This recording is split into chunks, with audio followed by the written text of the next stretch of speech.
a pivotal point or a very important point yesterday that we covered.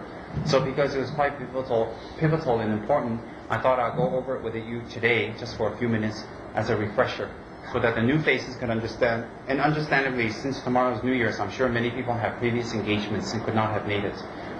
In any case, today is very auspicious because we start off the New Year's with the New Year's Eve with Dharma, and also tomorrow we started off with Dharma again.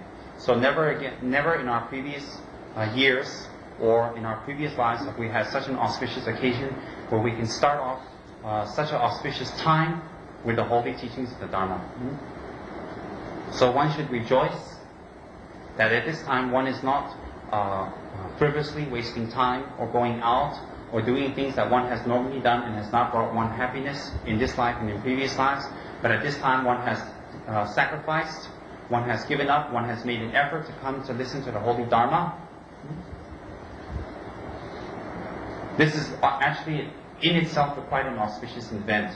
And at the time when the old year is finishing, and it is auspicious in the sense that we're giving up all our old habits and our old thinking and our old ways and negative kind of acting, and we're starting on a new year with Dharma, on a new basis, on a new kind of motivation and a new kind of transformation, a new type of, way of life.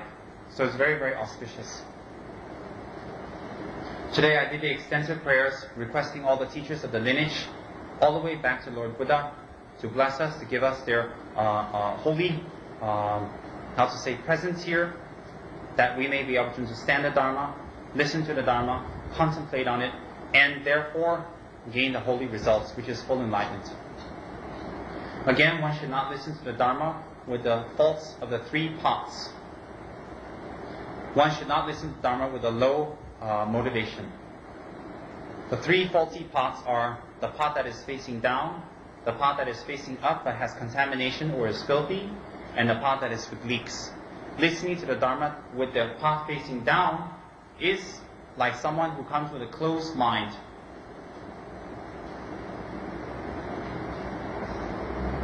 Therefore, when the pot is down, even if it's raining hard, no water can be collected inside. The second type of faulty pot is one that is facing up and open, yet is contaminated. So if you were to put the cleanest and the best of items in that pot to eat or whatever, it would be contaminated, although the pot is there, although the item is good. In this example, it is coming to the Dharma with wrong motivation.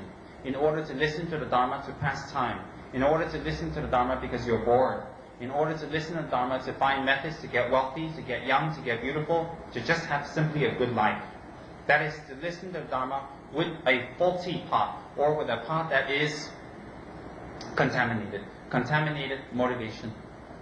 Then the third one is the pot that has leaks and cracks.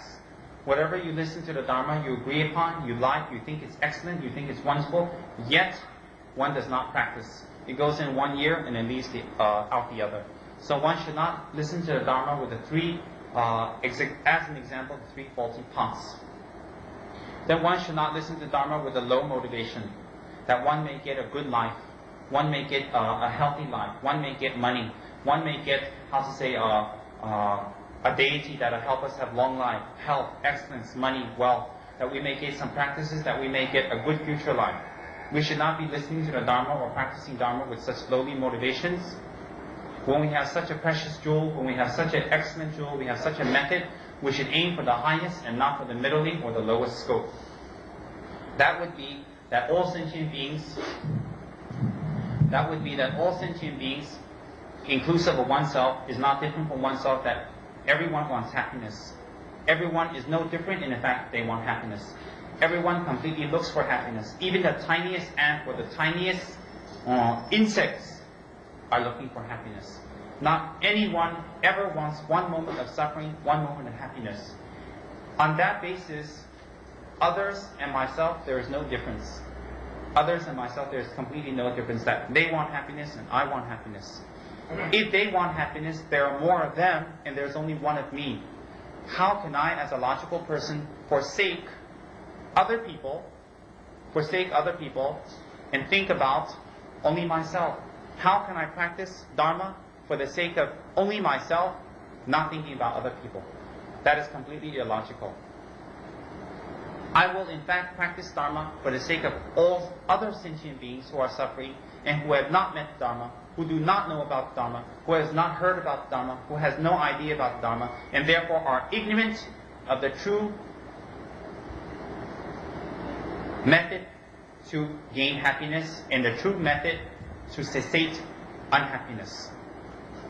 So I will listen to the Dharma, and therefore by gaining knowledge of the Dharma and gaining experience of the Dharma, I shall put it into practice, into my daily life, in order that I may gain the fully enlightened state of a conqueror Buddha like Lord Shakyamuni. Therefore, not to rest in enlightenment, but to come back again into this world, again and again and again and again, until all suffering ceases, until the last sentient being is released. For this reason, I will become a fully enlightened Buddha. Therefore, I shall listen to the holy teachings of the Dharma. If the motivation is such, then even traveling here in your car, going through the traffic jams, sacrificing what you usually do, sitting here in a posture that is uncomfortable to your body, thinking and focusing becomes an act of merit, becomes an act of Dharma. If the motivation is low, if the motivation is to gain higher rebirths only, in order to get more health, to get more wealth, in order to get more beauty and position and power, in order to gain friends and influences, or as a social activity, to go to the Dharma center to meet other friends. If the motivation is that, then it becomes not a Dharma practice. It becomes a worldly practice. Then the actions that you do becomes a worldly action. Therefore, not accruing the merits or karma for oneself to become a fully enlightened being. It is not the actions that you do that determine whether that it is Dharma or not. It is the motivation behind the action. It is the motivation. Lord Buddha, in one of his previous lifetimes in the Jataka tales, was on a ship traveling with 500 merchants. Lord Buddha was the captain of the ship, in charge, responsible for the crew. Although he was not a Buddha, he was a highly realized Bodhisattva. Being a highly realized Bodhisattva, he had very powerful clairvoyance that can read the minds of others. While he was traveling on this ship, crossing, he realized that one of the members on board had the intention of killing the other members and robbing them of all their possessions. Buddha, out of great compassion, out of meditation, out of great compassion, in order that the 498 members are not to be killed, in order for that person, the killer, or the one that intends to kill, not to gain such negative karma and to go to one of the lower realms for millenniums. Buddha generated great compassion, and Buddha himself had no choice but to kill that person. Buddha killing that person became an act of merit, became an act of Dharma, became a very powerful act to propel him toward enlightenment. Because the motivation was completely pure, the object was correct, and also, the intention, faultless. Therefore, even actions that seemingly seem negative, if done on the basis of bodhicitta or compassion, will gain good results. Whereas actions that seemingly seem like Dharma, if you go to a Dharma center, if you meditate, if you pray, if you do your mantras, if you make offerings, if you buy statues, if you do charity, you help the poor, if you do these actions, but the intention or the motivation is to look good in front of your friends, to gain position and power, to move up in life, to impress, or to gain a higher rebirth, or to gain wealth, then that action in itself is not Dharma. That action has become stained, and it becomes a worldly action. Therefore, it does not equate Dharma. So when one goes to the Dharma center, one has taken refuge, one has a nice altar, and one makes offerings and does mantras and prayers, it does not make one a Dharma practitioner. It does not make one. One knows when one is a Dharma practitioner when all of that is done without the 8 worldly concerns. Any Dharma action, in order for it to qualify it to become a Dharma action, must be free of the 8 concerns, the 8 worldly dharmas. The concern to encounter pleasure, the concern to encounter material gain, the concern to encounter praise and fine reputation, the concern to avoid pain, avoid material loss, avoid blame and poor reputation. If you do Dharma with the motivation of gaining pleasure, material gain, praise, and fine reputation, to avoid pain, material loss, blame, and poor reputation, then you are not doing correct Dharma. Although you can be sitting in a cave, reciting millions and millions of mantras and doing millions and millions of meditations, if any of your Dharma practices, any of it is done with any of those 8 worldly concerns, you are not a Dharma practitioner, and you may practice Dharma for 7, 8, 9, 10 years. You can practice it for 20 or 30 years, and if you check yourself carefully and deeply, not one single grain of improvement can you find. Not even one single grain can you find. In fact, your mind becomes lower, becomes more attached, becomes more angry, becomes more, negative, and in fact, you will start using Dharma as an excuse to cover up for your inequities, or your mistakes, or your pride, your ego. If you are practicing Dharma without those 8 worldly concerns, then yearly you should see an improvement in your mind. You should definitely see an improvement in your mind. You should definitely see an improvement in your worldly situations.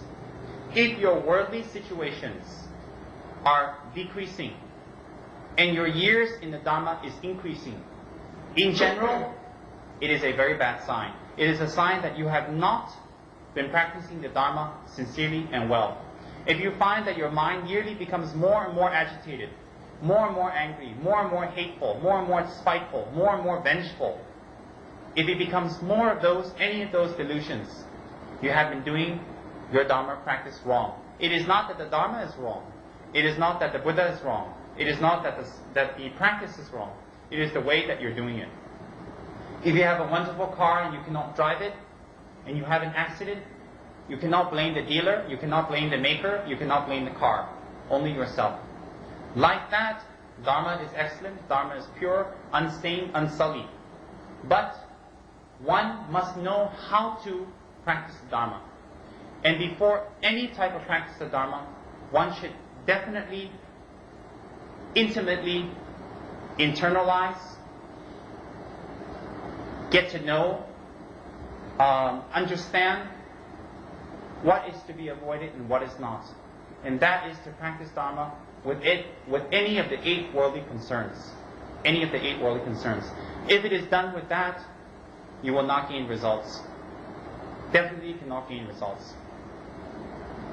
In general, any religious tradition basically has one aim. Any religious tradition, the aim is to bring about harmonious interaction and love and compassion and the betterment of society, or the happiness of the individual. Any religious tradition, the reason for it is to bring about a good, harmonious, happy situation or happy society. Therefore, on the basis of knowing that motivation, any religious teacher in the past of any religious denomination has taught a particular path according to time, geography, culture, and situation of the people. Therefore, those religious teachers might have changed the words or changed the circumstances, but the meaning is basically the same. Basically the same. Not to harm, not to bring unhappiness to others, but to increase other people's happiness, increase benefit to others. That is the basic, fundamental aim of any religious practice. If a certain religious practitioner of any denomination does it wrong, or has a bad way of doing things, it doesn't mean that Dharma is bad. It doesn't mean that particular religious denomination is bad. But that person, like an unskilled driver of a car, does not know how to practice that particular faith well. On the basis of knowing that every single religious teacher in the world of any religious denomination has taught a particular path to bring about harmony and happiness for us, on that basis and on that motivation alone, we can gain a very wonderful respect, we can gain a very wonderful appreciation, and a very wonderful, overview of any religious faith and denomination. Any religious faith in any denomination is good, is excellent, because it teaches a pure path. If we want to go to KL from different cities such as Ipoh and Penang, Malacca, etc., we can take many different types of roads. We can take a rougher road, we can take a smoother road, a faster road, we can take it by walking, we can take it by riding a bike, we can take it by taking a vehicle or an airplane. How fast, how slow, and what road does not matter. As long as you are traveling on that road, as long as you are going on that road, as long as you are facing that road. Therefore, realizing the motivation of each religious teacher, realizing the beneficent motivation and altruistic intention of each religious teacher that has manifested in this world, regardless of denomination, we can gain a very deep respect for all religious traditions, any religious tradition, not just within the Buddhist faith, but within the Buddhist sects or the Buddhist denominations, any religious faith.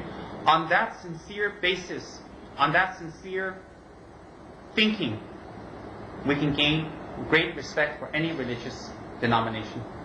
And whether it is a correct religious denomination or not is checked whether the teachings teach you to tame your delusions or not. And as I check it, most of the world religions teach us different methods for taming the delusions in our minds. We are so-called Buddhists within the Buddhist faith. Our affinity, our karma, our propensity, and our liking is within the Buddhist faith. Within a restaurant, you have many different types of foods. No need to argue what food you're going to eat, as long as your stomach is filled. You become full. Your hunger is, taken care of. So like that, there are different religious denominations, different religious teachings, and different religious methods. Within the different religions, different types of sects and methods. All are excellent. All intentions are the same. The important thing is for us to pick one. By religious methods, one can gain mental happiness. By worldly methods, one can gain some kind of physical comfort. One cannot gain mental happiness. If by worldly methods and worldly items or possessions we can gain happiness, then the more possessions we have, the more wealth we have, the more positions we have, the more power we have, the happier we should become. And in fact, if we honestly check well, people in high places and high positions, people of wealth, people of power, are quite unhappy, do not have free time, have a lot of health problems, have a lot of worry, have a lot of tension. Even when they die at the time of death, they cannot die in peace, wondering what's going to happen behind them, who's going to hold the mantle, what's going to happen to their hard-earned wealth, what's going to happen to their hard-earned money. Worldly people and ordinary people who are ignorant, who do not know what brings happiness, are attached to worldly things. Diamonds, cars, houses, mates, friends, position, power.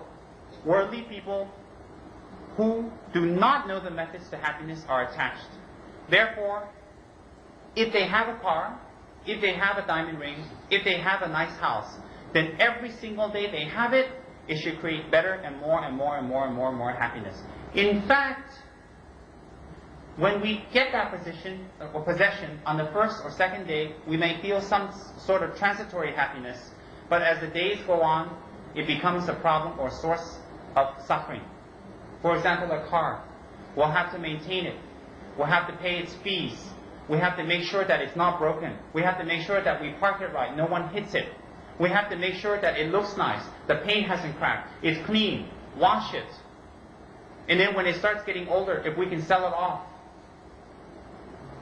These are all subtle sources of suffering. These are all subtle sources of unhappiness.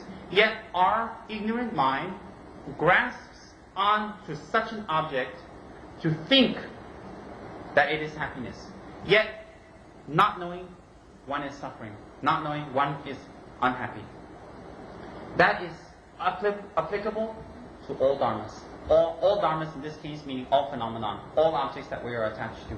Whether it be a mate, whether it be a friend. At first when we get married, our wife is very young, our wife is very beautiful, very attractive. As the years roll by, maybe she gets a little pudgy, some lines, gray hairs come in, then we start looking at other people. We start looking at other things. It shows that all phenomenon is transitory. It shows that we are attached and we like things that we think bring us happiness, that we think bring us some kind of comfort. If it did bring us comfort, then from the day that we possessed and owned it, every single day, the happiness would increase, become better and better and better and more excellent and excellent. It doesn't mean you should go out and throw away your jewelry, your rings, your bank accounts, your wives. It doesn't mean that. What it means is not to be attached to it, to have it, to possess it, but at the same time, to realize that that is not what brings happiness, but those are supplements to keeping your body fit, keeping your mind in shape, so that you can look and practice Dharma, so that you can gain real happiness. You should have a good place to stay. You should have comfortable food. You should maintain and take care of yourself. If you can afford, if you're in a high position in a job and you need to have cars that are attractive to impress others to get business or whatnot, it's all right. But to realize that that in itself is not the end. And that in itself is not good enough to justify yourself. So only do that and not practice any Dharma. Oh, I must take care of myself. I must gain wealth. I must gain position. I must gain this, and that, and that, and that. That is not justifiable. Everything is transitory. Everything is moving. Everything comes to an end. Again, it regenerates itself in another form. Again, it regenerates itself. Yesterday, we gave the teachings on continuity or continuum.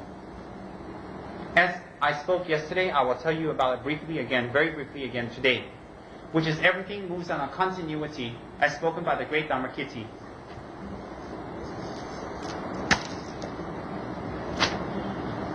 It's very hot. I have to wear about 9 or 10 meters. It gets very hot. Everything moves on a continuity. Every single thing is continuous. It has to have a beginning, it has to have an end. The beginning is beginningless, but the end, there is an end. There is a cessation to sufferings. Like all phenomena, as I talked about, has to have a beginning. A piece of paper. It must have been pressed, it must have been at the printers. Before that, it must have been pulp, it must have been a tree, it must have been a sapling, it must have been a seed, it must have been born from a previous tree. That from a previous tree, and on and on and on and on. In fact, the lineage is uncountable, innumerable. Like that, our human body is uncountable. Our human body is innumerable. It has no end. It has no end. And it has no beginning. Right now, it has no end. It has no beginning. We, our human bodies, in order for it to exist at this moment, had to have had a previous existence on the basis of logic. Our human body was existing at 8 o'clock. It has to have been around at 7. It must have been around at 6, at 5, at 4, at 3. Yesterday, the day before, last year, last month, 10 years ago, whatever. And if we were conceived at 10 a.m., as I explained yesterday, our body at 9:59 apparently was inside our parents. The red cell and the white cell of the father, the red cell of the mother. These two cells must have come from our parents. For those two cells to come at 10 a.m. or 10 p.m. or 10 a.m., 10 o'clock we were conceived. At 10 o'clock we were conceived. At 9:59, our bodies also had a previous moment. That previous moment was inside our parents. Like that, when we trace back and back and back and back and back and back and back again and again and again, our parents must have came from their parents, from their parents, from their parents, from their parents, their parents, and their parents. Numerously. So much innumerable that almost uncountable. Almost uncountable. beyond human comprehension, beyond mental comprehension to be able to count. How many? Innumerable. Therefore, at 9:59, you left the white, the red, left your parents and entered into the womb of the mother and took rebirth, or how to say, took formation. You were conceived at 10 a.m. Similarly, that's where your physical body came from. Now, in order for your mind to exist at this moment, it must have been existing a previous moment. It is 8:20. It must have been existing at 8:19, 8:18, 8:17. It must have been existing at 8 o'clock, 7 o'clock, 6. It must have been existing yesterday. You see, the mind, kichik, which means instantaneous. It moves on an instant, like this, like this, like this, like this. It moves constantly to form a continuum. The mind just doesn't exist and then goes. In order for it to have an existence at this moment, it must have had a previous moment, a previous, a continuum. Therefore, 8 o'clock, 8:01, 8:02, 8:03, 3, 4, 5, 6, 7, 8, 9, 10, 11, so on, continuously. In order for it to exist tomorrow, you must exist today, the mind. It cannot just appear tomorrow. Like that, in order for your mind to exist at 8:20 now, it was existing at 8:19. It was continuous. 8 o'clock, 7 o'clock, 6 o'clock, yesterday, the day before, previous month, last year. All the way back, if we go back to when we were 10 years old, 9, 8, 7, 6, when we went back to 1 year old. Then when we went back to the time where we were inside our mother's wombs, the 9 approximate months of gestation, your mind was still existing in a very subtle form. Not as active as now, but still existing. At the same time, when you were conceived at 10 o'clock, at 9:59, your mind must have existed. Come here. There's lots of room. Come up front. In order for your mind to have existed at 10 o'clock, it must have existed at 9:59. Think about that carefully. It must have existed at 9:59 and therefore existed at 9:58, 9:57, 9 o'clock, 8 o'clock, 7 o'clock, 6 o'clock, 5 o'clock. It must have, if you were born on the 24th at 10, where were you on the 23rd on the 10th? The 22nd on the 10th? Now, if you say to me your body came from your parents, logically correct, scientifically can be proven. But if you say to me that your mind has come from your parents, scientifically, logically, I can debate with you. Then if your mind at 9:59 was inside your parents and it came out of your parents and entered your mother's womb, therefore to create your mind, then your mind must be a perfect offshoot of your parents' mind and their thinking and their likes and dislikes. Therefore, if your parents are geniuses, are experts, good in music, you must be likewise, you must be the same. If your parents are not intelligent, you must be unintelligent. If your parents are highly intelligent, you must be geniuses. If your parents are swayed toward mechanisms or computers, you must be. If your parents are simple farmers, you must carry on and be a simple farmer. True, certain conditions, certain things that we like is conditioned by being with our parents for an extended period of time. Because we've been there with them for a certain period of time, and we have been conditioned to like this and that and this and that. But deep down inside, our way of thinking is completely different than our parents. Mostly, 99.9% of the time, it is thinking. That 0.01% that remains is coincidental. So if that's the case, we can logically debate and refute and say, if that mind was existing at 10, logically, it must have been existing at 9:59. Now then you can ask yourself, where was that mind at 9:59? Where was that mind at 9:58, 9:57? It must have existed in order for it to exist at 10. All phenomena must exist on a continuous basis. It must have had a previous moment in order for it to have the next moment.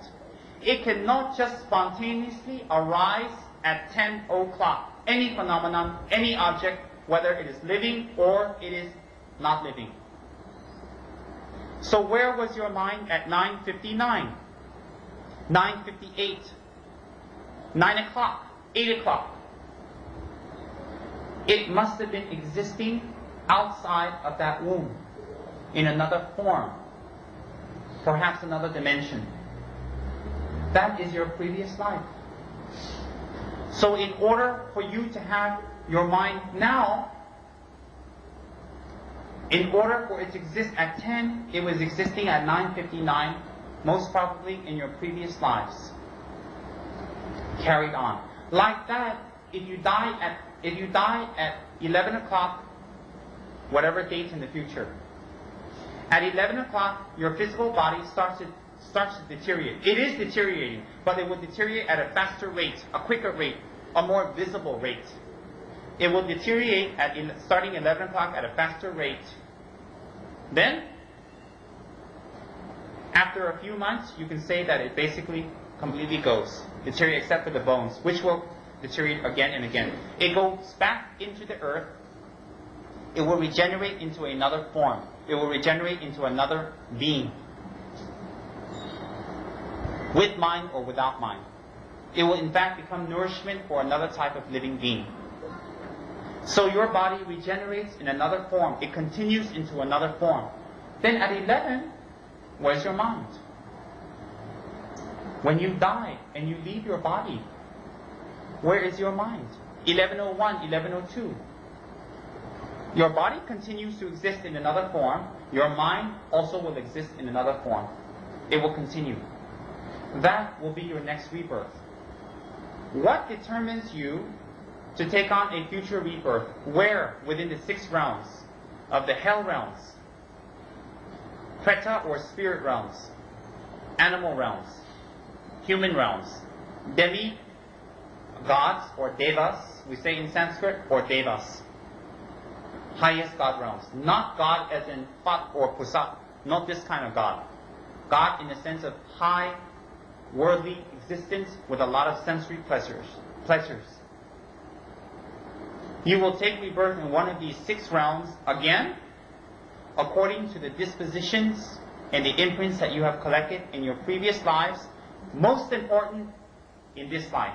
And more importantly, at 11 o'clock, the state of mind that you have died in will bring up the karmic imprints that you have planted in your previous lives and this life. For example, you could be a great farmer. You could be a great farmer, and you'd be cultivating plants, flowers, whatnot. You can be a simple gardener, cultivating a flower seed.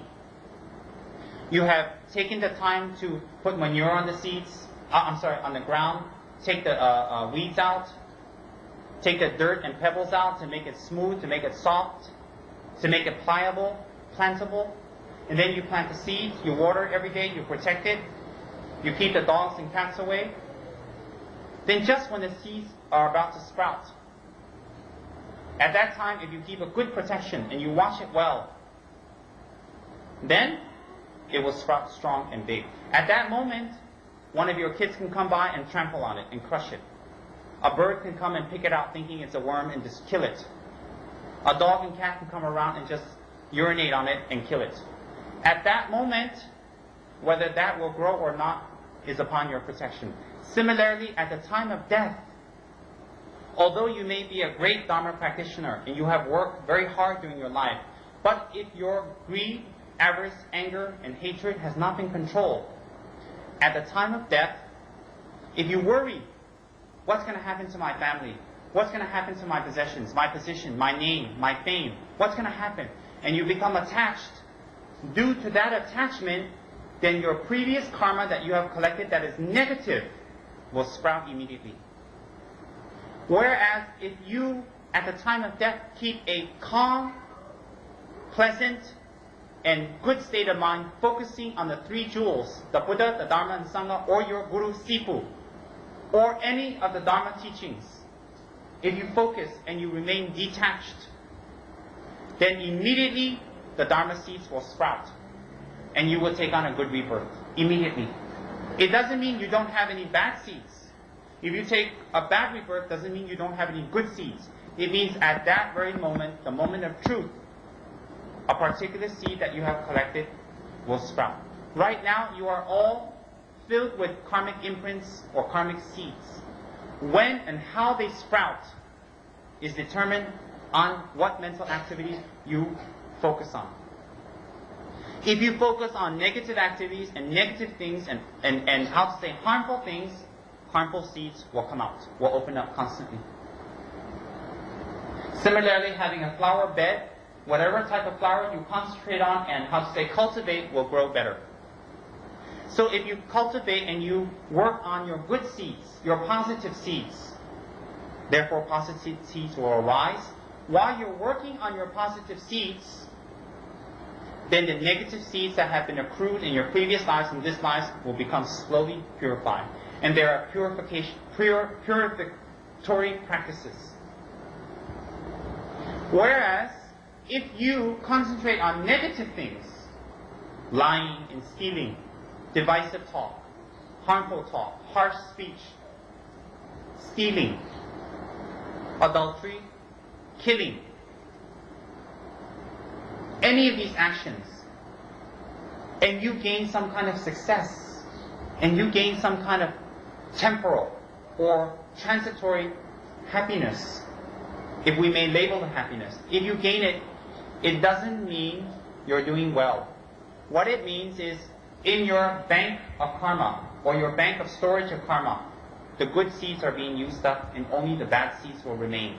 So that when you die, you will in fact immediately take a bad rebirth. Immediately, you will take a bad rebirth. It is like when we have a bank account and we don't make more money and replenish it. If we use it frivolously, over and over, again and again and again, definitely, it will exhaust. Whereas if we use it, replenish it, use it wisely, replenish it, and we replenish it more than what we use, definitely we're going to have a wonderful and lovely savings. But in this life, if we frivolously spend our good karma on taking care of our physical health, wealth, well-being, our physical and sensory pleasures, and we use the good karma that we have collected in previous lives and this life for only frivolous activities, sensory pleasures, then we are using up our positive karma and we will have only negative karma. That is why certain people are very wealthy, very successful, and very high in life. All of a sudden, they fall flat on their faces.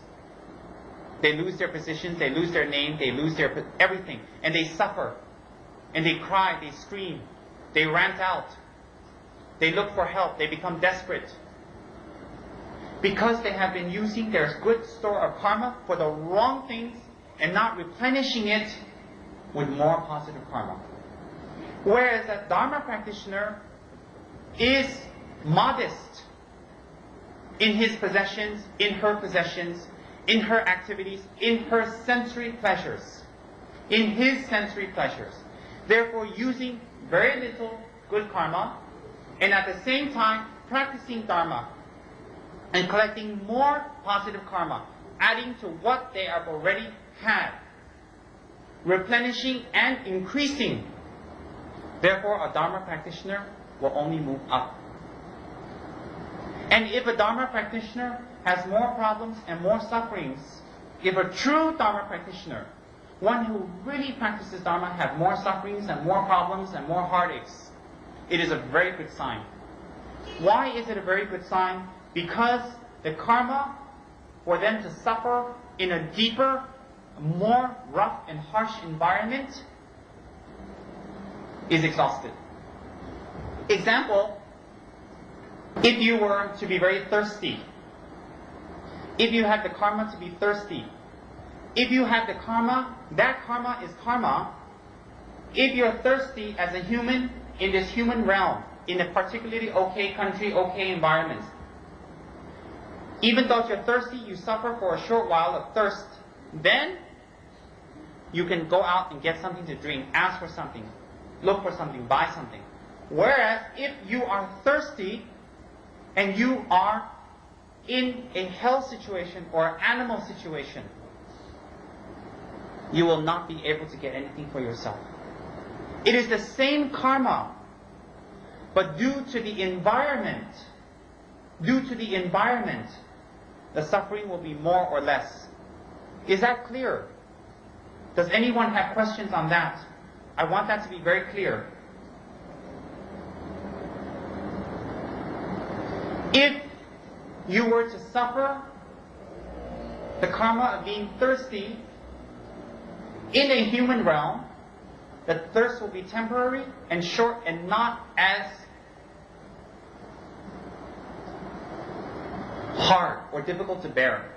Whereas if you have the same karma in a different environment, such as an animal, or such as in the spirit or hell realms, you will not be able to take care of your thirst. It is the same karma. Like that, as a real Dharma practitioner, a good Dharma practitioner, if you get sufferings, financial disasters, disharmony, headaches, heartaches, physical discomfort and sickness, you should in fact, if you are a real Dharma practitioner, rejoice with dignity and happiness and accept your lot. You should realize that you are purifying your negative karma now. And by the blessings of the three jewels and the gurus and your purificatory practices, you are suffering your negative karma now, and therefore you will not have to suffer it in the future. Not have to suffer it in the future. For example, if you did lots of Om Mani Padme Hums and you were meant to have a car accident, and you did a lot of Om Mani Padme Hums, and you help people, and you assist, and you do charity, and you control your anger, ignorance, and desire, and lust, you control these to the best of your ability and lessen it and practice. You still have the karma to have the accident, and maybe you were supposed to break both your legs and your arms and injure your spine in the accident. Due to some purification practices you have done, you will still have the accident, but maybe break only one arm, as opposed to both your arms and both your legs and your spine. Whereas if you increase the power of your practice, you can even prevent yourself from having any broken bones, just a light accident. Whereas if you purify your negative karma even more by practice, you can even, instead of having a heavy crash, you can have just a light skid and maybe a slight dent. And if you even practice more, you may be able to purify your karma completely, that you do not have an accident at all. At all. Can affect your karma, can affect a change in what happens to you. True. But you ultimately have to do it. They will teach you, show you, and explain. But you, in fact, have to do it. If you know you're going to have an accident tomorrow, Kuan Yin comes into your dreams and says to you, don't go out tomorrow. But you don't listen to her words. You're very excited to meet your girlfriend or your boyfriend. You're very excited to go out to a disco. And you're attached to the disco. You're attached to your boyfriend or girlfriend. And you can't let go. You ignore her advice, you get into an accident. It is not Kuan Yin's fault. She did protect you. She tried her best. Ultimately, you have to suffer the karma. Whereas from the beginning, if you have lessened your delusions of attachment, anger, hatred, if you have already begun lessening that, and then Kuan Yin gives you an answer in your dreams or a warning, and you listen, because you have already lessened your attachment, instead of going to see your boyfriend or girlfriend or to that bar or disco, you call up your girlfriend and boyfriend and say, I can't make it today, please forgive me. And then you don't go, you can avoid it. That is a very rough example. You are taught the methods. You are given the methods. It is up to you to practice. If something goes wrong, don't go wailing and crying to your teacher. Don't close up your altar, scream at Kuan Yin, scream at Buddha, and say, why you didn't help me? That is not logical. When you do that, it may be very dramatic. Other Dharma practitioners who don't know much may think, oh yeah, that's true. But people who know the truth people who understand the workings of karma will in fact have great pity, will have great compassion and say, oh, he doesn't understand, or she doesn't understand. They don't understand. Never mind. The Buddhas can work only if you agree and you try and you do it. The lamas and the rinpoches and the sifus and the monks can only do something for you if you agree to do it wholeheartedly, not half-heartedly, not quarter-heartedly, not 1 or 2%, 100%. Okay, if we have to bargain, 50% for now. But at least make an attempt. These teachings are designed to take you out of suffering. It is not designed to imprison you. Just as I gave you the example yesterday, a railing is designed to protect a child from falling over the ledge. It is not designed to imprison the child. The rules of a country, the rules of a city, the rules of a house, rules of the school or institutions are there to protect the individual on the whole, not to imprison the individual. If it is a rule or on the basis of truth and honesty, of course. It is designed to protect the individual. Like that, Buddha gives you teachings to protect you. The Dharma is protection. The real object that you go for refuge and you trust is the Dharma. When you actually practice the Dharma and you engage in the Dharma and you read, contemplate, think, and enact the Dharma in your lives, will you see a difference? If you do not enact indifference and you do not practice the Dharma, how do you expect true happiness and peace to come? If you think it is to get a higher and better job, bigger salary, expand your work, expand your fleet of cars, expand your fleet of wives, no. If that was the case, then the more wives, the more cars, the more jewels you have, you should be in continuous, non-stop bliss. And I don't think any of us are. Therefore, think about the workings of karma. Now you may think, well, I have already created this karma. I have to suffer what I have already created. I have no choice. No, that is not the case.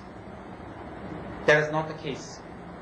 There are certain types of karmas that you have which you cannot stop anymore, which already has sprouted. There are certain types of karmas that you do not have to suffer, that are yet to sprout or have begun to sprout. Begun. For example, if you are very sick, and through this sickness you are meant to die, very severe sickness, and you are meant to die, and you do good practice, and you do purificatory practices, and you do, excellent practices. You do practices to purify and to collect good karma. You will still get sick, but at the same time, maybe you won't die. At the same time, you won't die. You will live. You will live, you will continue. How much you enact the Dharma and practice it in your lives, how much in the degree and the sincerity and the authenticity of your practice will reflect in your daily lives. Immediately in your attitude and your mind. Immediately. Slowly in your way of life. Because what is your physical form? Examples such as your physical form and the place you live, that karma has sprouted. Therefore, you are in your particular physical form, particular shape, likes and dislikes. It's already sprouted. There's not much you can do on that. But things such as wealth, things such as sickness, things such as, an ignorant mind, these things can still be changed because the karma has not fully sprouted. has not. Why has it not fully sprouted? We can see it because the mind still can be changed. Health, we can get well. There are medicines, there are methods. Think about it clearly. Things that you cannot change because the karma has ripened, you take it with dignity, a pinch of salt, and accept with grace. And not wail out, scream out, shout out, fight back, kick and grovel on the ground, and complain about your lot to others again and again. What benefit does that bring? Whereas, things that you can change, you do something about it, but you do it the right method. If you're having financial difficulties and you're having financial problems, as an example, don't shout and scream and talk about it and advertise it. Do something about it. But do something about it on two levels. On a spiritual level and on a worldly level. The spiritual level is to meditate on miserliness and the defects and the disbenefits of miserliness. And therefore your mind starts to detach itself from miserliness. Therefore cutting off future potential to suffer poverty. On a worldly level, you do not do crooked business.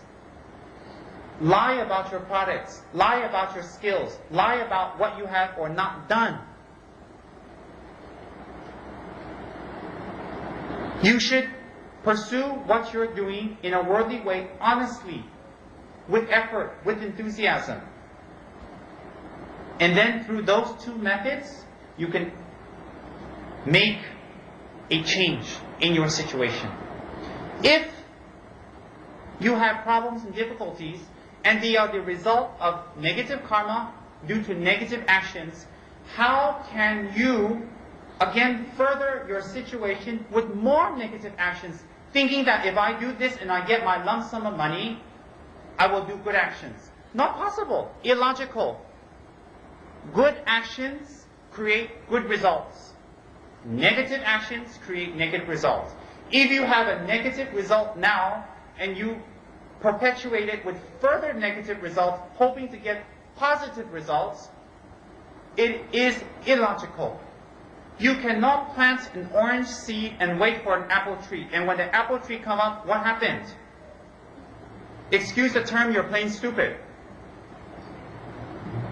If you do business, as an example, and I apply that to all your life, anything in your life, if you do it with negative intention, negative method, or positive method, negative intention, or good intention and negative method, you will not get positive results.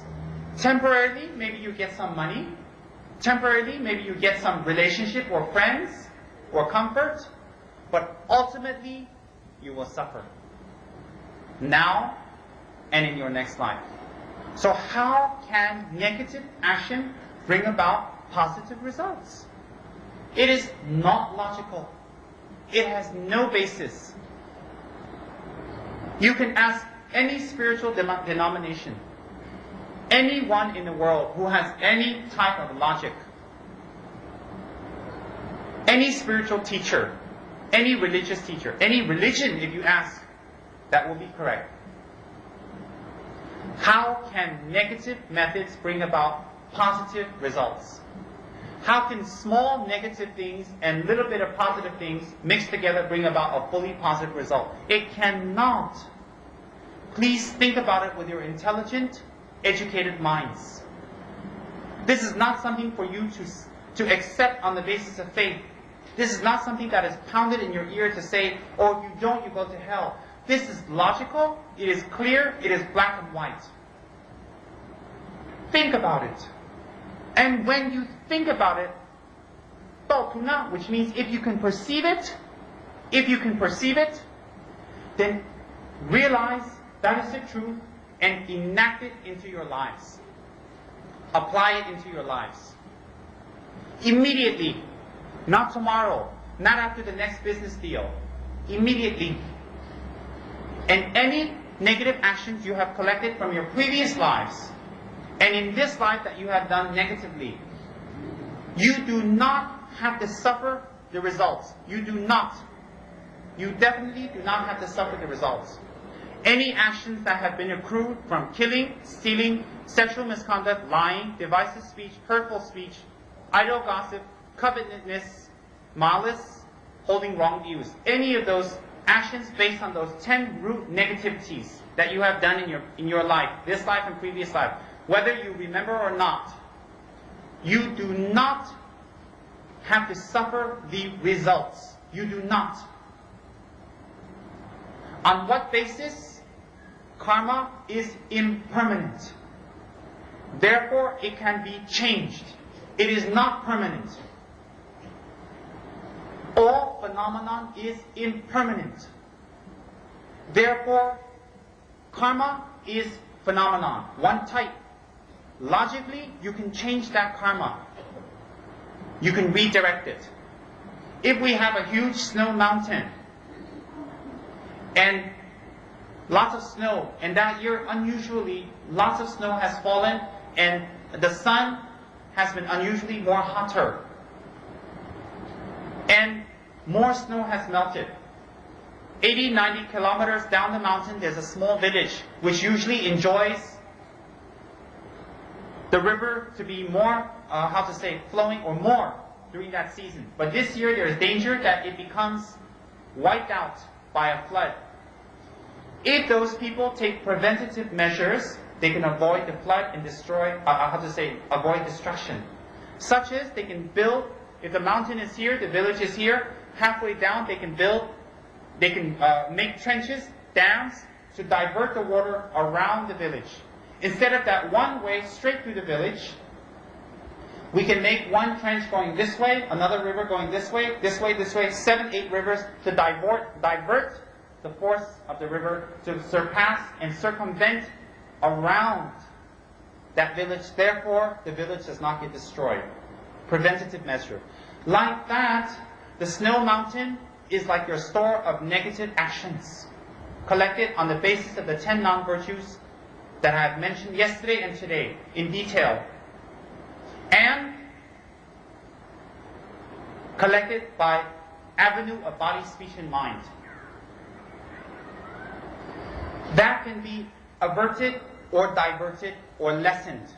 When your store of negative demerits, such as that snow mountain is there and it's ready to come down. The sun is like the environmental causes or conditions. Environmental doesn't mean just your sky and all that around here. It also means the people and the way you think. When that snow is about to melt and come down and destroy the village is yourself. If you do preventative measures, you can definitely lessen its strength. Definitely, you can lessen its strength. By that, you did not push the water up. You did not dry up the water. You did not destroy or burn up the water. Evaporate it. Like that, you cannot make disappear your karma. You cannot destroy your karma. You cannot avoid your karma, like that river. Like that, we can lessen the karma, lessen the effects. How? By purificatory practices. What purification practices?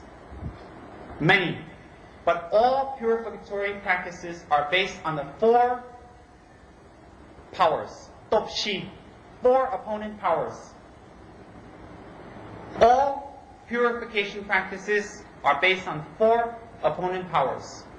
The purification practices, regardless, can be prostrations, mandala offerings, vajrasatras, mantras. It can be going to holy places, making offerings to the 3 jewels, performing charities, etc., etc., etc. For it to have any effect, will not be the amount that you do, where you do it, and how you do it. In order for it to have any effect, any purification practices, it must be based on 4 opponent powers. Number 1, remorse, regret, wishing that you had not done it, to be shameful of it, and not to parade around like a peacock and be proud of your negative actions, and be proud that you are evil, and be proud that you have a big mouth, and be proud that you fight, and be proud that you can sway people, be proud that you can buy people, be proud that you can push people around because you have some power, position, name, or wealth. To parade around like a senseless peacock, but to actually have shame, to regret, to remorse from the heart. And that regret and that remorse will be based on knowing that these actions will bring harm and unhappiness to oneself in the future again. Therefore, fearing the consequences for oneself and others, fearing the consequences, knowing on a logical, sound basis that this will come to you, and you do not want to experience it. You do not want to wait for it to come. Like that silly village down there enjoying having parties and not worrying about the flash flood that's coming. And all the way to the end, jumping up and down, playing music, singing karaoke, whatever. And then when the flood comes, everyone is killed. 1 or 2 survivors sit there and go, oh, we should have done something, we should have done something. Too late. You should do preventive practices. Number 1, remorse, regret. Number 2, the resolve not to do it again. A deep resolve not to do it again. And if that particular action is very strong and you cannot uproot it immediately, at least to slowly and gradually uproot it. To take it out slowly and gradually. If not immediately. So, if you lie or if you scream, myself, I scream at my monks 10 times a day. I'm trying to make it 9. I'm sincerely trying to make it 9. It used to be 15, by the way. Now it's become 9, 9.5. Sometimes it goes back to 9, sometimes it goes 9.25. I'm going to make it 8. My New Year's resolution is to make my screening of my attendant monks 8. And then next year 7. That is a reachable, that is a good, and that is an excellent goal. Not because I'm doing it, but because I don't want to be screamed at either in my future lives and this life. Because I don't like that action. But because I'm so attached, and because I'm so conditioned into doing it, and because I am not enlightened, and I'm an ordinary being, I realize that I do that. So therefore, my New Year's resolution tomorrow morning or tonight at 12:01 a.m. will be to scream at my monks 8 times a day, and not 9. But actually, I'm going to work a little harder. I'm going to make it 5 or 4. In any case, like that, with the delusion that we have the strongest, whether it is desire, whether it's screaming and shouting, whether it's the wish to lie about a product that we have, we know is 3rd class and we say it's 1st class or 2nd class. Or if we have attachments to certain people that we know are detrimental to our lives, we should gradually lessen those actions, step by step. How? By realizing their damaging effects, number 1. Number 2, to know that immediately there is a damaging effect, and ultimately you will suffer because of the negative results, karma accrued from those negative actions. Therefore, number 1, to have remorse. Number 2, to have a sincere wish not to do it again. Not in front of your friends, smoking cigarettes and having a nice cup of wine in a karaoke bar. Oh, this year I'm going to have 1 affair less. This year I'm going to buy 1 Mercedes less. This year I'm going to scream at my wife 1 time less, scream at my husband 1 time less, just to impress our friends. And then we go back and we do it double. We do more. That is not true resolve. And no matter how fun or entertaining it might seem at the moment, when the results of those actions come and blossom, let's not say blossom, but ripen, you will be in deep trouble. Deep, deep trouble. And then you will grovel and scream in the ground and cry and wail and pull your hair out and run to your sifus, run to the Taoist temples, run to the monks. That's where I get my business. So don't give me any more business. No more business. That's when you run to the Kuan Yin temples and sit there with joss-sticks shaking, crying on your knees, wishing for help and assistance. Too late. Too late. When you have an accident, you run to the Kuan Yin and say, please don't let me have an accident. S-T-U-P-I-D. Not very smart. But you avoid it from the beginning. The first is remorse. The second is a true resolve not to do it again. And be compassionate even with yourself. Oh God, I didn't become a Buddha on the 3rd of January. And you jump off the cliff. You run back to your sifu, you give your Dharma books back, you give your statues back. This is not for me, it doesn't work. No, you have to understand that you've been in samsara for thousands and thousands and thousands of years. In this life, if you drink a lot of alcohol, okay, let's take another example. If you eat a lot of cake like me, you like cheesecake and Black Forest, and the minute you walk by a bakery, you get excited and your heart starts to palpitate because you're excited. And every time every time you say, okay, diet, I go on a diet, and someone brings you a cheesecake out of love, you make up excuses, say, oh yes, thank you, you're so kind. If I don't eat it, I hurt their feelings. If I don't eat it, it goes to waste. It shows a lack of strength and character in myself. So, if I take that cheesecake on a continual basis, I look the way I look now. 50 kgs heavier than I was in 1992. More health problems. And if I go on this way, I will destroy my health. Destroy it. Forget the physical appearance, which doesn't really matter. But health-wise, I destroy my precious human body. Like that, to be compassionate even with yourself and realize that in this life alone, when we have a bad habit, how hard is it to pull it out, to uproot it? How hard is it? If small habits like my cheesecake habit is so difficult to uproot, which I tell you is very difficult to uproot, and I haven't been able to uproot it and my friends are not helping me. It is so difficult. I have an attachment for lasagna, cheesecake, Black Forest, and spaghetti.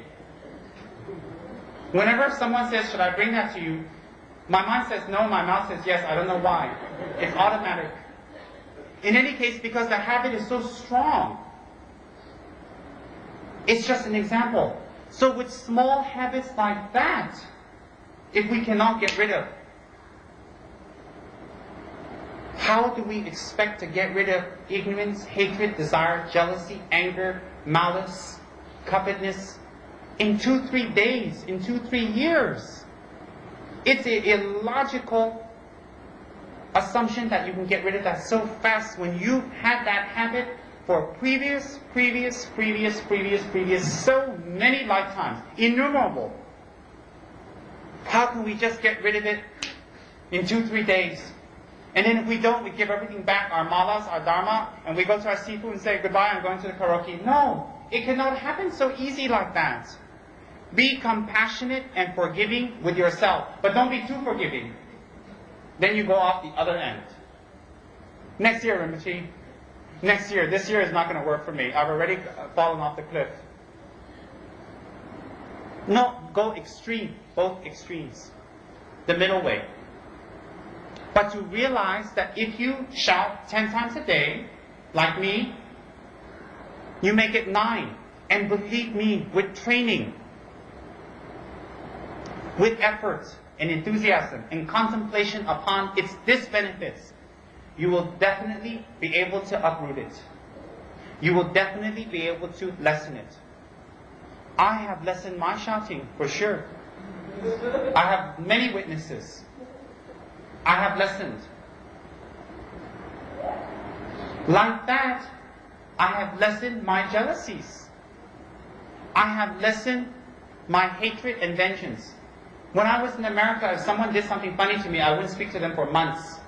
Not because I'm trying to ignore them, or because I don't like them anymore and I hate them. I just let them go.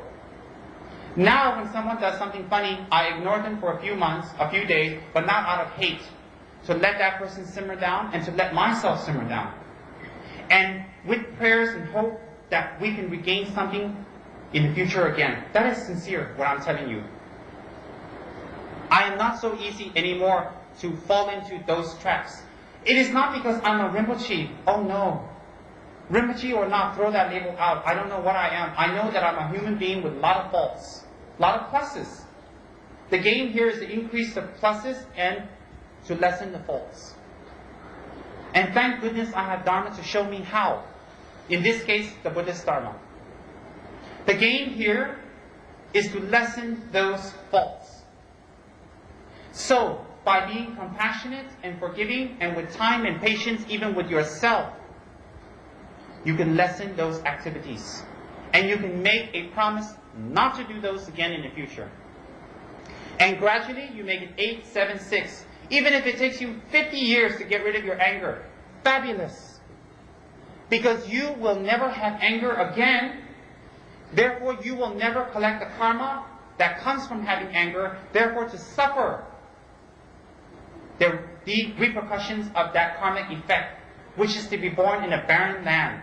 A land that is bare, that is scarce in nourishments, that is rough, that is dirty. You will avoid rebirth in that. And that rooting out of anger can be taken with you. Because the anger is from the mind. When you die, you take your mind with you. Therefore, if you take your mind with you, in your next life, you start one step ahead. No anger. Work on jealousy. Then next life, more and more and more. Eventually to enlightenment. But if you use your precious human life with the 10 endowments and 8 freedoms that I had talked about yesterday in detail, if you use your precious human life for the accumulation of wealth, long life, friends, beauty, power and position, etc., if you do it for those reasons, because they are not associated with the mind, you cannot take that with you in your next life. They will be left behind, therefore they are bereft of benefit in the ultimate term. They are empty. So if you waste your lives 100% on these transitory, transient, temporary, elusive happinesses, when you leave, you will be very unhappy. Therefore, to focus your minds on what will really bring you happiness, which is the complete destruction of delusions. The 3 main delusions, ignorance, hatred, and desire, of the 3, if you condense it to ignorance, which is what binds us to existence. Suffering, uncontrolled existence. People like His Holiness the Karmapa, His Holiness the Dalai Lama, Sakya Tenzin, His Holiness the Great Akasa Kingo Khyentse Rinpoche's example. Those beings are not within psychic existence without control. They are here controlled with power, with intention, skillfully helping others out. That is a different situation. Like when Buddha took birth on this planet, controlled, with the intention to show the final enlightenment. He could have gotten enlightenment in Ganden heaven or Tushita, but he purposely manifested enlightenment in our world. As an example, as a play for us to emulate upon. Like that, if you can gradually destroy your delusions and all its extensions, then you can definitely gain great happiness. On the logical basis that when these delusions are rooted out, you will not act upon them. When you do not act upon them, you do not accumulate further negative karma. Therefore, you will not suffer the results. Very logical. That's why Buddha says you do not need to depend on an external God, on an external deity. You do not need gods and deities and spirits to help you to get to enlightenment. It is for you and yourself alone. Salvation is in your hands. On that logical basis, please meditate, contemplate, and think about that. You know when you can stop contemplating and meditating, when your attitude starts to change, therefore your actions. Don't think about meditating on naked deities with consorts, 50,000 arms, lots of heads, wrathful, in the middle of fire, smoke, riding on horses, mules, chickens, I don't know what they're riding on. Don't think about meditating on these strange deities that are fat and skinny, different colors. If you do not even try for a minute to change one's own delusions, those deities are covering their mouths, laughing at you. At the same time, trying to be compassionate when you look up at them. Because that is not the way to enlightenment. If we can recite a few mantras, make a few offerings, do a few prostrations, wear a Buddha, an amulet, keep the picture of our Guru stuck on our forehead, and we can become enlightened, then we have been enlightened a long time ago. I've been doing that for years. And I'm still not enlightened. Far from it. That's my Guru. I've gone for that refuge ceremony. I've gotten this initiation. I've gotten that deity. I've gotten this statue, that mala. I've gone to India. My Guru is His Holiness, His Eminence, His faultlessness, His worship, on and on and on and on and on. Yet, look at us. Shameless heaps of negative karma. Untouched. Therefore, to make a commitment immediately, your New Year's resolution, your life resolution, to decrease your delusions, step by step by step, immediately, based on sound backing. That is the second of the four opponent powers. And some of you are thinking, oh, do we have time for the third and fourth? Yes, we do. First, remorse. Second, to avow not to do it again. Even if you have to take small vows, if you know yourself, you go in front of the Buddha, your Kuan Yin, your Sifu, your meditational deity, yourself, and your wish for happiness, if you're a free thinker. And say, from today, 9 a.m. to tonight, 9 p.m., I will not shout at anyone. And then tomorrow you shout a little. And then the next day take the vows. Then again and again and again. Gradually lessening that. I do that. I do it for 1 hour at a time, not 1 day at a time. I know myself. I always say, okay, from 9 to 10 I won't shout. And that's when I'm usually sleeping. I wake up at 11. In any case, all kidding aside, yes, you can take these small vows. No need ceremony, no need bells, no need hats, no need a big Rinpoche and a big throne and centers. You do it yourself. You have communion with the Buddha. You sit and you visualize the Buddha, or if you have an altar in front of your altar, and it doesn't matter if it's Kuan Yin, Amitabha, or Shakyamuni, or if the Buddha is porcelain or clay or whatever. To have communion with the three jewels and say, from today on, from tonight I will not do it. And to consciously hold it. That is it. That's the secret. No mantras, no bells, no initiation. Sorry. If you think you can sit there and think about cheesecakes and spaghettis and girlfriends and boyfriends and going out to karaoke's and celebrations and drinks, and then while you're meditating you see a nice lady, you walk by and go, the mantras is not going to help you. It's not going to help you. It's not going to do a thing. Then you put the mantra in a tape recorder and play that round and round, and you can just take a nap.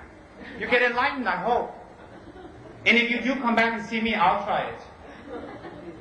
That is not the way to make, even if you're brave, weekly commitments, monthly, and increase it to yearly, and increase it to life. Be practical, be forgiving, be compassionate, and be simple with yourself.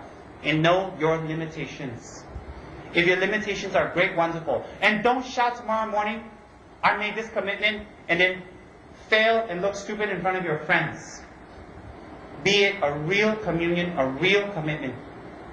Number 3, to do purificatory practices, antidote practices.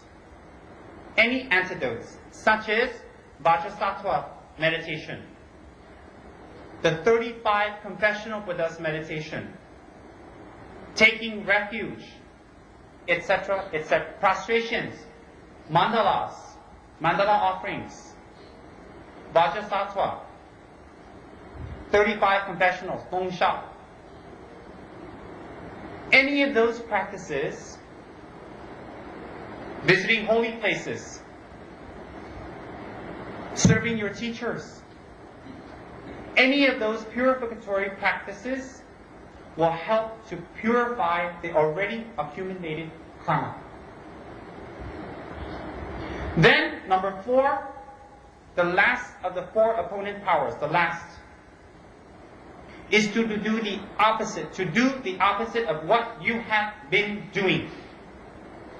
Instead of shouting, speak softly. Instead of having anger, practice patience. Instead of being attached, slightly detach. When you see people that bother you and drive you crazy, force a smile and then go away and don't say.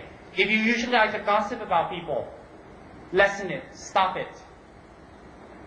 If you are used to upgrading your products and you know they're the lowest grade, stop it. You may get a little money now, but later you'll be suffering poverty. Look out into the world. How many people are poverty-stricken and how many people are actually wealthy? The ratio is quite a big difference. Quite a big difference. To do the opposite actions, developing compassion, to read Dharma books with a good motivation, to take refuge, to do meditations, to listen to the Dharma, to contribute to the Dharma emotionally, physically, financially, any way that you can sincerely. If you do these 4 opponent powers,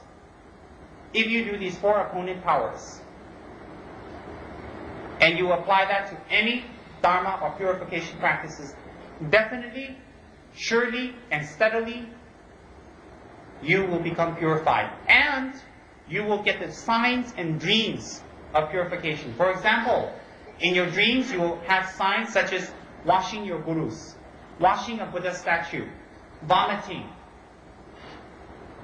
walking up a mountain, seeing the sunrise, seeing the moonrise, or coming out of quicksand, coming out of a deep pool. You will have these signs and very. Therefore, to focus your minds on what will really bring you happiness, which is the complete destruction of delusions. The 3 main delusions, ignorance, hatred, and desire, of the 3, if you condense it to ignorance, which is what binds us to existence, suffering, uncontrolled existence. People like His Holiness the Karmapa, His Holiness the Dalai Lama, Sakya Tenzin, His Holiness the Great Akasa Kingo Khyentse Rinpoche's example. Those beings are not within psychic existence without control. They are here controlled with power, with intention, skillfully helping others out. That is a different situation. Like when Buddha took birth on this planet, controlled, with the intention to show the final enlightenment. He could have gotten enlightenment in Ganden heaven or Tushita, but he purposely manifested enlightenment in our world. As an example, as a play for us to emulate upon. Like that, if you can gradually destroy your delusions and all its extensions, then you can definitely gain great happiness. On the logical basis that when these delusions are rooted out, you will not act upon them. When you do not act upon them, you do not accumulate further negative karma. Therefore, you will not suffer the results. Very logical. That's why Buddha says you do not need to depend on an external God, on an external deity. You do not need gods and deities and spirits to help you to get to enlightenment. It is for you and yourself alone. Salvation is in your hands. On that logical basis, please meditate, contemplate, and think about that. You know when you can stop contemplating and meditating, when your attitude starts to change, therefore your actions. Don't think about meditating on naked deities with consorts, 50,000 arms, lots of heads, wrathful, in the middle of fire, smoke, riding on horses, mules, chickens, I don't know what they're riding on. Don't think about meditating on these strange deities that are fat and skinny, different colors.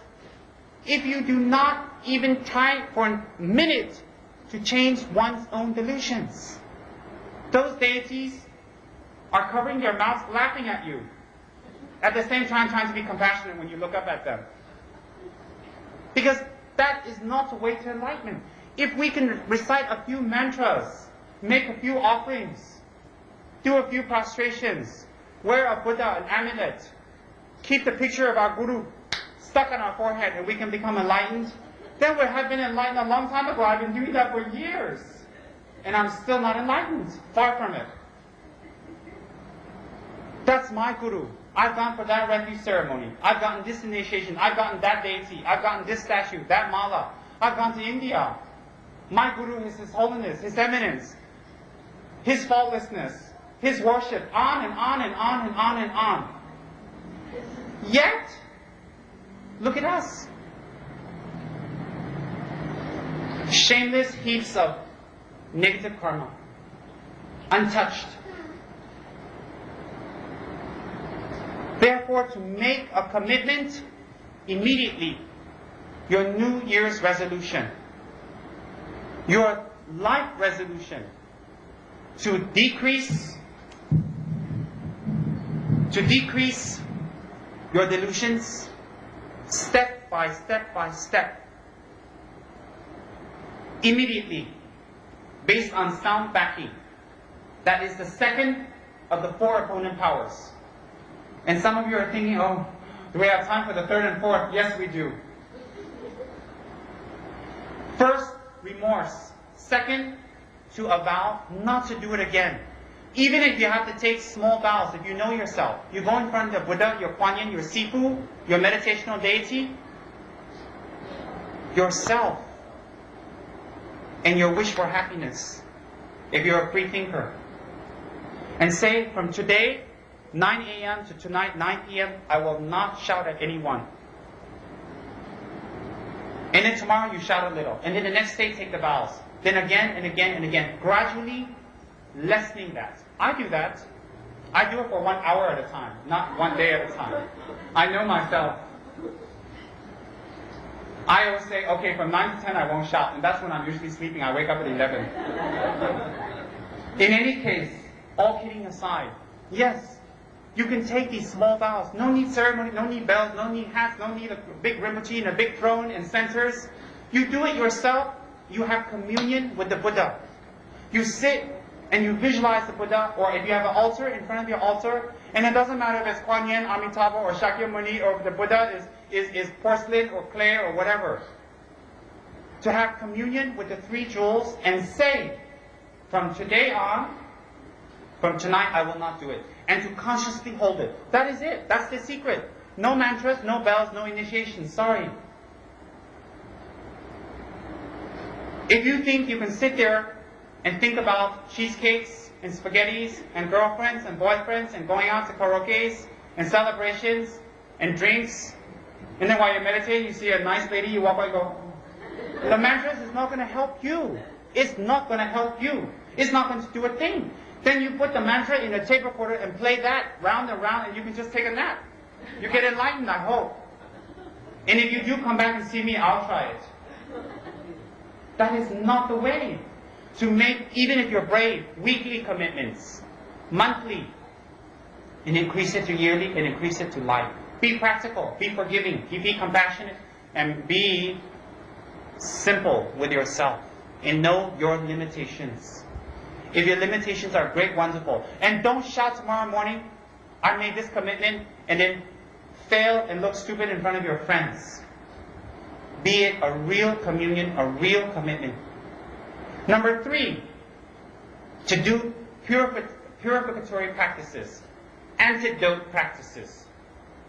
Any antidotes, such as Vajrasattva meditation, the 35 confessional Buddhas meditation, taking refuge, etc., etc., prostrations, mandala offerings, Vajrasattva, 35 confessionals, Gong Sha. Any of those practices, visiting holy places, serving your teachers, any of those purificatory practices will help to purify the already accumulated karma. Then, number 4, the last of the 4 opponent powers, the last, is to do the opposite, of what you have been doing. Instead of shouting, speak softly. Instead of having anger, practice patience. Instead of being attached, slightly detach.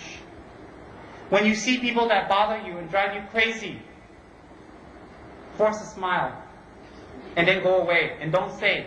If you usually like to gossip about people, lessen it, stop it. If you are used to upgrading your products and you know they're the lowest grade, stop it.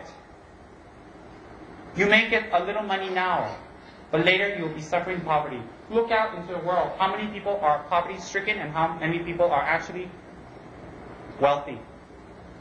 The ratio is quite a big difference. Quite a big difference.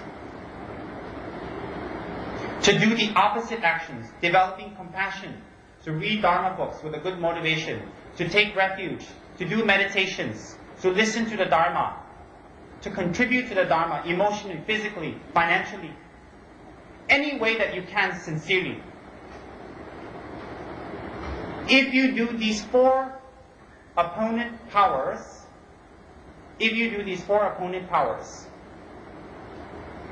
and you apply that to any Dharma or purification practices, definitely, surely, and steadily, you will become purified. And you will get the signs and dreams of purification. For example, in your dreams, you will have signs such as washing your gurus, washing a Buddha statue, vomiting, walking up a mountain, seeing the sunrise, seeing the moonrise, or coming out of quicksand, coming out of a deep pool. You will have these signs, and very clearly. Very clearly. That I can guarantee you. When I don't say that I'm so purified, I'm so excellent. I'm far from it. But when I was in Ladakh, North India, and I was doing some purification practices, I had a dream that His Holiness, the Great Rinpoche came. This is one of my root gurus. His Holiness, the Great Rinpoche came to my room, and I got a bucket of water and I was washing his feet. And I was washing it with lots of love and care. And I was washing it and I dried it and I put my head toward it. And then I woke up very happy. And I asked my other teacher, who was with me, His Eminence Dragon Rinpoche, Dr. Kagyu Pasek, and I asked him, oh, I had a very unusual dream. I didn't know you had these signs. I said, what does that mean? He says, oh, your purification practices are taking effect. This I share with you to share with you. This is not to tell you that I'm attained. I have a lot more karma to purify. But because of those purification practices, I can tell you a lot of sicknesses that would have come to me have been avoided. And the sicknesses that have come to me have been very less. And the degree is less. And also, when I take certain medicines, it takes effect. Purification practices work. It must be done with the 4 opponent powers. If the 4 opponent powers are applied, and you do the purification practices, you will be able to purify your negative karma. You will be able to collect new karma, good karma. And if it's dedicated toward bodhicitta or enlightenment, it will become merit. There's a difference between good karma and merit. Merit is what propels you toward enlightenment.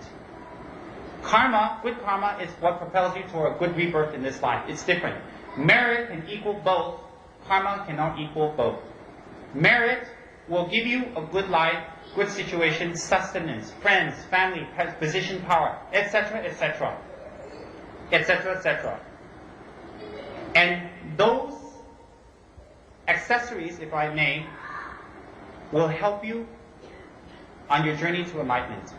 Whereas good karma, not merit, that is collected on the basis of false motivation, wrong motivation, will give you good wealth, good happiness, life, family, high taste, status, etc., etc., but will not propel you to enlightenment, but in fact bring you down in samsara.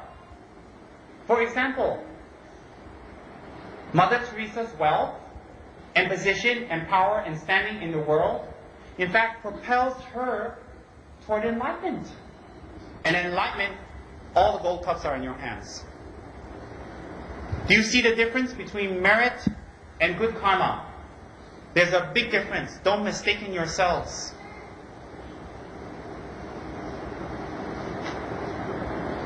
Therefore, it behooves us to make a very good motivation before any Dharma talk, any Dharma action, any prostration, meditations, practices, pilgrimages, meeting our Guru.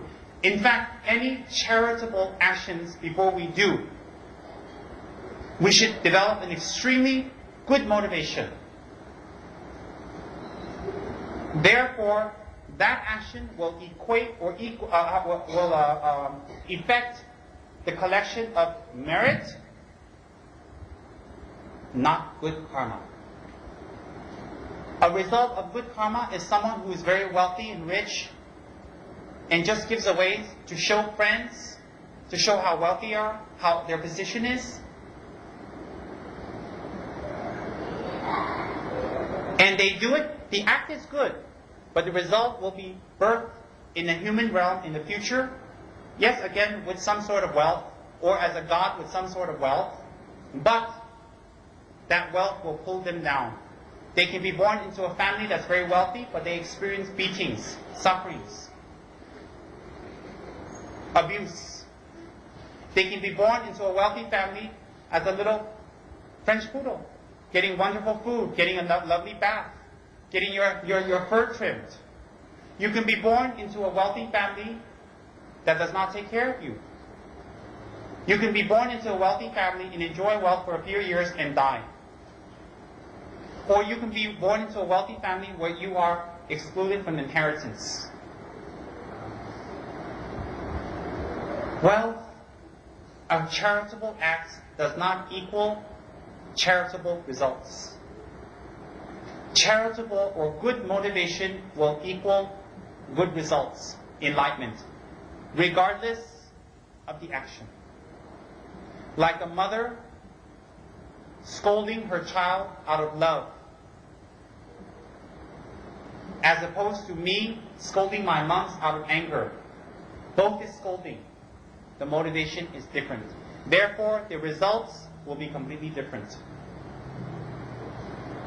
It's very logical. It's not the action. Therefore,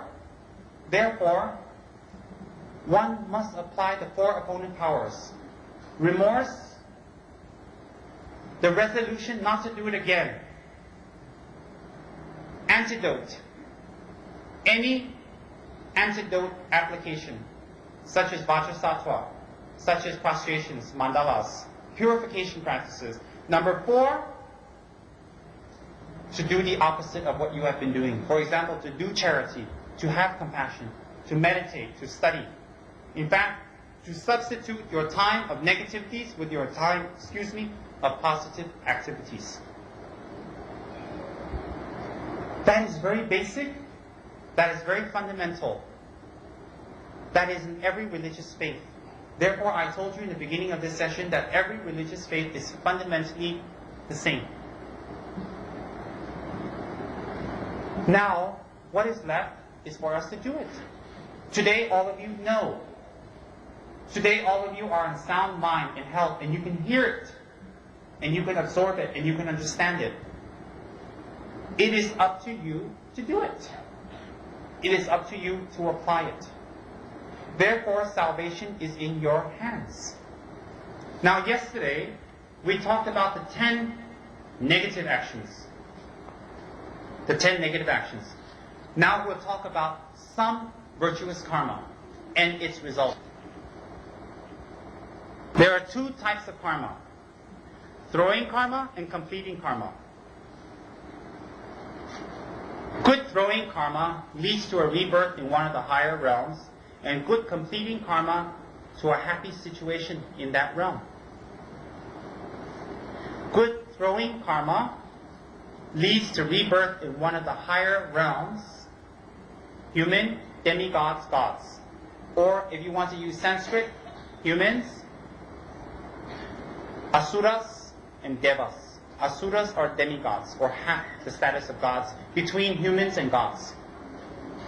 Humans, asuras, and devas. D-E-V-A-S-A-S. Asuras is A-S-U-R-A-S.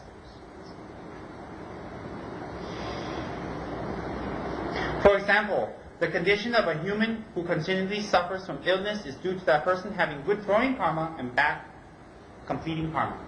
He had good throwing karma that threw him into a rebirth as a human, but yet as a human he cannot fulfill his complete human potential due to the completing karma, which created him to be sick constantly. If bad throwing and completing karma are combined, they lead to rebirth in the hell regions. A bad throwing karma and a bad completing karma. The situation of a pet dog who is fed and treated well is a result of bad throwing karma, but good completing karma. A situation of a human that is poverty-stricken is a result of good throwing karma and bad completing karma. A human that has his 5 senses intact, that is relatively well fed, that has all he needs to sustain his life and practice Dharma, is a result of good throwing karma and good completing karma. That is actually a very, very rare event. Example, without any pride or prejudice, how many people have attended a Dharma talk? The result of very much good throwing karma, but the completing karma is not there. Why?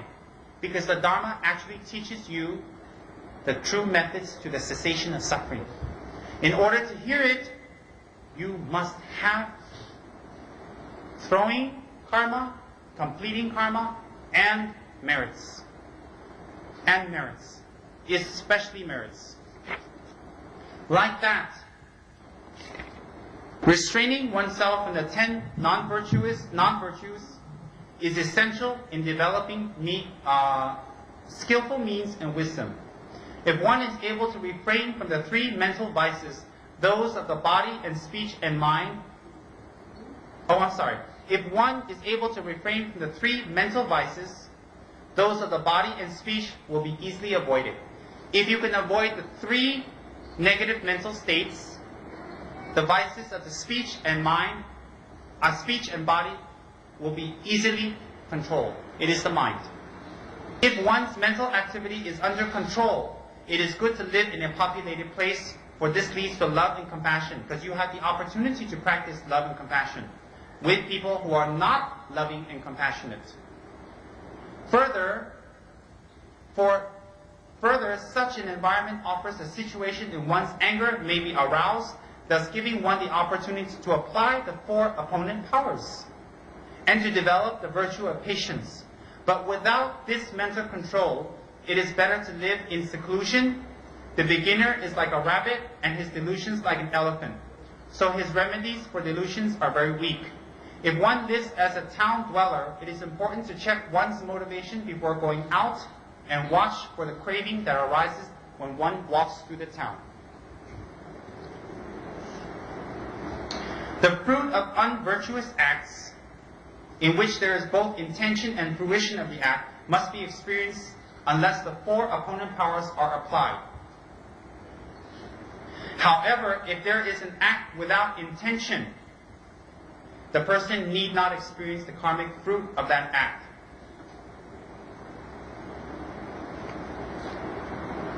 There are further 3 types of karma. Dongzhi, Liugyugi Le, or karma of which the fruit is experienced in this life. The second is karma of which the fruit is experienced in the next life. And the third is karma which is to be experienced in the next several lives.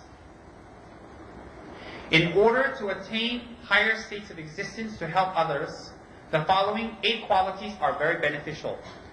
All good karma, all good actions, all positive actions are based on the 10 avoidance of the 10 non-virtuous acts which we have talked about yesterday in detail.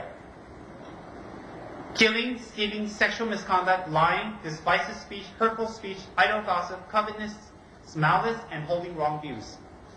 All suffering can be destroyed on the basis of just those 10 avoidances. Those 10. How simple and beautiful. How wonderful. How basically easy Buddha has given us the methods. Because by avoiding those 10, the mind becomes calmer, negativities do not accrue anymore, and what has been accrued becomes purified.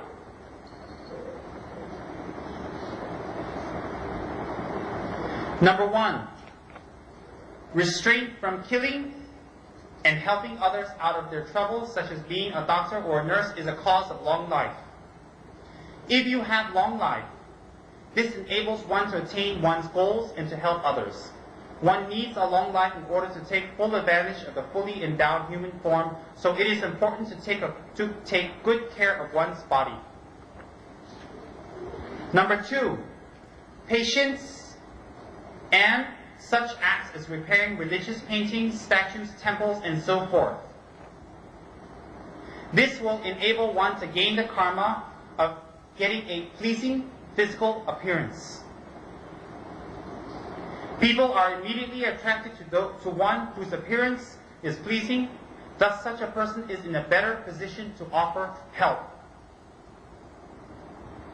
Number 3, humility, overcoming one's pride in respecting one's elders and other people in general, will result in birth in a race or caste which is highly regarded by society. Others listen to such people, whereas they might ignore a low-caste person, even one who is very wise, in general. Number 4, the act of charity and making offerings will result in wealth. This can be used to help others, as people require food and clothing before they can learn and practice the Dharma. Number 5, restraint from the 4 unvirtuous acts of speech: lying, divisive talk, idle talk, and harsh speech, harsh talk. Restraint from these 4 actions of the speech will give you the karma in your future, and now to always be truthful.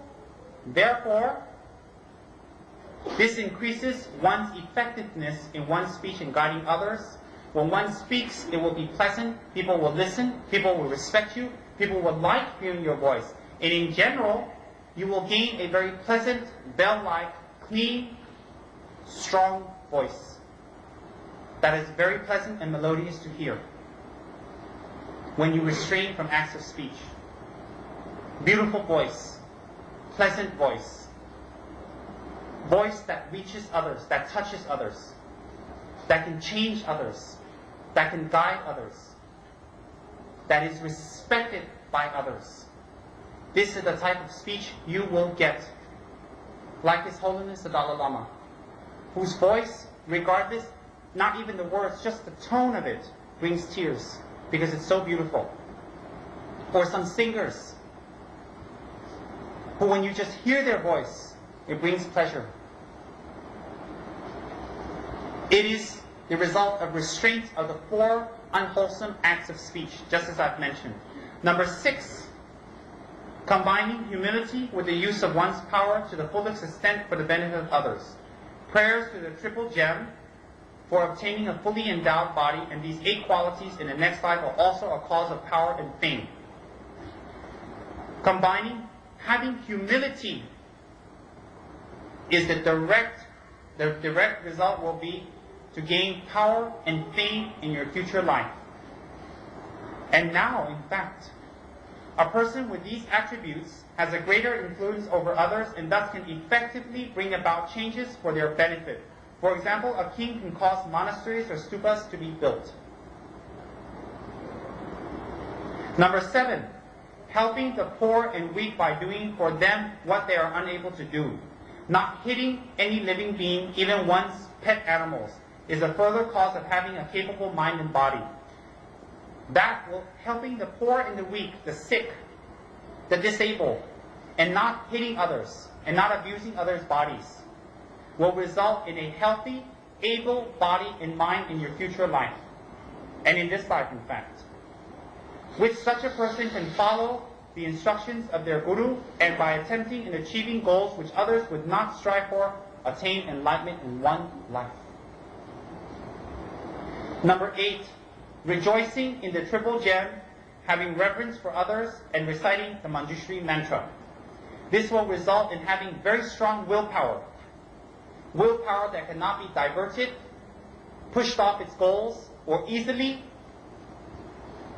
manipulated. To have strong willpower. Having this, one will be content while following any practices, and you will even have the ability to live in a cave alone if necessary to do your practices. If you have strong determination in getting a girlfriend, if you have strong willpower to get a good business, that is not a positive sign. That is in fact a negative sign. It is a sign that you will increase your delusions. When you are afraid of meditations, you are afraid of seclusion and caves, and you are afraid of these places, it is a sign that in your previous lives you did not rejoice in other people's good deeds, in the triple gems good deeds. You did not have reverence for others, and you, in fact, have not had respect for others. Therefore, it will result in a lack of strong willpower toward the true activities that will benefit your life and future lives, others, and eventually your enlightenment. Having strong willpower in the correct sense, you will be content and happy with practices and events that come along, and you will not be influenced by worldly advices, worldly people, gossip, and talk. You will be very strong in your determination to practice. Even if your teacher says, go into a cave, go into a retreat for 1 year, you will say, I will do so. When the teacher says to you, come to a Dharma talk, go into retreat, do this meditation, recite that prayer 1 million times, and you think of every excuse that is existent not to do it, it shows your lack of willpower in the correct sense of the word. But when your teacher says, go get a good job, fix yourself up, go get a nice boyfriend, before he finishes the sentence, you're out the door, that is the wrong type of willpower. That is willpower toward delusion and delusional activities. These 8 are not necessary for the attainment of enlightenment, but they do make progress faster and one's act more effective. Having them is like traveling from point A and B on a goat cart or an automobile. So these 8 results are not the aim of practice, but by the avoidance of the 10 non-virtuous acts, 4 of speech, 3 of mind, 3 of body, one can accumulate the karma to attain these 8 positions: long life, a pleasing physical appearance, birth in a high society, high race, wealth, to be truthful, powerful, famous, healthy, able body with strong willpower. These will help you and supplement you along your Dharma practice and to bring others onto the Dharma. So if you're born in a high caste, naturally you will be respected. To be born with a good, pleasing physical appearance that is good to look at, nice to look at, but does not attract other people's desires, but to have charisma. When that people see you or hear you or with you, they are attracted and spellbound by your dharmic charisma. Not to have a pleasing appearance that bring desire onto the other person. That is a wrong type of charisma. But to have dharma charisma, to attract others just by appearance, to look different. Just by seeing you, someone says, hey, that person looks different. What is it about them? And by that way alone, you can bring them. By that way, one method to bring it onto Dharma. To have wealth, to use it for the sake of growing and benefiting others. To always have good speech, pure speech, pleasant speech. To have power and fame that you can influence others onto the good path. To have a healthy and able body and mind so that whatever one wishes to do, positively one is able. To have strong willpower that you cannot be pushed off the path regardless of whatever people do to you, how much beating you get, how much scolding, how much people make fun of you or taunt you or tease you, or how everybody in the world, your society and people are saying you're doing a wrong thing, yet you have strong will and determination from a very young age to do it, and you know it's right, and you do it, and not to be thrown off regardless of the obstacles.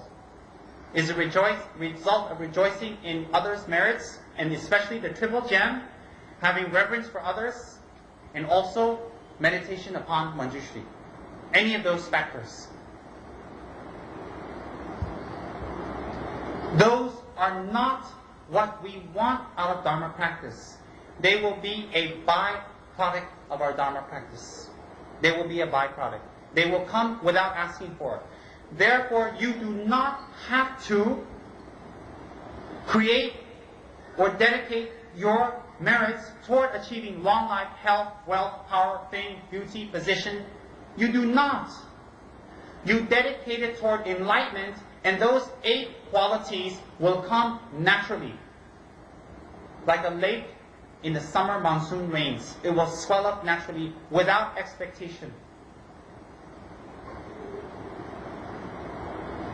Therefore, it is always very beneficial to have an excellent motivation, to dedicate it to the supreme of the supreme, enlightenment.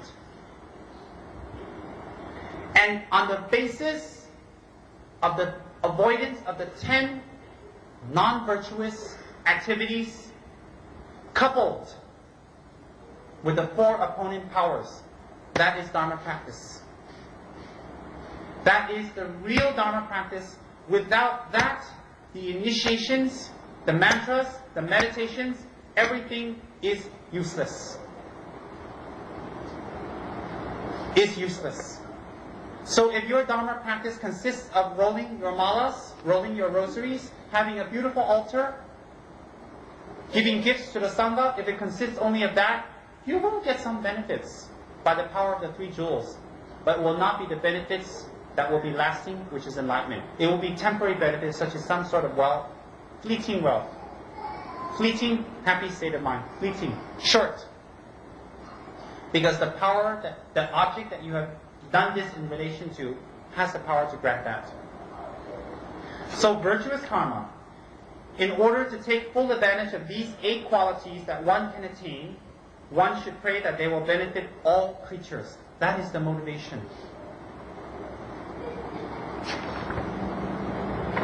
Does anyone have any questions? Today we have gone into karma. We have gone into karma strongly. Yesterday we talked about previous lives, how they exist on a logical basis. Today, in the beginning, I have gone over it with you. This will strengthen your already maybe strong or non-strong belief in reincarnation. At least in your society, in your culture, in our cultures, in our Eastern cultures, we have a strong belief in reincarnation. Or we've heard of it, we've been exposed. Or our grandmothers have told us, and on that basis we've just believed it.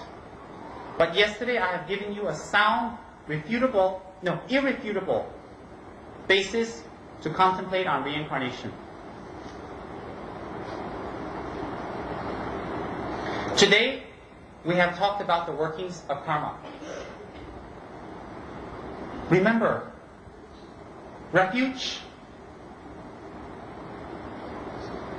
true Dharma practice motivated by the wish to free others on the basis of the 10 avoidances, the 10 non-virtues, coupled with the 4 opponent powers. This is Dharma practice. This is the core, this is the essence. If this is done, then meditation, mantras, initiation, making statues, making religious artifacts, helping the Sangha, sponsoring Rinpoche, sponsoring monks, sponsoring monasteries, sponsoring centers, will bring true benefit, will bring not karma, but merit. Think about it carefully.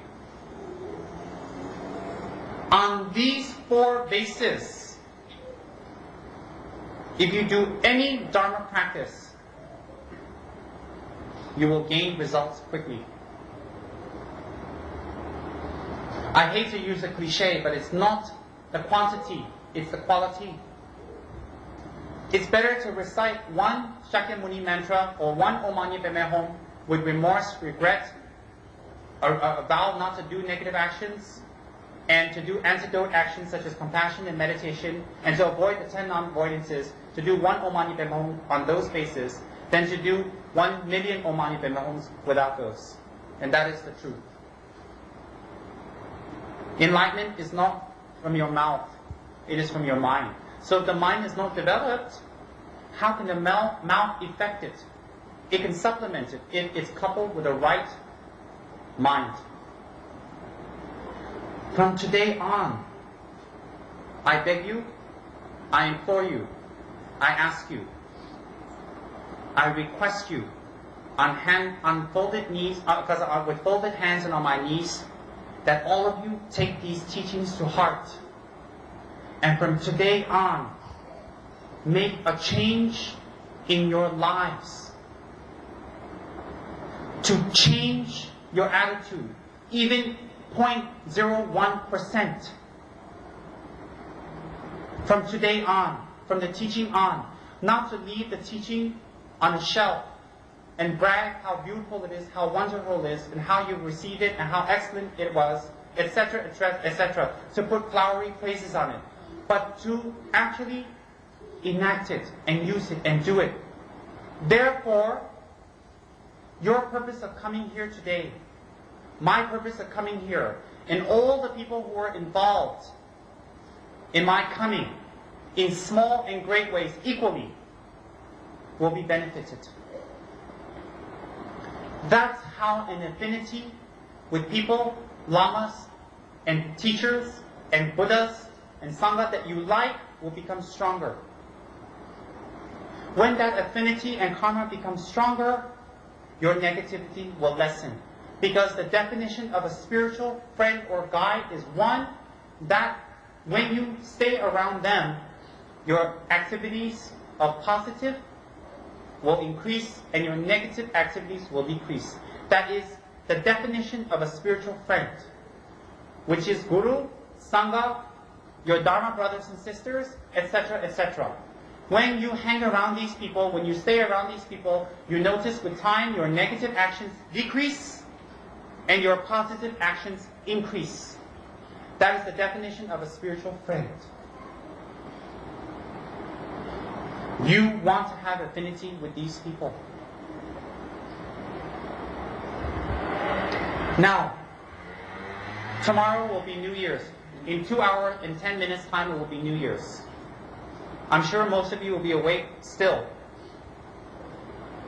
Have communion with the 3 jewels. If you are another religious sect, fine. Have communion with Muhammad, with God, with Jesus. Have communion with the God of Israel. It doesn't matter. But have communion with them.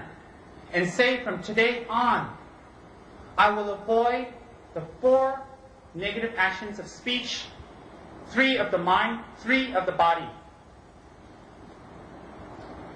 Killing, stealing, sexual misconduct, 3 of the body. 4 of the speech, harsh speech, divisive speech, gossip, idle talk. What is the 4th one? Can anyone volunteer? Schismatic or divisive speech, isn't it? Then the 3 of the mind, covetousness, malice, and wrong view. That is your New Year's resolution. Not to get a new diamond ring, or to get to England, or to get a relationship this year, success or bust. No. Your resolution should be to avoid those 10 non-virtuous actions to the best of your ability, and not for 1 and 2 days and you go back to yourself, but to continuously do it again and again and again and again until you root it out, therefore bringing happiness to yourself and to others. That should be your New Year's resolution.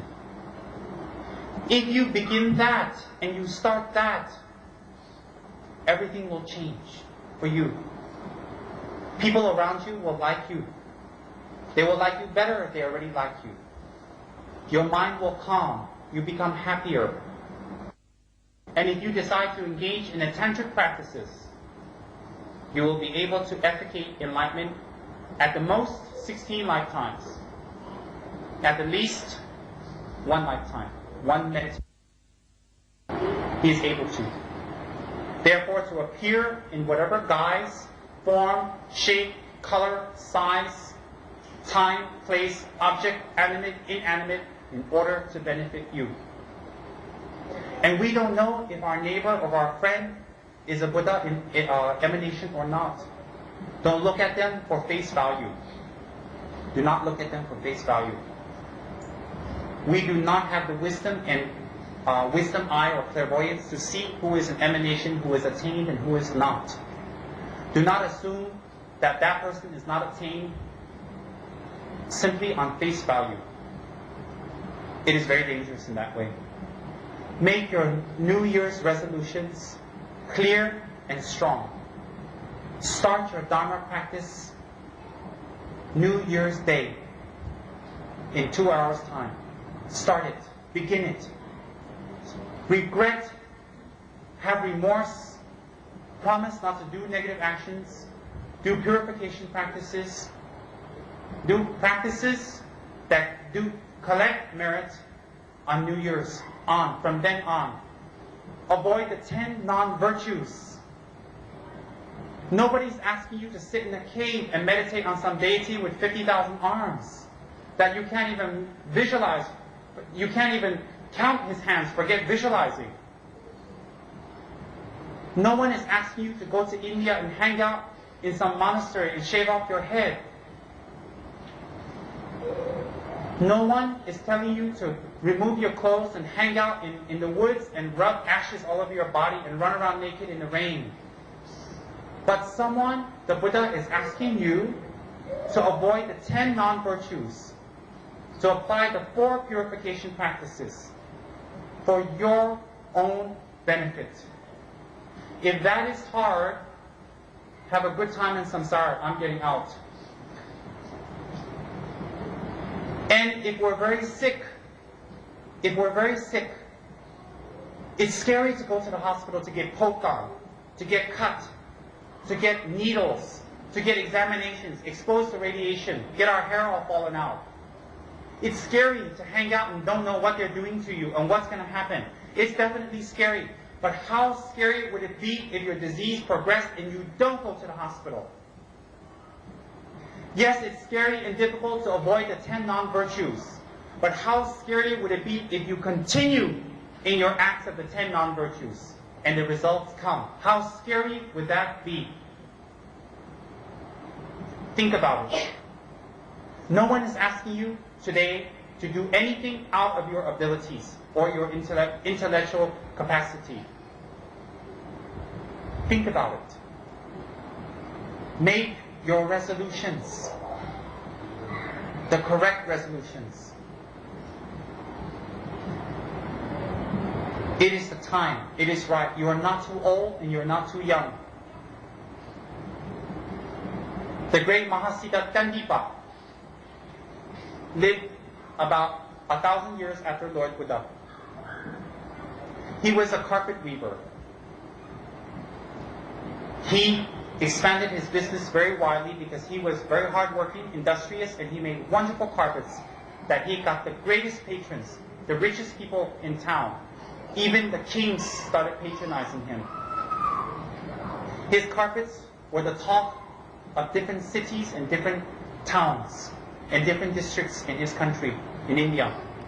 When he got old, he lost his ability, he lost clear vision, the nimbleness of his hands, everything. And he could not do it anymore. He passed his knowledge and ability on to his 4 sons, who were equally as industrious, equally as smart and hardworking as their father, and respected their father and mother with grace, with dignity, and with deep love. And they worked at their business very successfully, and it grew more and more, even bigger than their father ever had done in his life. In the front of their shop, they had displays where they had displayed their carpets and samples. In the back is where they worked. And then way in the back was a garden where they actually had a jasmine garden. And their quarters, living quarters. They had a big compound. Then, when the father became old, unable to work, out of respect, they kept the father in the front near the display area, display room. And lots of customers would come.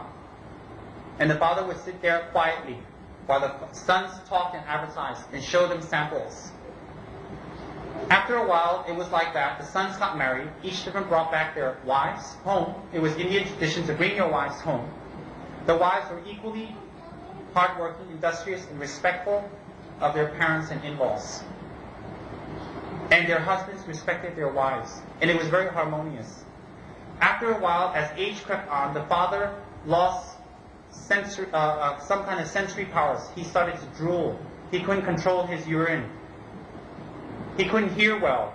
He, in fact, would fall asleep.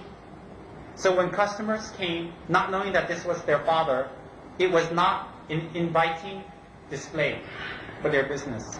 So the wives asked the husbands to please remove the father to the back to build him a nice little compound, a nice little house in the back to relax. The husbands listened and they did so. So in the jasmine garden, they built a nice little house for him and they moved him to the back. The father was very angry, very upset, very disgusted, very hurt. In my prime, I was the best, I was excellent, I give everything to my sons. In my old age, they abandoned me, throw me in the back, and I am a source of shame and disgust for them. He was hurt. He became very, very hurt, agitated, and therefore very frustrated and very angry person. He was in his 70s.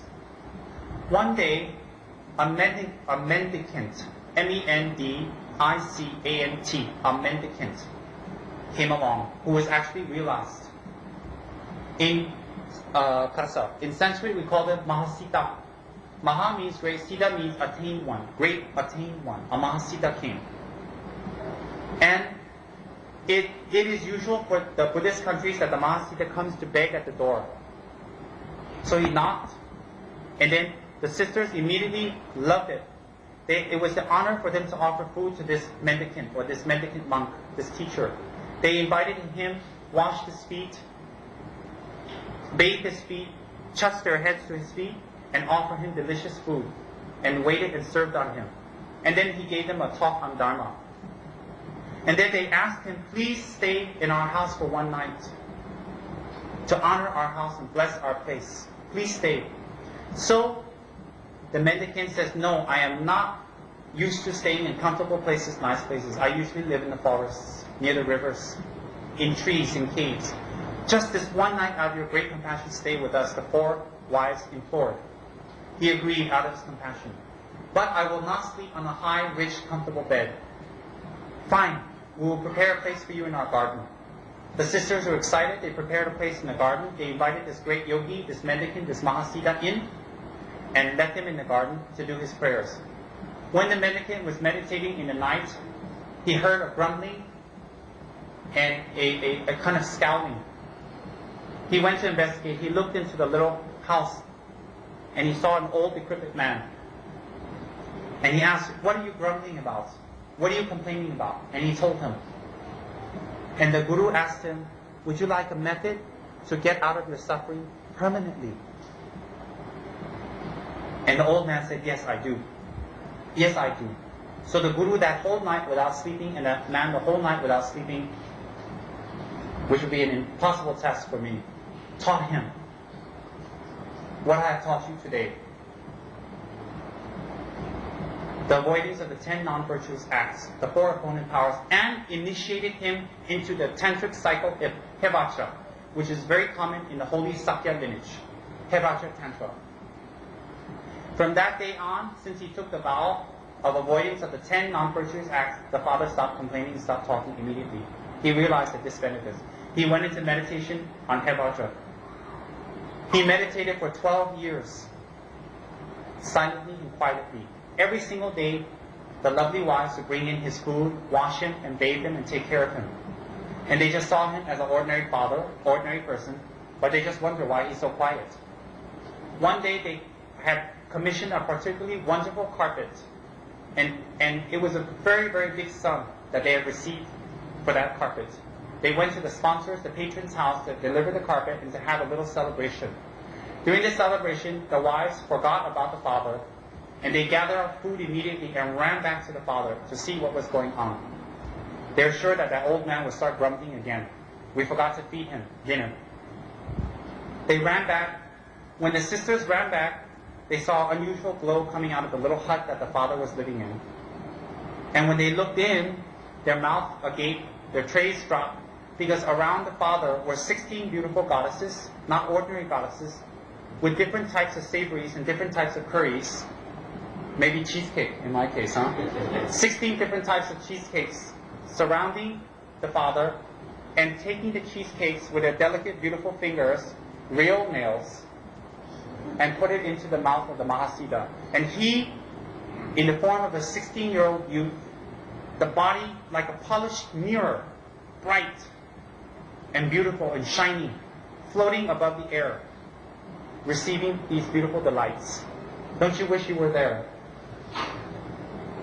The sisters ran back. They thought they're hallucinating. They thought somebody put some things in their drink, ran back to the party and say, hey, call their husbands. Either the old man has gone mad or we have gone mad. Everybody ran back to witness this. And the old man floated into the air. The goddesses dissolved. The 16 goddesses were the 16 deities of the Hevajra Mandala. The 16 deities of the Hevajra Mandala. The old man manifested as Hevajra deity and taught them the Dharma, beginning with the 4 noble truths. And from then on, the father lived for a few more years teaching the Dharma. At the time of death, he was able to take a few hundred disciples with him without leaving his body behind.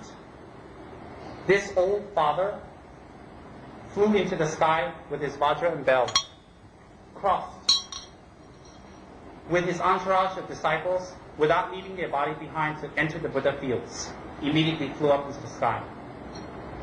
That is the great Mahasiddha Tandipa. He started his meditational practices in his 70s.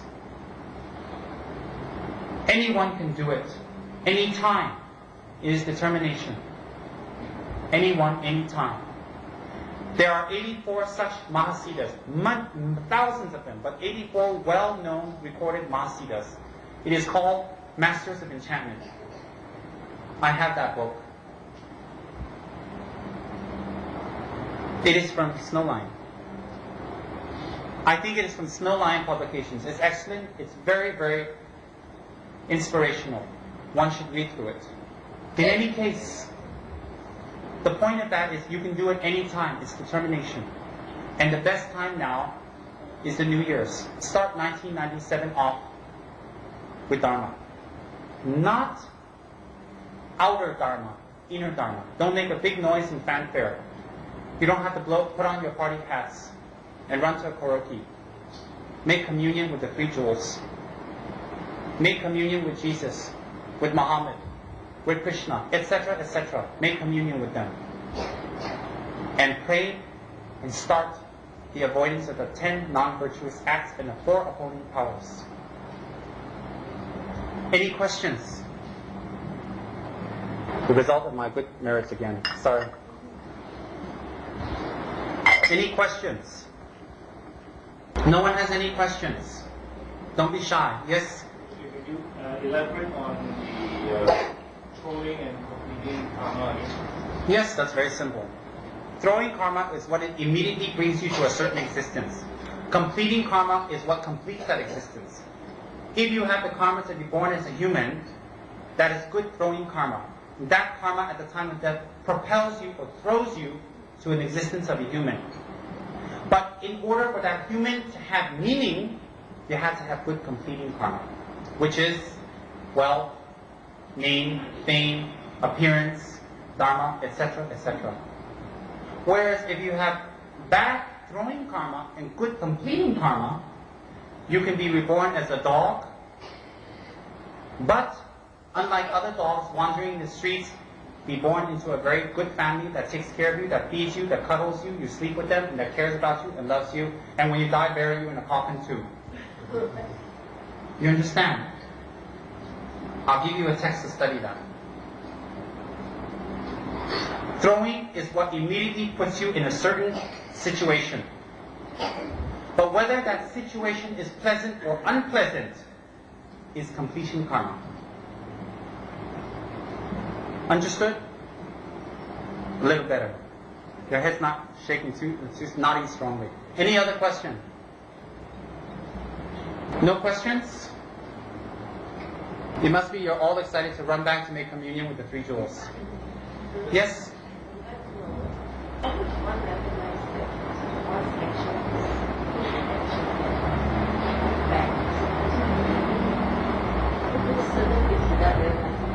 You do certain things? Where have you been for 2 days? No, I'm kidding. When it is a good action, it is not motivated by the 8 worldly concerns. How could you not realize it? When you shout at someone out of love, or you shout at someone out of hate, you don't know? When you steal, or when you give, you don't know the difference? When you feel frustration with someone, if you say something harsh to them, or you forgive them and never mind them, you cannot see the distinction? Any action that harms others in any way is negative action. Exactly. But after you realize and you catch yourself again and again and again and again, and then you can stop yourself in the beginning. Exactly. Train yourself. Awareness. Exactly. Very good. Exactly. I will be teaching you a meditation, not today of course, which will help you to increase your awareness of what you do. It is a meditation that is good for anybody. Free thinkers, non-Buddhists, Buddhists, anyone to gain awareness. Very good. You come for that. Any other question? In our daily existence as humans, we ourselves may be practicing Dharma and patience. I know the question. Okay. But if we are in this world socializing with other human beings who are not practicing Dharma or whatever, and they are actually throwing bad things at us, and we are the victims, what should we do? I mean, we cannot wait for good Are you a victim because of your negative karma that you have collected, or because of your good karma that you have collected? No, Are you a victim? It's an external environment. But is the external environment created by your good karma or your bad karma? That's not my question. But listen to my question. When you answer that, you'll have the answer to yours. To the Holy Dharma. All mother sentient beings are suffering samsara. All mother sentient beings are ceaselessly suffering all gross and subtle types of sufferings. Endlessly over and over and over again from year after year after year, going on since beginnings of time. Feeling their complete suffering, feeling their complete unhappiness, knowing their complete unhappiness, and knowing that they know how much they're suffering, I will generate a Bodhi mind, I will generate the holy mind of enlightenment in order to free all beings from complete suffering. For this reason, today I shall sit and listen to the Holy Dharma.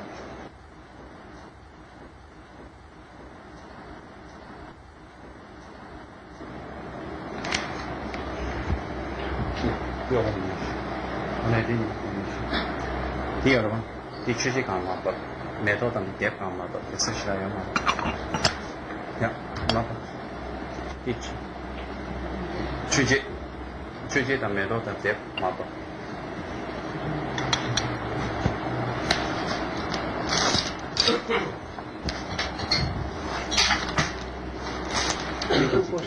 이거지. 이미 맞아. 이 대상. Yeah, let's bring it down. It's a lot of room.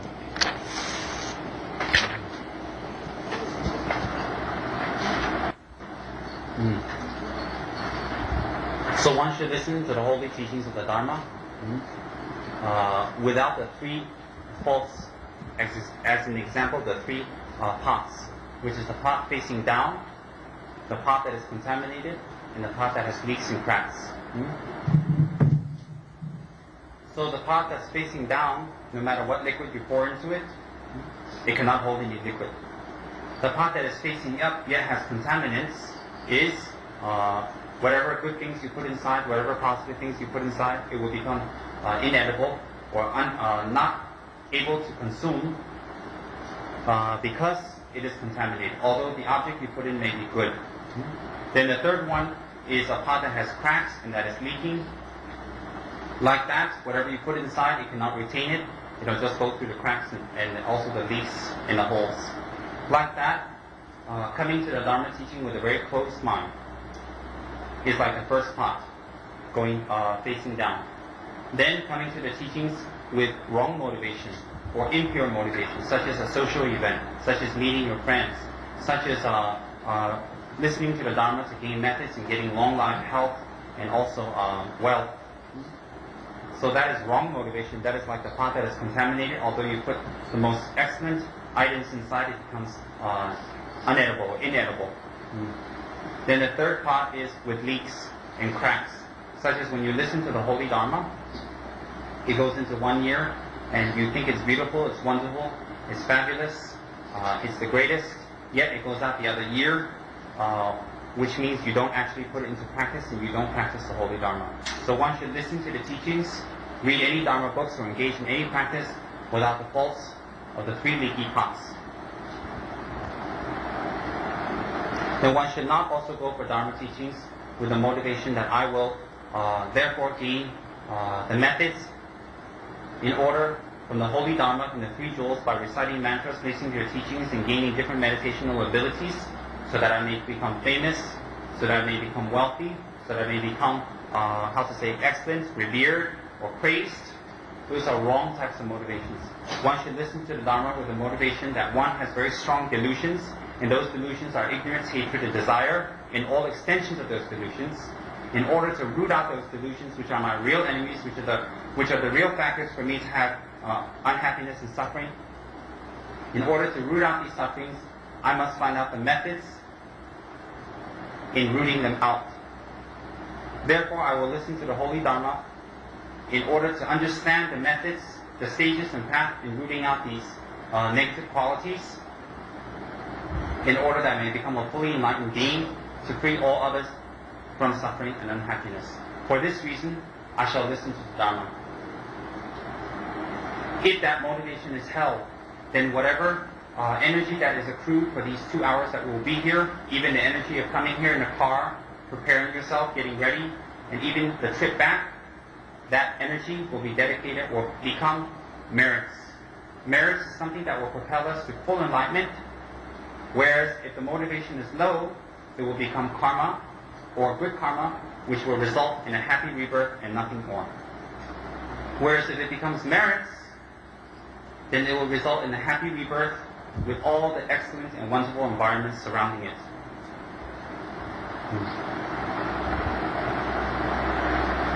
So one should develop that motivation very strongly, as I've spoken about yesterday and the day before. One should develop that motivation very strongly from the heart, that I shall listen to the Dharma in order to pull out and root out all negativities of my mind, which causes me to have negative activities, which causes me to have negative speech, therefore creating a type of negative energy and karma that will propel back to me and bring sufferings to myself and to others. I will become a fully enlightened being. Therefore, I will listen to the Dharma. One should have this type of motivation very, very strongly in order to listen to the Dharma, to make it a beneficial activity or a dharmic activity. Does anyone have any questions from yesterday and the day before's teachings before we go on? No questions? It's clear. And is there a need to go over the the logical analysis of reincarnation for the sake of the new people, or it's not necessary? Is it necessary? You guys won't be bored? I think there's a lot of new faces I see. Okay. Then yesterday, the day before, we went over for about a half hour. Yesterday we went over for about 10-15 minutes. Today we'll go over for about 7-8 minutes. So that the people who've been studiously attending every day do not have to be bored. And then the new people will not be left out either. The whole basis of Buddhism, the whole basis is the theory of reincarnation. The whole basis that Buddhism is based on is the theory of reincarnation. And how that comes about is just not something made up or something that is used to scare young kids or scare us into doing this and that practice. But it is a very, very precise science, or it is a very exact science that is very logical and that can be examined carefully with your own mind, which is originally spoken by Lord Buddha. And later, further explained by great masters such as Dhammakirti. And this is one of the main texts that we study in the monasteries. Then, Dhammakirti spoke of all phenomena as existing on the basis of continuity or continuum. All objects are on the basis of continuity. For example, if I gave the example of a piece of paper the other day, a piece of paper, in order for this piece of paper to be here now, it has to have existed a previous moment and a previous moment. It has to have existed yesterday, the day before, and when we go back and back and back, when we examine it carefully, it has to have existed at the printers. Before that, it was a pulp or it was recycled. Before that, it was a tree. Before that, it was a sapling and a seed. From that seed, it had to have come from another tree, and therefore, if we go backwards, the same procedure, the previous tree, the previous tree, the previous tree, the previous tree, going back and back and back and back, without count, or uncountable, innumerable. So therefore, like that, all phenomena that exist in this world is operating on the same basis. Like that, our minds, like that, our bodies are operating on the same basis, on the basis of continuity. In order for the body to exist now at 8 o'clock, it must have existed at 7:30, 7 o'clock, 6 o'clock, and so on. It must have existed yesterday, the day before. It must have existed last week, the week before that. It must have existed previous month, the previous month before that. Then, last year, the year before that, and have existed back. The body could not have just come out of nowhere. The paper, the book, the cup, the table, this room, the vinyl, the altar, the frames could not have come out of nowhere and just appeared out of the sky and just appeared. it must have had a source, it must have had a previous moment, it must have had a previous continuous moment. Like that, the body must have had a previous moment, going back and back and back. So when we look at the body, logically, it did have a previous moment, at a previous moment, which when we gather on, it gathers a momentum which becomes minutes, becomes hours, it becomes days, becomes months, becomes years, becomes 10 years, and on and on and on and on. So like that, all the way up to the point of our birth. All the way up to the point of our birth, even when if we were born at 10 o'clock, example, then at 9:59 we must have been inside our mother's womb. Then, just an example, of course the labor process takes much more time than that. Then, before that we must have been in our mother's womb, in our kind mother's womb. Then, 9 months of gestation, inside the mother's womb, and even all the way back, if you go back to the formation of the fetus, back to the very point of conception, where the white cell of the father and the red cell of the mother, as Buddha spoke in the Buddhist, in the Tantras, combine at that moment in order for us to have that moment of conception, or where we were exactly conceived. So if we were conceived, let's say at 9 o'clock, then at 8:59,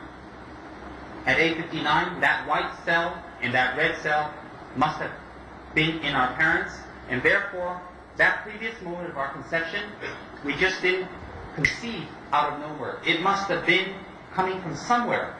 Like that continuity, if we go backwards, that cell went back to our parents, that cell, if we trace back, went to their parents, their lives went back to the time they were childhood, when they were children, then that went back to the time when they were in their parents' wombs, and then it went back to their parents and their parents, so on. It is innumerable. It goes back so many thousands and thousands and millenniums, actually.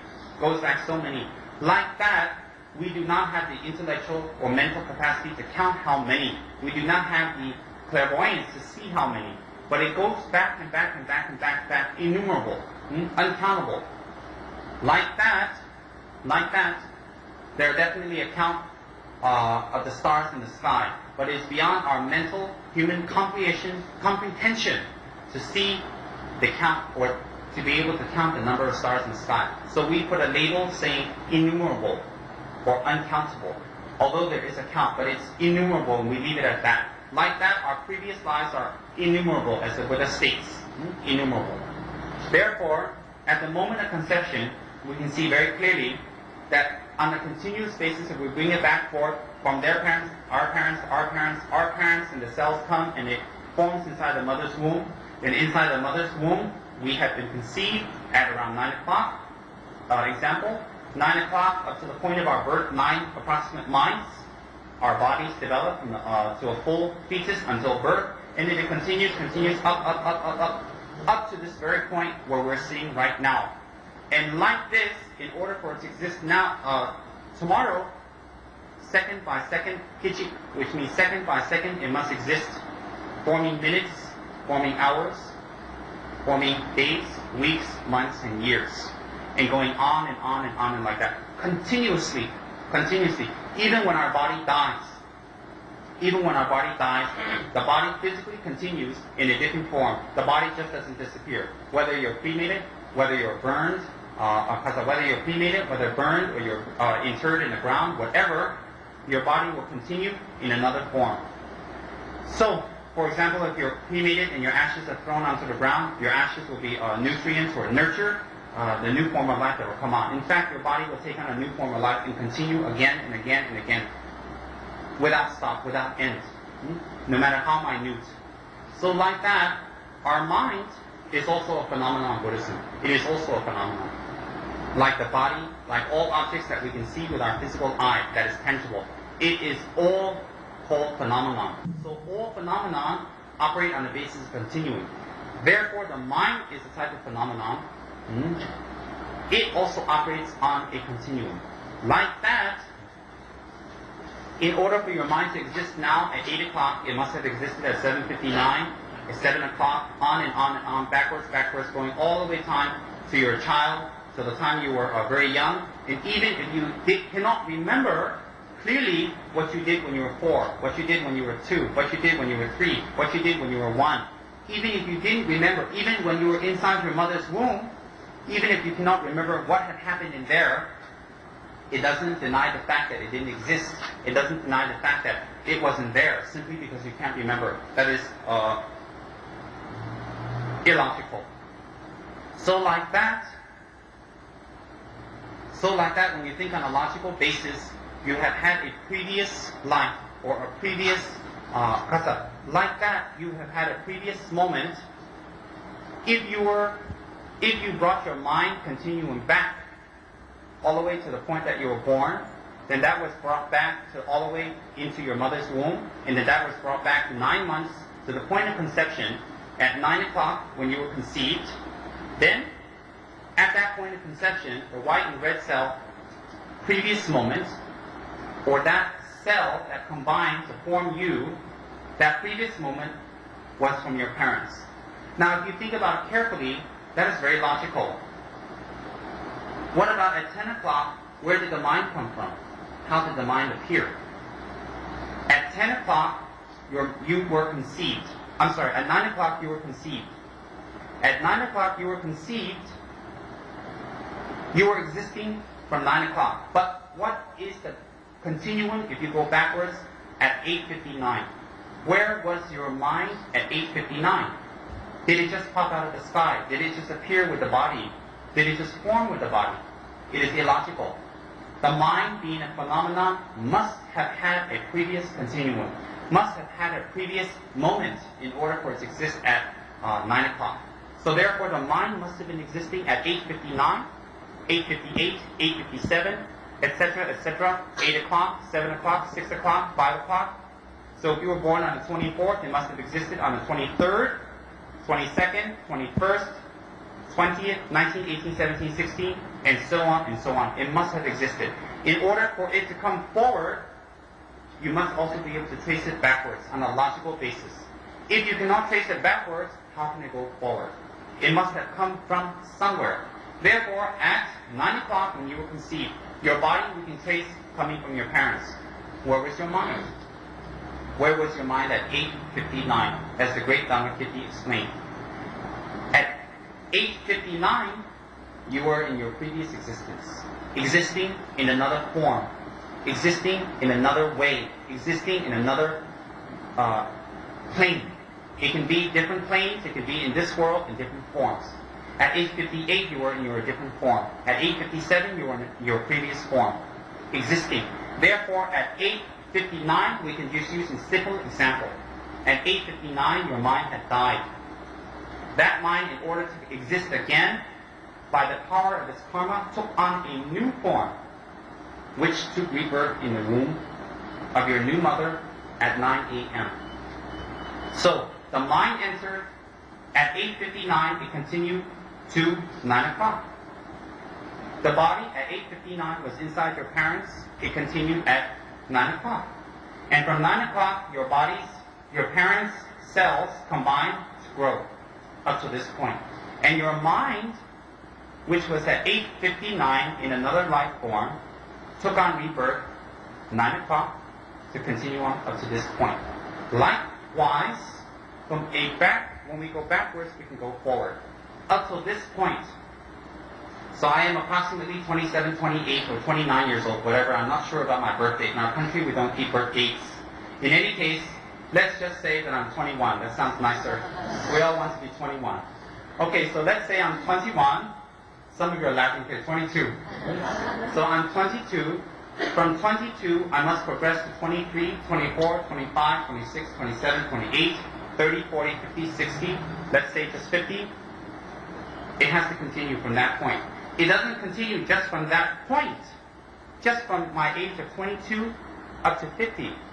It has to have 21, 20 on a logical basis. So let's assume I'm going to die at the age of 50. When I die at the age of 50, when I leave my body, the body will continue in another way. What about the mind? What about the mind? How will it continue? It must exist. It cannot just disappear. This energy cannot just disappear so simply. So if we die, let's say at 12 o'clock, at 12 o'clock your body and its functions cease. your mind, your body and its functions cease to exist in its present form, will exist in another form. It will go down as nutrients into the ground.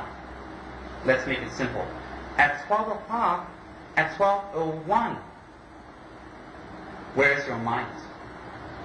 At 12:02, where is your mind? At 12:03, 12:04, etc., etc., where is your mind? The next day, the next day, the next day, the next day. On a logical basis, your mind works on a continuity. It works continuously. It moves continuously. In order for it to exist at this moment, it has to have a previous moment. In order for it to exist in the future, it must have had this moment.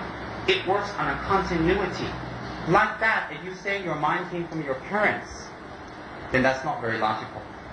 Because physically, we have attributes of our parents, if not our parents, at least our grandparents. But mentally, if we check carefully, we are quite different than our parents. The way we think, the way we act. Our kids are quite different than us. In fact, the parents' dislikes are usually the likes of the kids. And the parents' likes are the dislikes of the children. You can have scientific geniuses as parents, and you can have not very intelligent children. You can have very unintelligent parents and extremely intelligent children. So if the mind was stemming from the parents, then the mind must resemble the parents in every way. Now, what semblance of resemblance we might have to our parents' way of thinking or moving or doing things is just a matter of conditioning. When you've been with someone for a very, very long time and you've looked up to that person and you've only known to do things in this way, then in that way we may do things similarly. But that does not prove that the mind has come from the parents, because the majority of us are quite different than our parents. Our careers and our skills and what we like and what we don't like are quite different from our parents. So on a logical basis, on a logical examination, the mind cannot have existed just at the time of birth. It must have had a previous moment. The mind could not have come from the parents, because if it did, it would have to resemble the parents, like our physical bodies. Even genetically, our diseases sometimes are inherited. It must have come from our parents. But we are completely different than our parents. Completely different. And then that's when the conflict arises. In any case, that's a whole new story. Then, on this basis, Buddha, with his great omniscience and clairvoyance, can put the doctrine of reincarnation in our ordinary worldly terms on that basis.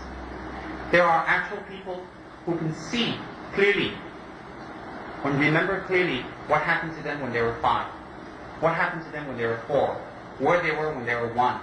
Even there are people who can remember clearly what they were doing inside the womb, what they were thinking, how they were feeling. There are even people who can remember what they were doing in their previous life. Clearly. Very, very clearly they can remember what they were doing in their previous lives. And the one before that. By the power of meditation, which I will speak about today, breath meditation, you will be able to unlock the powers of your memory and your mind, which can go back, never mind previous lives, will help you to focus, make your mind straight, powerful, clear, like an arrow, very sharp, that you can remember things when you were very, very young that you can never recall otherwise. And therefore exploring back to your previous lives, your previous existences, what you were doing. Only a fully enlightened Buddha, fully enlightened being, an enlightened being can see their previous lives clearly, without fault, all the way back. People who have certain meditational abilities can see their previous lives to a certain point and then it stops. And some can see your previous lives to a certain point and stop. But it depends on your meditational abilities. Then, on that basis, which I've condensed, on that basis, Buddhism bases its doctrine on reincarnation.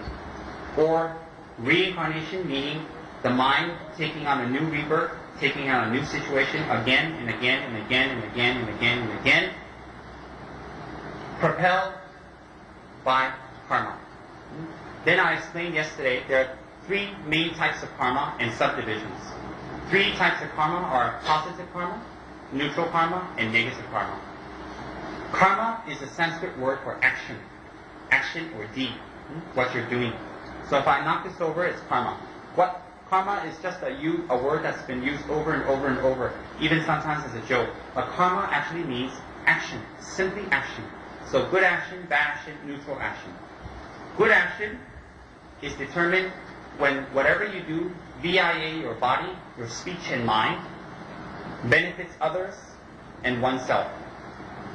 Bad action is any act that you do that creates harm and unhappiness to others and oneself. Neutral action is any action that brings no harm and brings no good to others. For example, eating. Just neutral action. So, good karma or good actions create a positive good result. Negative actions create a negative result. It's very simple. Therefore, what rebirth you take, the environment that you take it in, and the situation that you have to go through, and the form that you have to go through, and positive, negative feelings, and positive, negative experiences that you have to go through, all is dependent on karma. All karma or all action definitely has a result. Definitely will have a result. All action cannot be without result. It also operates on continuity basis. Whether the results come to you quickly, whether the results come to you slowly, still the results will definitely come. Then, on that basis, we can base the theory of reincarnation.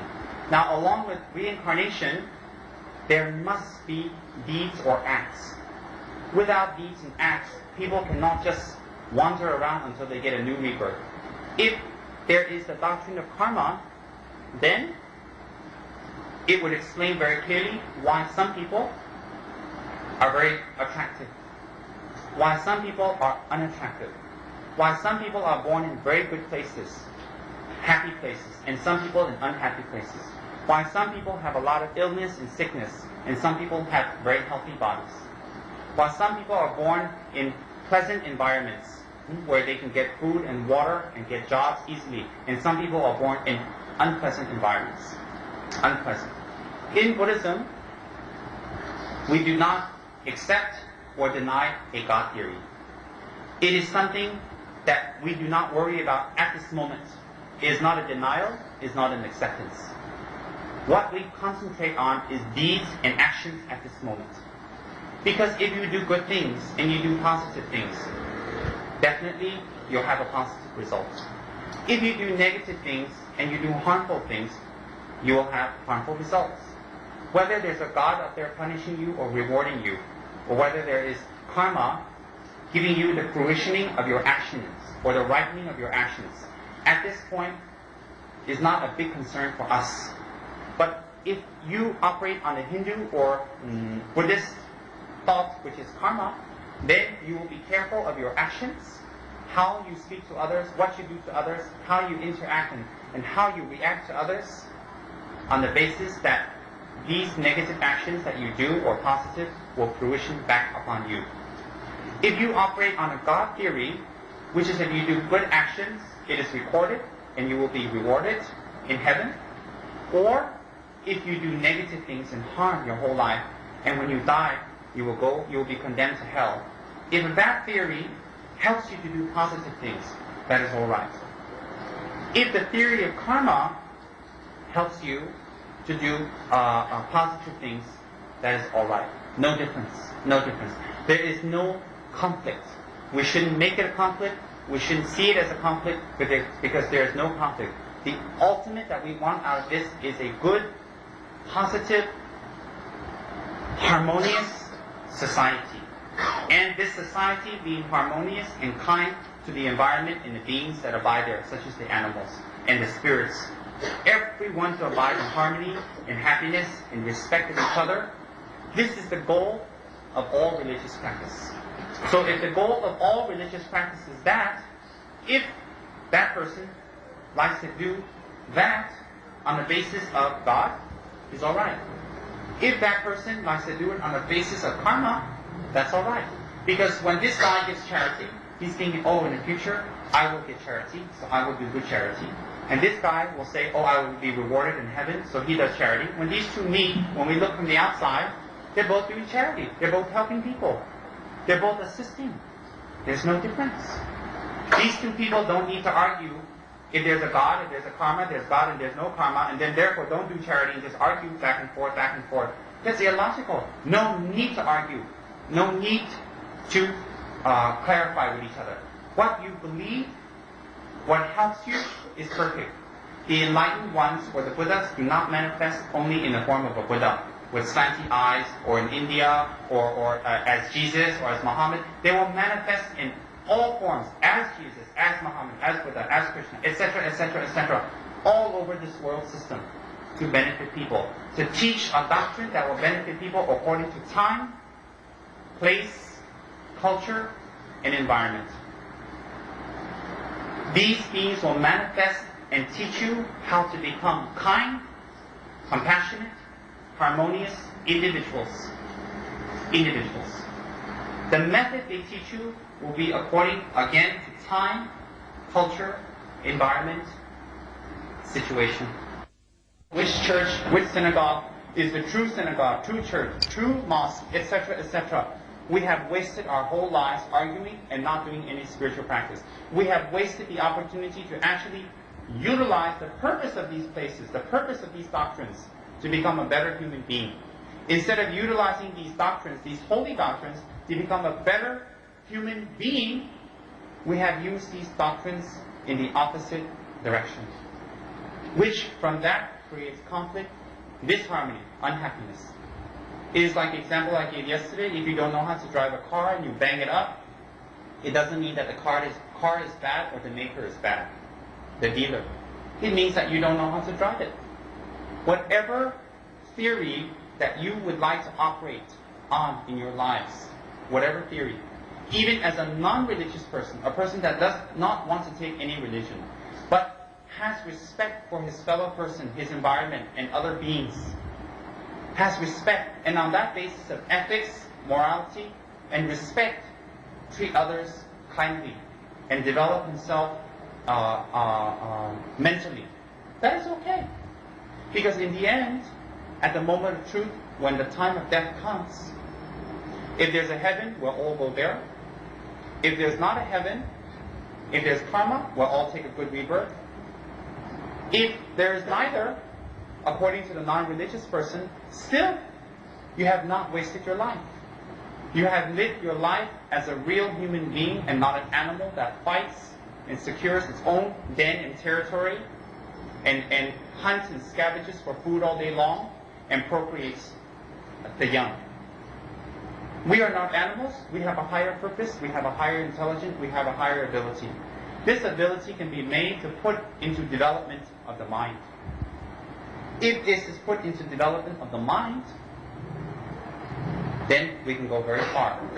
If this is put toward the development of just wealth, position, power, games, entertainment, fun, if it's just used for this, then actually this great ability is wasted. Because lasting happiness definitely cannot come from outer physical objects. If happiness can come from outer physical objects, then the more physical outer objects that we have, the happier we must become. If happiness was based on good appearance, then every single beautiful person in the world, all the supermodels, all the super male models and all of that, should be very, very happy. All the film stars should be extremely happy, so happy that they have no time to cry and have any kind of distress. But if we read these kind of magazines, all they have is unhappiness. If happiness was based on wealth, then every single person that has wealth in this world should be completely happy, free of problems. If happiness was based on having friends, then the more friends we have, the less lonely we must feel, the more loving and the more love we must feel, the more comfort and the more, happiness we must feel. But in fact, if we have wealth, we know why the friends are coming. If we don't have wealth, we look around, very rare friends, no friends. Friends also, you cannot base your happiness on. And also, if you base your happiness on an object that is transitory and transient and that passes, as soon as that object changes or that transitory nature takes effect, for example, your friend moves away, your friend dies, your car is stolen, your car is banged up, your wealth is lost overnight on the shares or whatnot. The minute you lose it, then unhappiness comes. So if you base your happiness on that, there are many faults. The faults of transientness or impermanence. The fault that this object cannot be the one that brings you happiness. If it is, the more you have, the happier you should be. The more joyous you should be. In fact, when we check it, it is not. Happiness is a state of mind. Happiness is a state of mind. If happiness is a state of mind, then that mind must be developed. How can an outer physical object create a state of mind? It can supplement a state of mind. For example, if you eat good foods and you keep your body well and you're not so uncomfortable, okay, it can help. It can assist. But it is not the cause or the real cause. It is an environmental or temporary cause to your happiness. It is not the ultimate cause. Real happiness comes about from inner disarmament or freedom from one's own negative traits, negative delusions. Delusions such as ignorance, hatred, desire. From ignorance, hatred, desire, jealousy, craving, dissatisfaction, anger, etc., etc., etc. will arise. When these negative emotions arise and propel you to do something negative and therefore get a negative result, that is when unhappiness comes. That is when unhappiness comes. If you have a beautiful object, if you have two cups, one is a better cup and one is a worse cup, and your friend comes along and takes the better cup, and you get upset, your happiness is not based on that cup. Your happiness is not complete because you do not have giving. You do not have rejoicing, and you are attached. You have desire. Because you have desire, you will argue with your friend and say, why are you so greedy and you took the better cup and you left me the worst cup? In fact, if you weren't greedy, you wouldn't even be attached or worried about which cup you took as long as you got the cup. Because you yourself are very greedy and you yourself are very attached, coming from desire. When he takes that, you feel unhappy. But the deluded mind tricks you into saying, no, my happiness is dependent on that cup. So he took that cup, the better cup. Therefore, I am unhappy. But in fact, if you investigate clearly, the unhappiness is not that cup. It is a situation in which your state of mind has been reflected on. Therefore, when we see that cup and it's taken away and we see the worst cup and we take that home, every time we see it, we reinforce that. We recondition ourselves to think, oh, he took that bad cup. He's a bad person. He's an evil person. He's not really my friend. I am unhappy. And then people who concentrated on it very much, over and over and over again, become crazy, or become neurotic, or become extremely attached, possessive. And therefore, they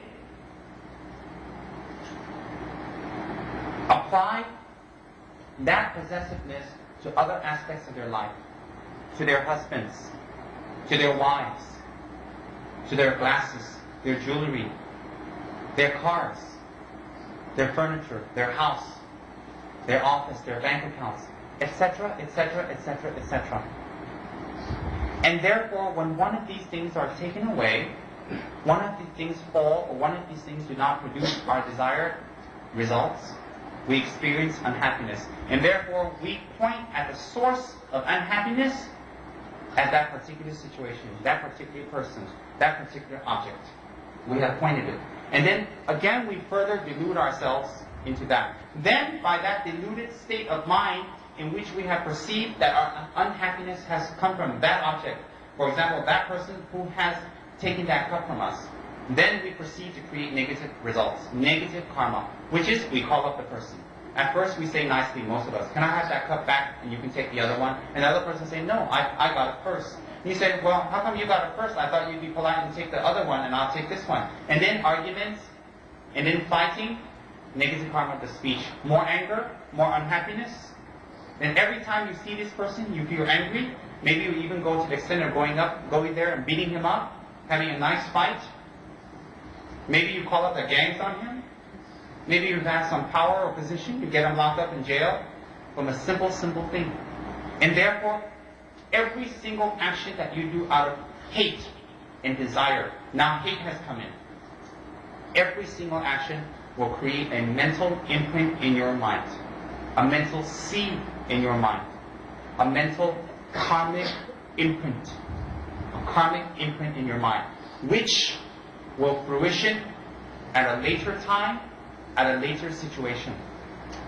And if that imprint was negative in this case, then you will get negative results. For example, if you speak very harsh words out of hatred and desire and ignorance, any of these three poisons or these three delusions, if you speak any harsh words on the basis of these three to that person, you have collected a karma of the speech that is negative.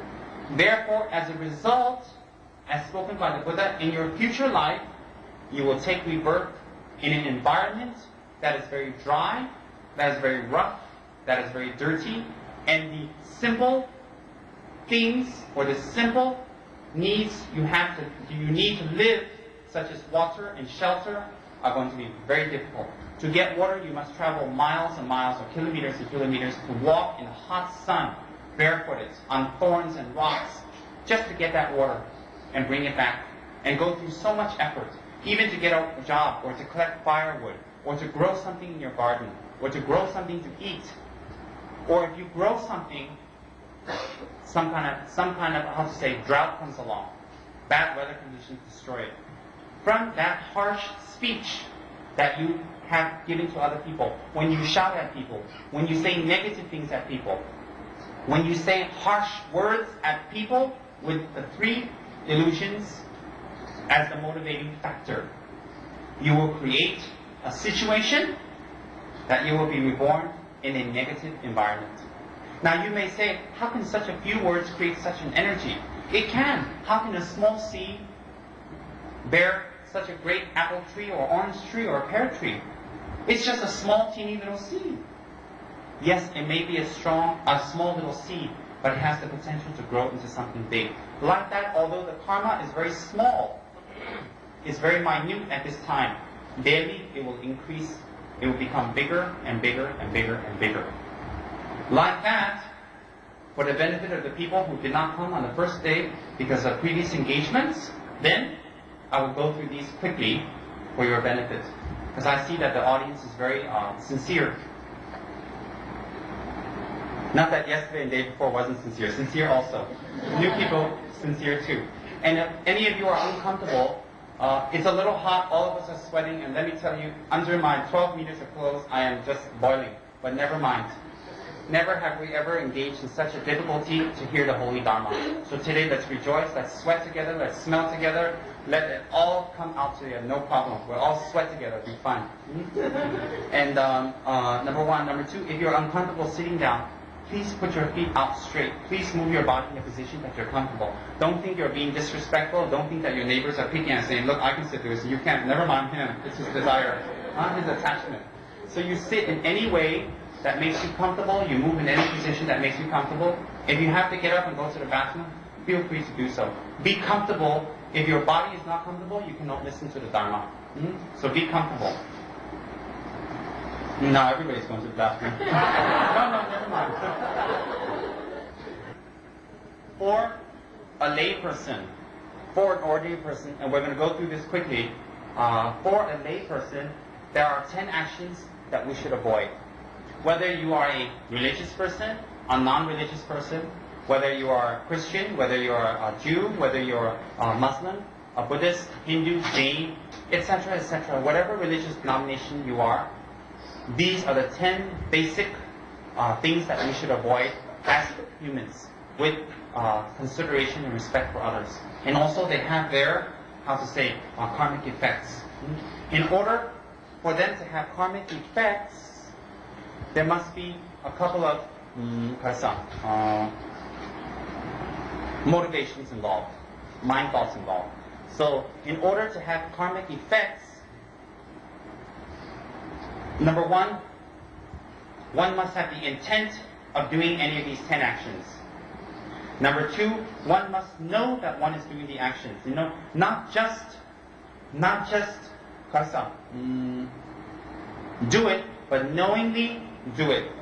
One must know one's doing the actions, actually carry out the actions. After the action is carried out, the effect has taken place, and then the last is to be very happy and to rejoice that you have done it. Oh, I have done this action. So to have the intent to do it, the action gets complete, and then rejoicing, being happy to have done it. So I have the intention of breaking his cup. I actually push it. Maybe it rolls off and doesn't get broken. The karma is still there, but not as strong as if the cup was broken. Or I want to break that cup, I knock it over, and then it breaks. But then just before it breaks, I look over and I see him very sad and very, very depressed. I feel remorse and regret. Again, the action becomes less. Then another situation is actually I want to break the cup. I push it, break it. It gets broken. The other person is depressed, and I'm extremely happy. And I'm rejoicing. And I'm in fact plotting of another way to make him even unhappier. The action is complete. The karma becomes very, very strong. Very, very strong. Very, very powerful. And that result will come back. So you must have the 4 causes, or the 4, what's another better word? Anyone can think of a better word? Slip my mind. Huh? Motivations. 4 motivations. No, because action is not motivation. 4? Huh? No. Let's just say the 4 causes. Alright, that'll cover it all. Remedy, we didn't get to that yet. Okay. The 4 causes must be there for the action to be complete. So in order that these 4 are there, the actual actions are killing. The 3 actions, the 3 non-virtuous actions of the body is killing, stealing, sexual misconduct. The 4 non-virtuous acts of the speech is lying, divisive talk, abuse, idle gossip. Then, when I said the last one, I saw some people looking at their wives. I wonder why. Then the last one, and 1 or 2 women looked at their husbands. So never an equal. Then the last one, the 3 non-virtuous acts of the mind is craving or desire, ill will, and wrong view. So, killing, stealing, sexual misconduct, lying, divisive speech, abuse, idle gossip, craving, ill will, wrong views. These are the 10 actions that we should definitely avoid. Definitely. Now, I'll go over each one of them for the benefit of everyone. And you may think, oh, this monk, all he has to do is teach this. Well, let me tell you, this is basic for everyone. Without this, you can forget the higher practices in any religion. You can forget any higher practices in Buddhism. Forget any higher practices of reciting mantras, meditations, initiations, going to holy places, and doing pujas, and on and on. Without these 10 basics, as an ordinary human being, you do not have the luxury of being classified as a human being. If you do not hold on to these 10 basic ethics, it's very, very important as human beings. That's what differentiates us from animals. So, number 1, killing. I told you again, the intent must be there. The intent must be there. So, killing one's parents, killing a holy being, killing a Buddha, which is not possible, but the intent can be there, or an Arhat, is very powerful karma. It will result immediately in sufferings and unhappiness in one's life. Killing another human being is also very, very powerful. And then the extent goes down when we kill animals. The result will be very, very bad for us also. Why? Because it creates unhappiness. It creates separation. It creates pain for another being. Whether that being is intelligent or not, every single being has the right to live and exist in peace, in happiness. And when we take that away from them, we create pain. We create anxiety. We can even see pigs that are taken to slaughterers crying and squealing and wailing. I've seen it. They know. They definitely know. So to create that kind of pain and to absorb that kind of pain into our bodies, what kind of people do we become? Not nicer people from killing. Definitely not. After a while, killing the pig, after a while seeing the blood gush out, the first time we're kind of squealing. Second, third, fourth time we get used to it, and that's dangerous. We've already sunken down to a lower level. So, killing of any type is very, very negative karma. Very, very negative karma. And the effect of killing, will be being born in one of the three lower states of existence. As I talked about the previous state, either hell, spirit realm, or animal realm. The second one is you will have, if you take rebirth as a human, you will have a tendency and liking to killing. You will have a short life, and you will have a lot of illnesses. And even if you have a lot of illnesses, if you take certain medicines or you take certain medications, you go to certain hospitals, you will not be healed. It will not be healed. So people say, how come I practice Dharma and then I cannot get this, I cannot do this, I cannot achieve that? Well then, everybody in the hospital gets well. No one in the hospital dies.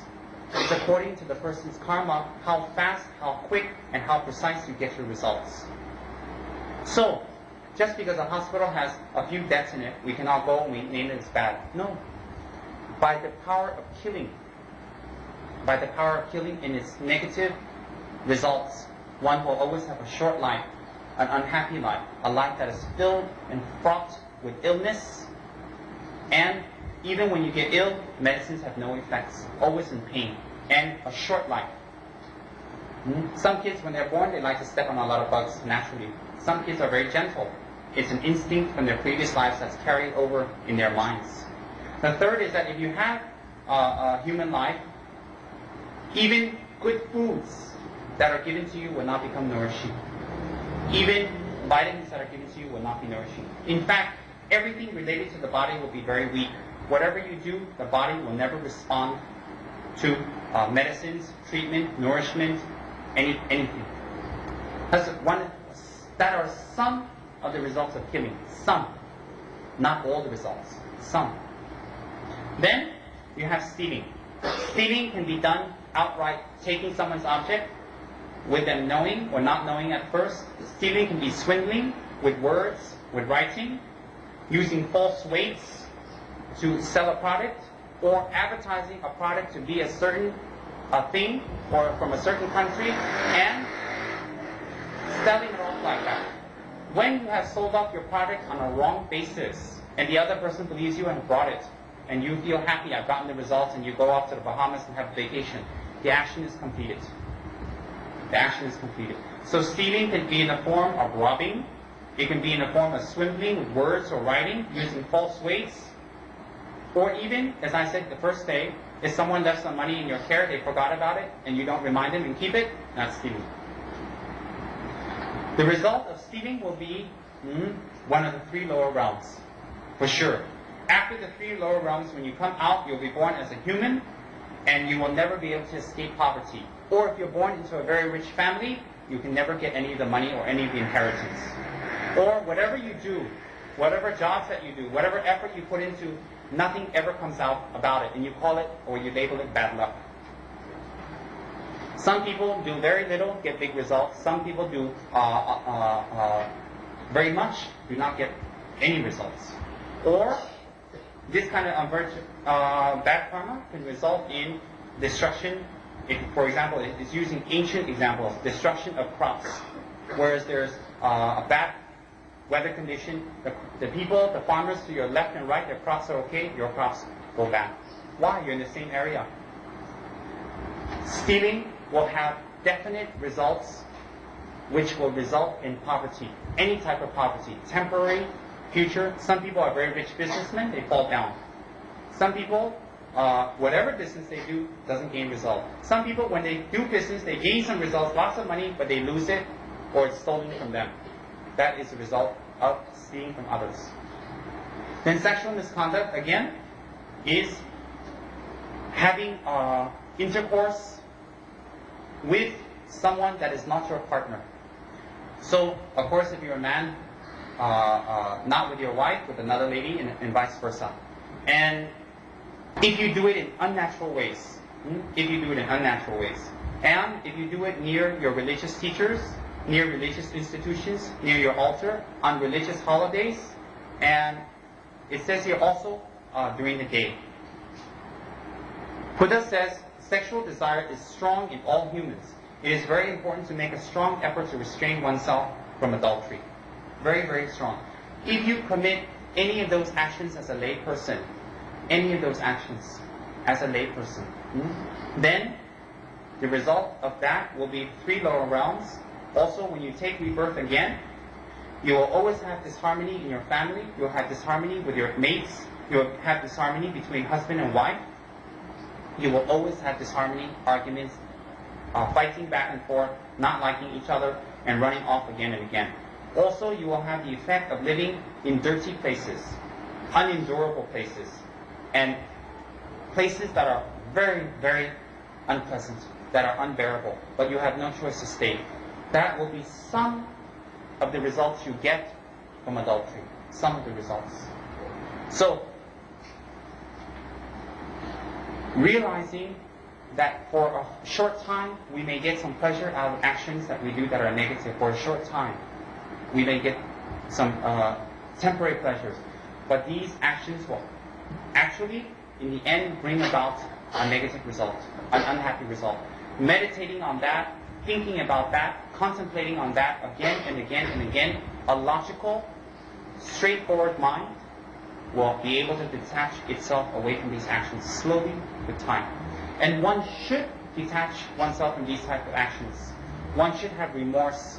One should have regret. One should promise not to do it again. One should have communion with one's deity, Jesus or Buddha, whatnot. One should have communion and not do these again, and promise and to restrict oneself, because it will bring very bad effects, very bad results. And if you don't believe in a future life, it's alright. But in this life, you can see the disharmony it already brings into your lives. Already. So it's very logical. Now, the next one is the 4 actions of the speech. Lying, divisive speech, and abuse. Lying, of course, is speaking falsely, withholding the truth. It can be done by words, gesture, a nod, or even a wink. The result of lying will be rebirth in one of the lower realms. In the future, whatever you say, no one will take you seriously. No one will listen to you. No one will No one will ever believe you. All the time, whatever you say, you have to make a lot of noise. You have to always scream. You have to jump up and down to get anyone's attention. Because no one, even when you do that, you push people away further and people don't listen to you as a result of lying. And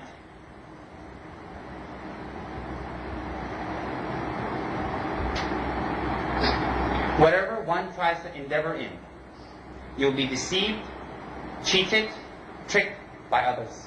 And your endeavors will become unsuccessful. Completely unsuccessful. This type. I'm just going over this very fast. Divisive speech is any type of speech with the intention to divide. To divide 2 friends, 2 parties, 2 organizations, etc., etc., etc. This type of speech, and very, very, smelly. Very, very smelly. Then the next one would be abuse or slander. That will lead you to low rebirth. In the future life and in this life, you will always have a bad reputation. unable to get along with others, and everybody will instinctively speak about you behind your back, even if you didn't do anything, even if you're totally innocent. People will speak against you. And again, one will be born in a dirty, unpleasant, and dangerous environment where there's wild animals, poisons, natural disasters, very dangerous environment. And the last of the speech is idle gossip. Any type of speech about useless things that does not benefit oneself, that doesn't benefit others. Just talking and talking on and on and on and on and idly gossiping on and on and on will create a kind of karma that in your next human life, one's words will influence others. It will not influence others in any way, not even your kids. Even when you try to teach your kids the good things, you have good intention, even your children won't listen to you, regardless, followed by anybody else that you meet. And one will uselessly talk whenever an opportunity arises. Just talk and talk and talk and talk and talk. And if there's another example here, if you have a garden or a field, one will not reap harvest from it. One will not reap harvest. Ill will. Then the three actions of the body would be craving, ill will, and wrong view. That would be ill will, hatred, having hatred against someone, therefore acting upon it. One will gain rebirth in one of the three lower realms. If one gains rebirth as a human, one will have perpetual fear. One's fear will always be groundless, uncontrollable, and always having the harm, always getting harm, and always getting destruction and disharmony without even asking, without even creating in that life. One will always have that situation. And one will have to endure continuous sickness and unhappiness and live in places of war and heavy violence as a result of hatred and malice. Then the next one would be craving or desire. The wish that when someone else has something good, when someone else has something positive, one cannot rejoice, one cannot be happy. One wants to destroy, one wants to take their possessions, one wants to do something to harm or to bring that person down, or bring their business, etc. down. The result of that will be, in your future lives, no matter what situation you're in, whether it is in a very wealthy or very poor situation, you will always have continual unsatisfaction. Always you'll be unsatisfied. Always you'll be unhappy. If you can have the most beautiful mate, you can have the most wonderful house, and the highest name, highest case, still you'll be unhappy, always looking for a way out, perhaps looking for wrong types of escapism, such as suicide. Then the environment that one lives in will be fraught or always having poverty, bearing constant misfortune. Then the last one would be wrong views. Wrong views such as thinking doing negative things will have positive results, or positive things will have negative results, and perpetuating that. Or any type of wrong views on those lines will be rebirth, that whatever studies you do in the future, whatever you try to advance in scholastics will not be successful. If you do any type of meditational practices, it will not be successful. Although you may do it in very, very aesthetic ways, you put all your effort and energy into it, still you will not get any results. Your mind will be very dull, very slow, very stupid. If one would go to a spring, the water would literally stop flowing. If you go to a mine, you never find treasures. As a result of having wrong views and perpetuating wrong views, always. These are the 10 things as ordinary human beings you should avoid, and their karmic effects. And these karmic effects follow your mind from one life to the next life, to the next life, to the next life, to the next life, until the situation occurs that it fruitions, and either you get the suffering or the happiness as a result. So it's very, very important to avoid those 10. Very, very important. Now,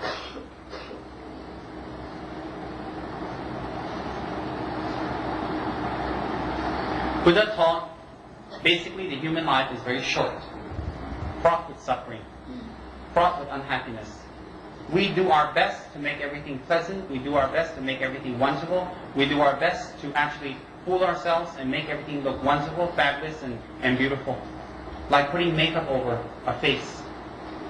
Then, to escape from suffering, or samsara, suffering existence, cyclic existence, which in Sanskrit we say samsara, we must cut its roots by eradicating self-grasping from our mental continuum.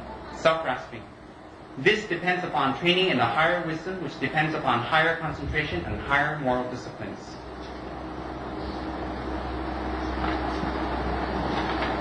Now, Buddha taught specifically many different facets of suffering. Number 1 is birth. Number 2 is aging. Number 3 is sickness. Number 4 is death. Having to part with what we like. Having to encounter what we do not like. Failing to satisfy our desires. The list goes on and on. Birth. We have to spend 9 months inside our mother's wombs. When our mother drinks something hot, it scalds our skin. When our mother drinks something cold, we freeze. Although we cannot remember, it's a very tight sac. It's very closed. It's very small. And there is no movement of any type. And any movement, if there is, slight and quite restrained. Quite a lot of suffering for 9 months staying inside, unmoving. For example, if she runs, our fragile body is severely jolted. During this time, we're alone, and the suffering that we experience inside the womb is quite intense. And then finally, when we take rebirth, it says that it is like being pushed between a narrow crevice of 2 hard rocks into a harsh and alien world, unable to speak, unable to express one's views, unable to talk. We have already at that point, if we are ordinary beings, forgotten our previous lifetimes, forgotten completely. We have to start new, we are dumb, we have to start everything anew again. Our skin is so tender that even the softest cloth feels abrasive. When we are hungry, we cannot say, I need food. When we are in pain, we cannot say, this is hurting me.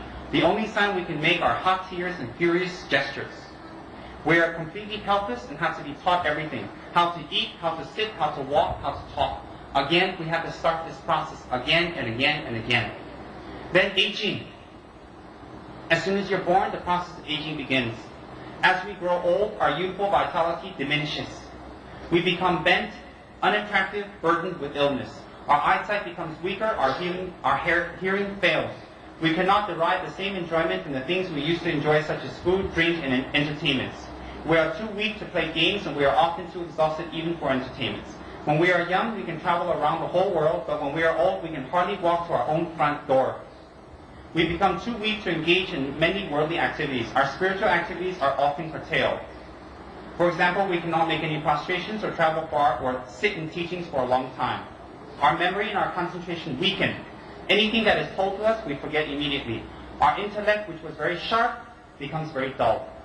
Unable to do the work we used to do or to help others in the way we'd like to, we begin to feel useless in society and start to lose self-respect.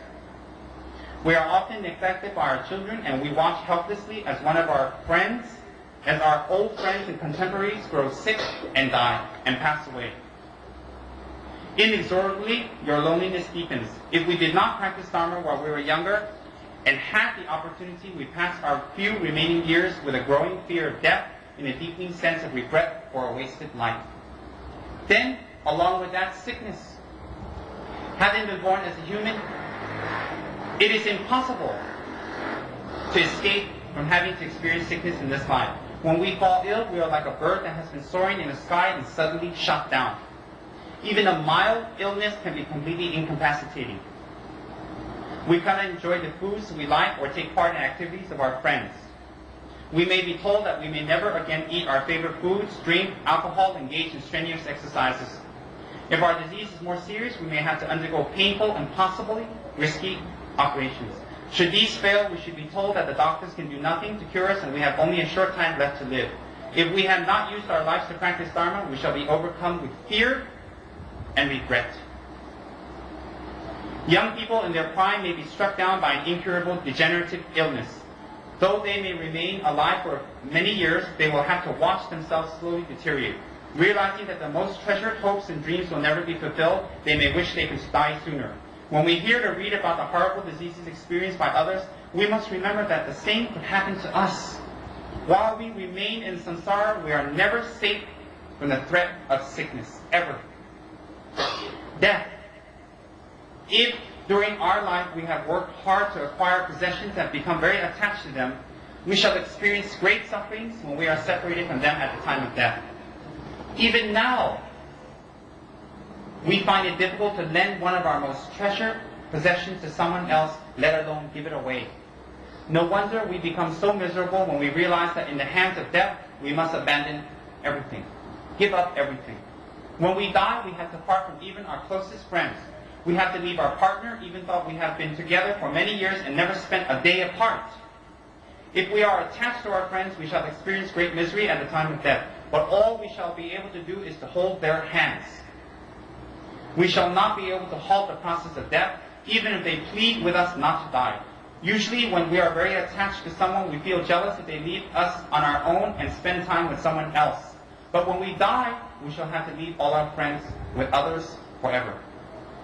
If we have children, we shall have to leave them when we die. We shall have to leave our spiritual friends and all the people who have helped us in this life. When we die, this body that we have cherished and cared for in so many ways will be left behind. It will become mindless like a stone and will be buried in the ground or cremated. If we have not practiced Dharma and cultivated virtuous actions, at the time of death we shall develop fear and distress as well as bodily pain. Having to part with what we like. Before the final separation at the time of death, we often have to experience temporary separation from the people and things we like. We may have to leave our country, whereas our friends and relatives live, or we may have to leave the job we like. We may lose our reputation. Many times in this life we have to experience the misery of parting from people we like or forsaking and losing the things we find pleasant and attractive. But when we die, we have to part with them forever. All companions, all enjoyments, all possessions. Having to encounter with what we do not like, we are often forced to live or work with people whom we find unpleasant, such as those who criticize us for no reason, or with those who continually interfere with our wishes. Sometimes we may find ourselves in very dangerous situations, such as in a fire or an earthquake, attacked by a mugger or a killer. If our country goes to war, we may be called up to fight or be imprisoned. If we refuse, our homes may be bombed and our relatives killed. Our lives are full of less extreme situations which we find annoying.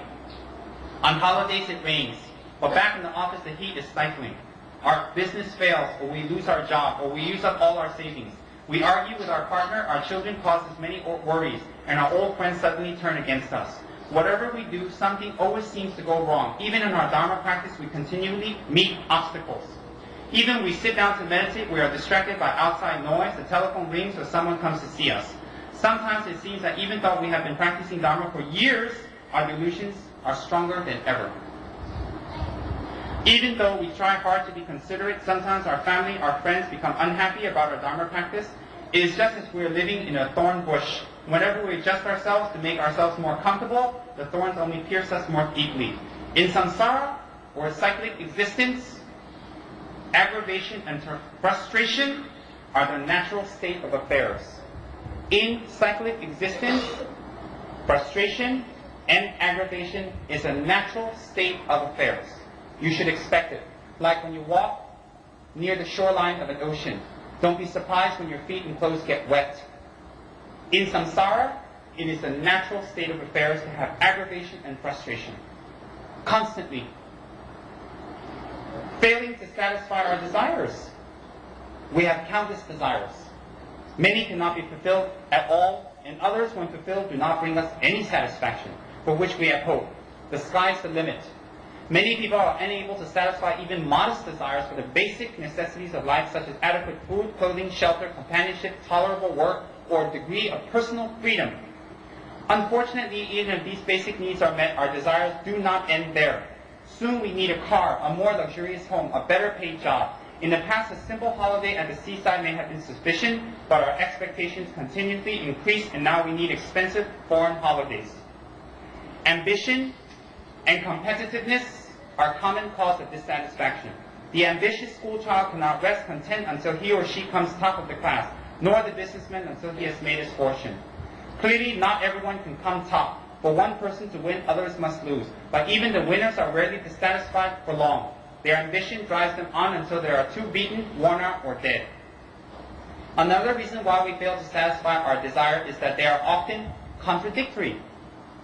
Another reason we fail to satisfy all our desires is that they are often contradictory. For example, we want both worldly success and a simple life. We want fame at the same time privacy. We want delicious, fattening, rich foods, but at the same time a slim figure. We want excitement and at the same time security. We may demand our own way all the time and still expect to be popular, or we may demand our own way all the time and still expect to be popular. Contradictions. Or we may wish Dharma realizations, yet still covet a good reputation of material wealth. Contradiction. Our desires often involve other people, and this creates a special complication. Many relationships break up because of unrealistic expectations and desires. Contradictions. Wealth, but a simple life. How can that be? All that entails to be wealthy excludes you to have a simple life.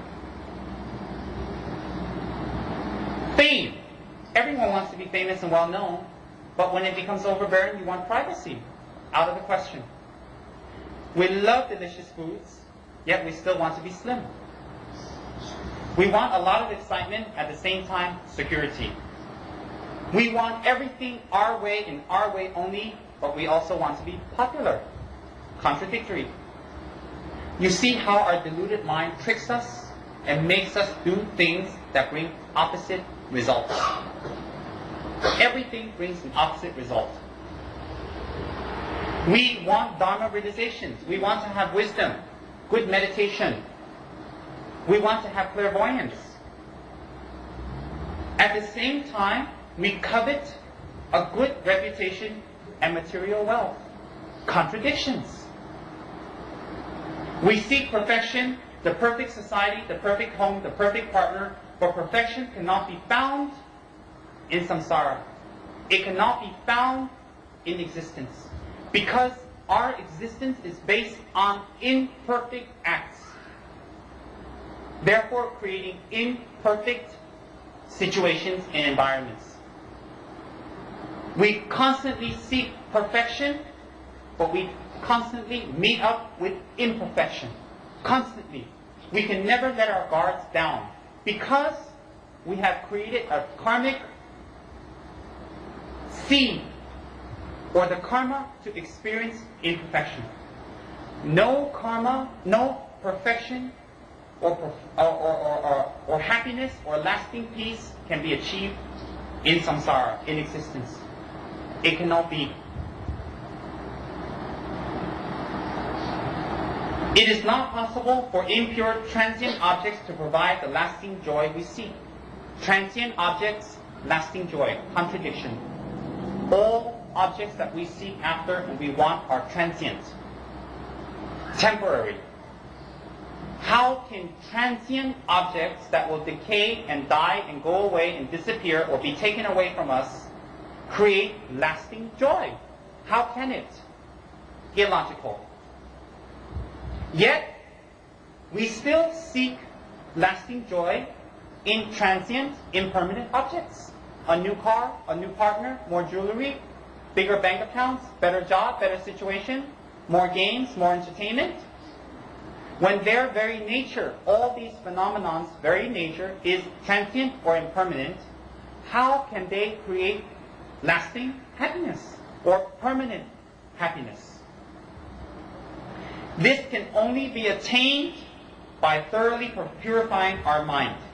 Ignorance is the fundamental cause of samsara or existence, but worldly desires are the fuel that perpetuates it. Therefore, we need to reduce our worldly desire by recognizing their faults. We do not have to run out ungroomed, uncared for, naked into the rain, into the mountains, and become unattached and renunciates. That's illogical. That's also extreme. We also should not cover ourselves in the lap of luxury and happiness. a lack of luxury and comforts and material possessions in order to get happiness. These are extremes. They cannot bear happiness. The only way to gain happiness is to realize that your mind has deluded you, has tricked you into believing that these things bring happiness. Whereas the actual happiness comes about by the destruction of the delusions themselves. Ignorance, hatred, and desire. When those delusions are rooted out and destroyed, then when you have possessions, when you have friends, when you have people, you are not attached, you will not act out of attachment. You do not have hatred, you will not act out of hatred. Then only can these objects be pleasant. Then only can these objects be pleasant. All great beings have been renunciates. Buddha or Jesus, Muhammad, all have been renunciates. They did not become renunciates because they were failure in business, or because they were low-caste, or because they were unintelligent. Because they realized from the start that these transient, impermanent phenomenon or objects or things that we grasp our mind to, we think will bring us happiness, they realized early on it does not bring happiness. Therefore, they have taught a doctrine according to time, environment, culture, and situation to in fact root out those three delusions.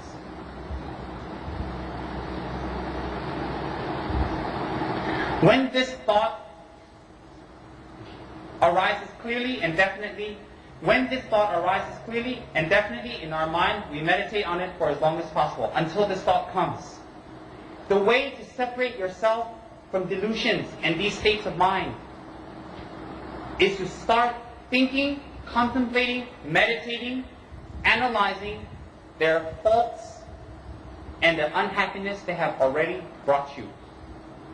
By thinking about it again and again and again and contemplating on again and again and again, a logical mind, a sane mind will clearly see the faults. And therefore, you can slowly release yourself and become detached to it. Like someone who is an alcoholic and thinks and contemplates on the disbenefits of alcohol on his or her body, on disharmony of the family, the wastage of money, time, energy. Again and again and again, they think about it, contemplate again and again. Finally, slowly, they reduce drinking step by step by step by step by step. Finally, they don't drink it. Finally, later, even the smell does not bother them anymore. The only way to get out of these type of sufferings is a wholesome, undivided, sincere effort to root out these delusions.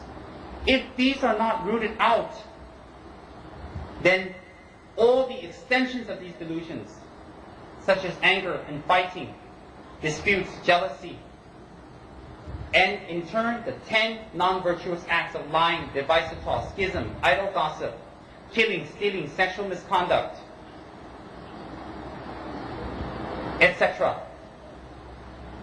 will arise spontaneously.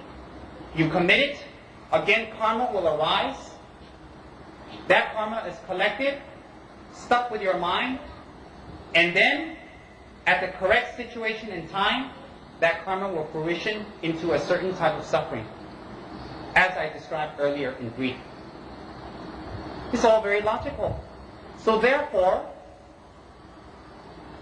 it behooves us to fight the real enemies, to devote our times to the real object of pleasure and lasting happiness. We can have families. We do not all need to be monks and nuns, or celibates, or hermits, or yogis. We can have our normal families. We can have our normal situations. But realize the state. Realize the situation you're in. And mentally detach. Mentally let go. It doesn't mean, goodbye wife, I'm going to go meditate, I'm detached. No, not that. Mentally become less attached to it. Therefore, the 10 non-virtuous actions do not arise or become less, and therefore negative actions become less. Therefore, negative results and sufferings decrease and eventually is annihilated. You must do it. You must start the battle. You must put your time toward it. If you say you don't have time, you have business, you have commitments, you have engagements, well, if you don't do it, you have skipped the opportunity again. And do not think that it's so easy to get a future human life with the opportunities you have now. The 5 senses intact, a good human body, healthy, basically healthy, intellect, with intellect, in a good country such as this, with good food, clean environment, teachers, the doctrine. Again, how do you know you'll meet across that again? Do you have control over where you're going to take your new rebirth? How do you know you can come across these situations again? How do you know? If you're born into a situation that you cannot handle, away, what will you do? When we look on the street, we see someone blind. Christmas, when we're walking around, we see people at the malls blind, sitting there with a cup. We have pity and compassion. That could be potentially us.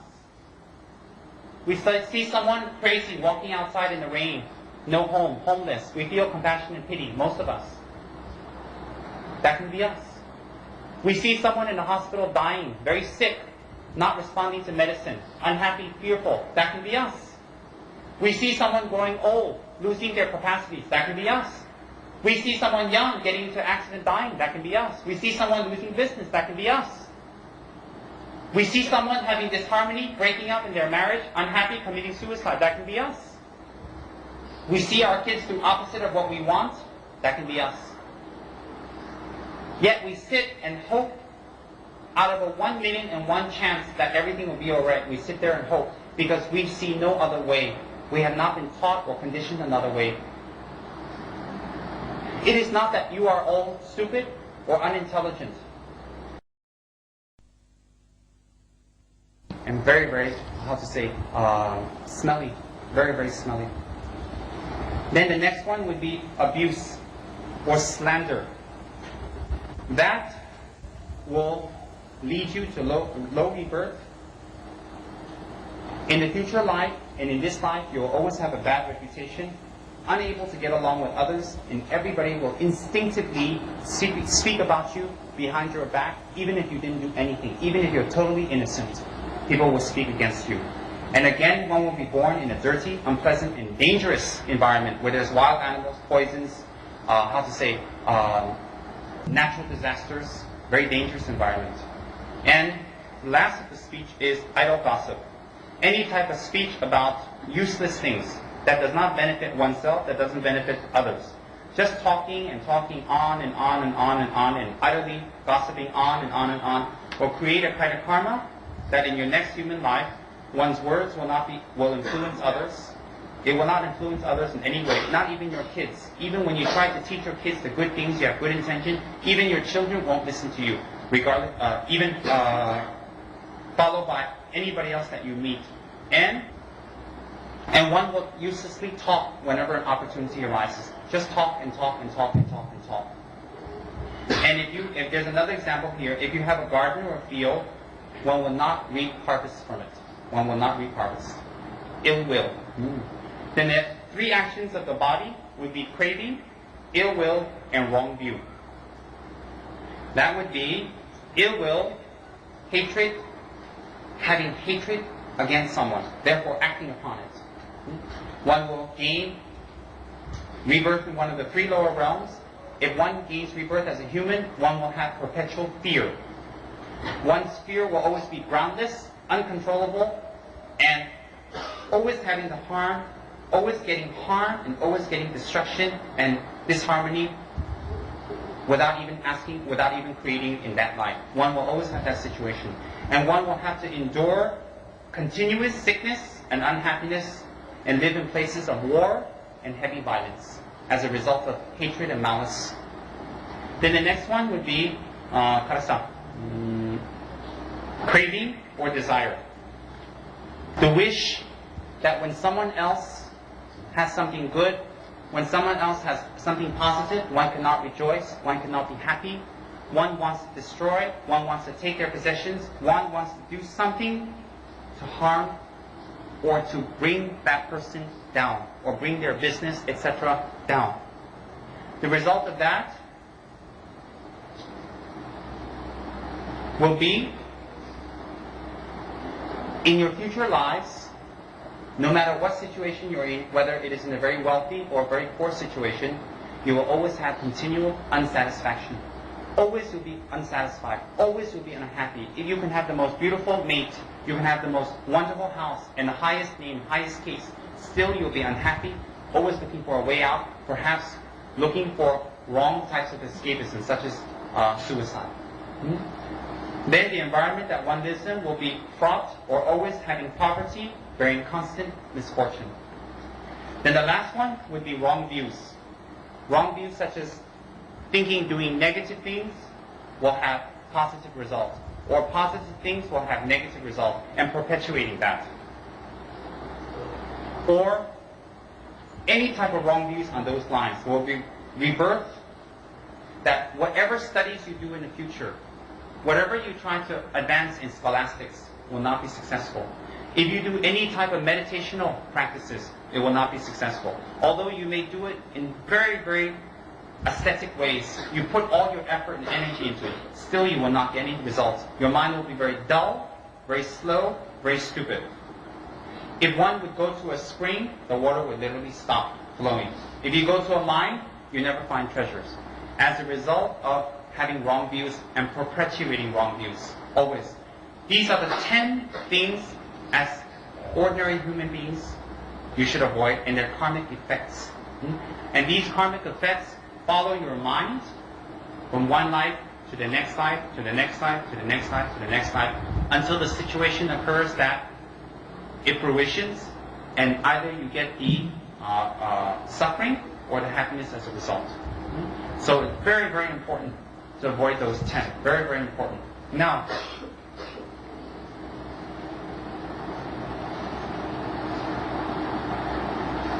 Buddha taught basically the human life is very short, fraught with suffering, fraught with unhappiness.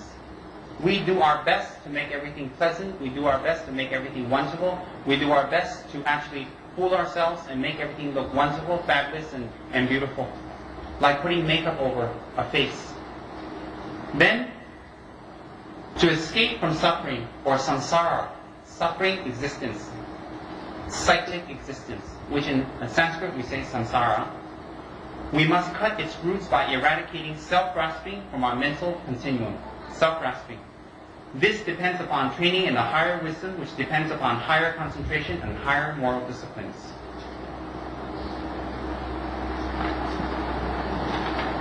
Now, Buddha taught specifically many, many different facets of suffering. Number 1 is birth. Number 2 is aging. Number 3 is sickness. Number 4 is death. Having to part with what we like. Having to encounter what we do not like. Failing to satisfy our desires. The list goes on and on. Birth. We have to spend 9 months inside our mother's wombs. When our mother drinks something hot, it scalds our skin. When our mother drinks something cold, we freeze. Although we cannot remember, it's a very tight sac. It's very closed. It's very small. And there is no movement of any type. And any movement, if there is, slight and quite restrained. Quite a lot of suffering for 9 months staying inside, unmoving. For example, if she runs, our fragile body is severely jolted. During this time, we're alone, and the suffering that we experience inside the womb is quite intense. And then finally, when we take rebirth, it says that it is like being pushed between a narrow crevice of 2 hard rocks into a harsh and alien world, unable to speak, unable to express one's views, unable to talk. We have already at that point, if we are ordinary beings, forgotten our previous lifetimes, forgotten completely. We have to start new, we are dumb, we have to start everything anew again. Our skin is so tender that even the softest cloth feels abrasive. When we are hungry, we cannot say, I need food. When we are in pain, we cannot say, this is hurting me. The only sign we can make are hot tears and furious gestures. We are completely helpless and have to be taught everything. How to eat, how to sit, how to walk, how to talk. Again, we have to start this process again and again and again. Then aging. As soon as you're born, the process of aging begins. As we grow old, our youthful vitality diminishes. We become bent, unattractive, burdened with illness. Our eyesight becomes weaker, our hearing fails. We cannot derive the same enjoyment from the things we used to enjoy, such as food, drink, and entertainments. We are too weak to play games, and we are often too exhausted even for entertainments. When we are young, we can travel around the whole world, but when we are old, we can hardly walk to our own front door. We become too weak to engage in many worldly activities. Our spiritual activities are often curtailed. For example, we cannot make any prostrations or travel far or sit in teachings for a long time. Our memory and our concentration weaken. Anything that is told to us, we forget immediately. Our intellect, which was very sharp, becomes very dull. Unable to do the work we used to do or to help others in the way we'd like to, we begin to feel useless in society and start to lose self-respect. We are often neglected by our children, and we watch helplessly as one of our friends, as our old friends and contemporaries grow sick and die and pass away. Inexorably, your loneliness deepens. If we did not practice Dharma while we were younger and had the opportunity, we pass our few remaining years with a growing fear of death and a deepening sense of regret for a wasted life. Then, along with that, sickness. Having been born as a human, it is impossible to escape from having to experience sickness in this life. When we fall ill, we are like a bird that has been soaring in the sky and suddenly shot down. Even a mild illness can be completely incapacitating. We cannot enjoy the foods we like or take part in activities of our friends. We may be told that we may never again eat our favorite foods, drink alcohol, engage in strenuous exercises. If our disease is more serious, we may have to undergo painful and possibly risky operations. Should these fail, we should be told that the doctors can do nothing to cure us and we have only a short time left to live. If we have not used our lives to practice Dharma, we shall be overcome with fear and regret. Young people in their prime may be struck down by an incurable degenerative illness. Though they may remain alive for many years, they will have to watch themselves slowly deteriorate. Realizing that the most treasured hopes and dreams will never be fulfilled, they may wish they could die sooner. When we hear or read about the horrible diseases experienced by others, we must remember that the same could happen to us. While we remain in samsara, we are never safe from the threat of sickness, ever. Death. If during our life we have worked hard to acquire possessions and have become very attached to them, we shall experience great sufferings when we are separated from them at the time of death. Even now, we find it difficult to lend one of our most treasured possessions to someone else, let alone give it away. No wonder we become so miserable when we realize that in the hands of death, we must abandon everything, give up everything. When we die, we have to part from even our closest friends. We have to leave our partner, even though we have been together for many years and never spent a day apart. If we are attached to our friends, we shall experience great misery at the time of death. But all we shall be able to do is to hold their hands. We shall not be able to halt the process of death, even if they plead with us not to die. Usually, when we are very attached to someone, we feel jealous if they leave us on our own and spend time with someone else. But when we die, we shall have to leave all our friends with others forever. If we have children, we shall have to leave them when we die. We shall have to leave our spiritual friends and all the people who have helped us in this life. When we die, this body that we have cherished and cared for in so many ways will be left behind. It will become mindless like a stone and will be buried in the ground or cremated. If we have not practiced Dharma and cultivated virtuous actions, at the time of death we shall develop fear and distress as well as bodily pain. Having to part with what we like. Before the final separation at the time of death, we often have to experience temporary separation from the people and things we like. We may have to leave our country, whereas our friends and relatives live, or we may have to leave the job we like. We may lose our reputation. Many times in this life we have to experience the misery of parting from people we like or forsaking and losing the things we find pleasant and attractive. But when we die, we have to part with them forever. All companions, all enjoyments, all possessions. Having to encounter with what we do not like, We are often forced to live or work with people whom we find unpleasant, such as those who criticize us for no reason, or with those who continually interfere with our wishes. Sometimes we may find ourselves in very dangerous situations, such as in a fire or an earthquake, attacked by a mugger or a killer. If our country goes to war, we may be called up to fight or be imprisoned. If we refuse, our homes may be bombed and our relatives killed. Our lives are full of less extreme situations which we find annoying. On holidays it rains, but back in the office the heat is stifling. Our business fails, or we lose our job, or we use up all our savings. We argue with our partner, our children cause us many worries, and our old friends suddenly turn against us. Whatever we do, something always seems to go wrong. Even in our Dharma practice, we continually meet obstacles. Even when we sit down to meditate, we are distracted by outside noise, the telephone rings, or someone comes to see us. Sometimes it seems that even though we have been practicing Dharma for years, our delusions are stronger than ever. Even though we try hard to be considerate, sometimes our family, our friends become unhappy about our Dharma practice. It is just as we are living in a thorn bush. Whenever we adjust ourselves to make ourselves more comfortable, the thorns only pierce us more deeply. In samsara, or cyclic existence, aggravation and frustration are the natural state of affairs. In cyclic existence, frustration and aggravation is a natural state of affairs. You should expect it. Like when you walk near the shoreline of an ocean. Don't be surprised when your feet and clothes get wet. In samsara, it is the natural state of affairs to have aggravation and frustration. Constantly. Failing to satisfy our desires. We have countless desires. Many cannot be fulfilled at all, and others, when fulfilled, do not bring us any satisfaction, for which we have hope. The sky's the limit. Many people are unable to satisfy even modest desires for the basic necessities of life, such as adequate food, clothing, shelter, companionship, tolerable work, or a degree of personal freedom. Unfortunately, even if these basic needs are met, our desires do not end there. Soon we need a car, a more luxurious home, a better paid job. In the past, a simple holiday at the seaside may have been sufficient, but our expectations continually increase, and now we need expensive foreign holidays. Ambition and competitiveness are common cause of dissatisfaction. The ambitious schoolchild cannot rest content until he or she comes top of the class, nor the businessman until he has made his fortune. Clearly, not everyone can come top. For one person to win, others must lose. But even the winners are rarely dissatisfied for long. Their ambition drives them on until they are too beaten, worn out, or dead. Another reason why we fail to satisfy our desire is that they are often contradictory.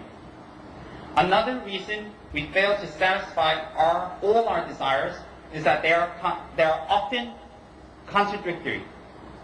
For example, we want both worldly success and a simple life. We want fame at the same time privacy. We want delicious, fattening, rich foods, but at the same time a slim figure. We want excitement and at the same time security. We may demand our own way all the time and still expect to be popular, or we may demand our own way all the time and still expect to be popular. Contradictions.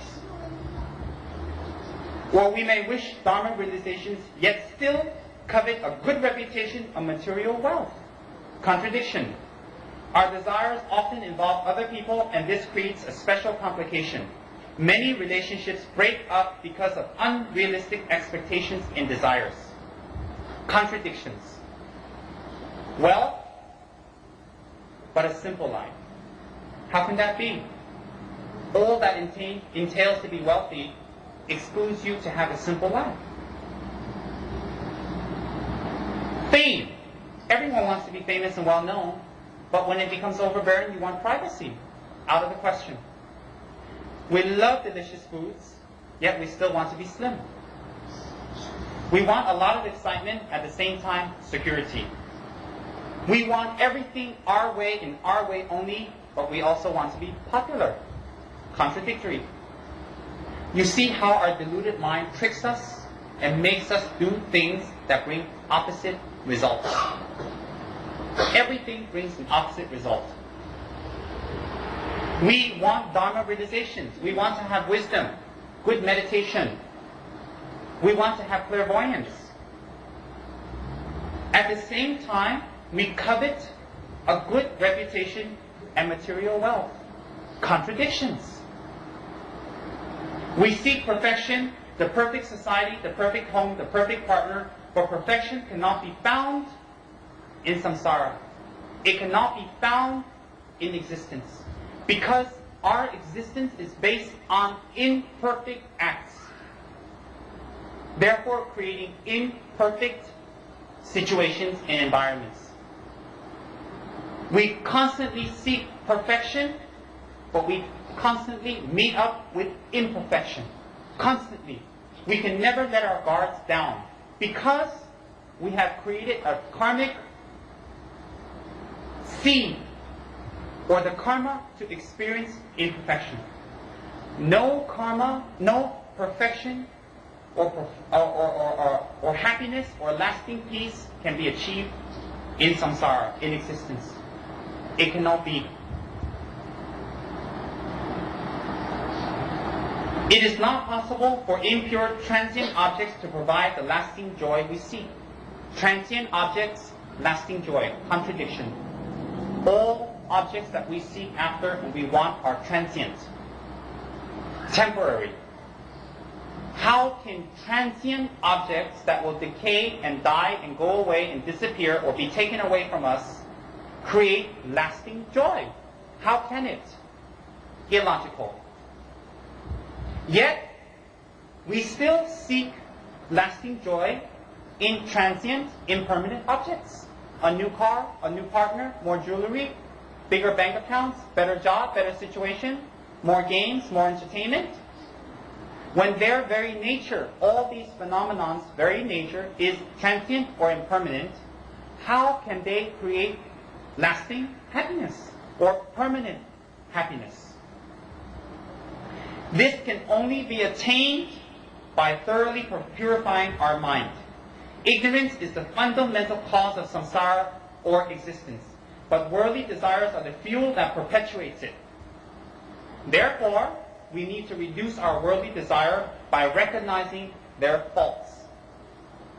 We do not have to run out ungroomed, uncared for, naked into the rain, into the mountains, and become unattached and renunciates.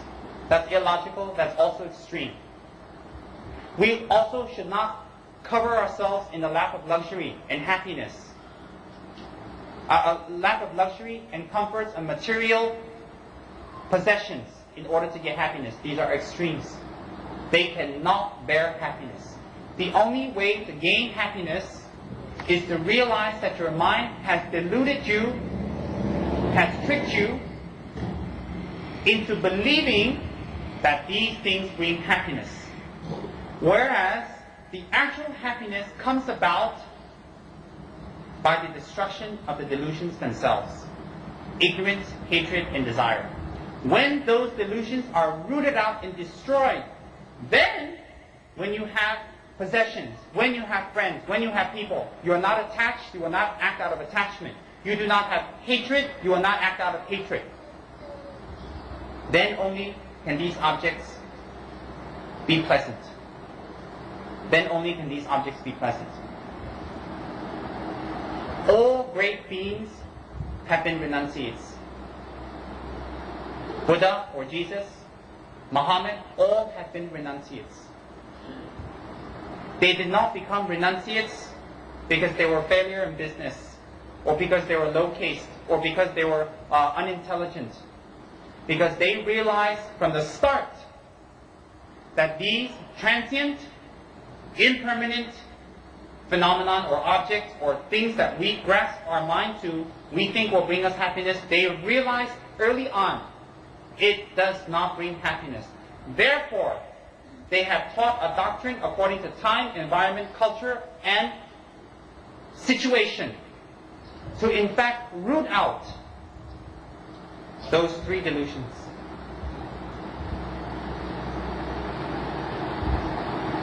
When this thought arises clearly and definitely, in our mind, we meditate on it for as long as possible, until this thought comes.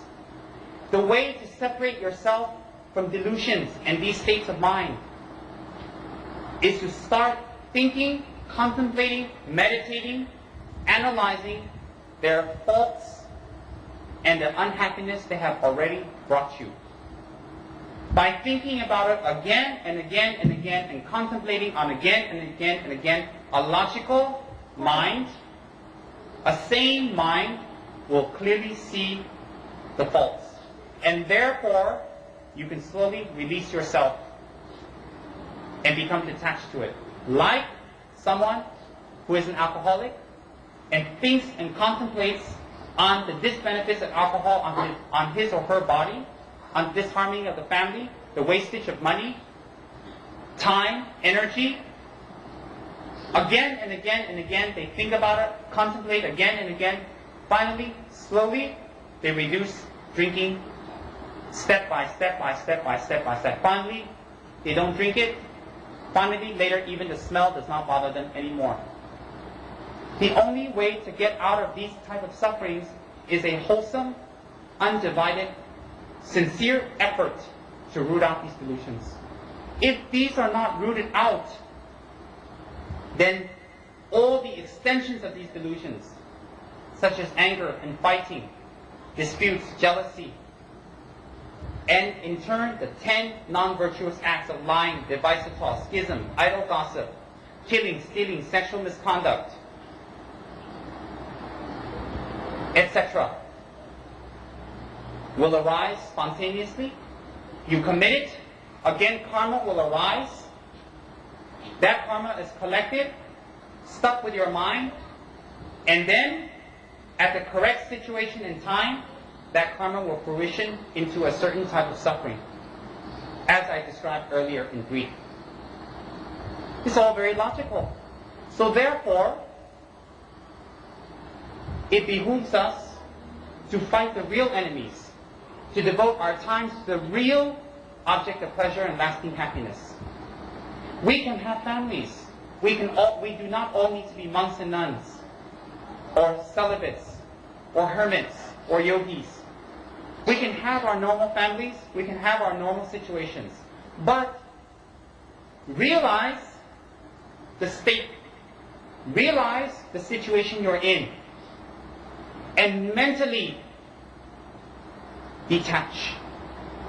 Mentally let go. It doesn't mean, goodbye wife, I'm going to go meditate, I'm detached. No, not that.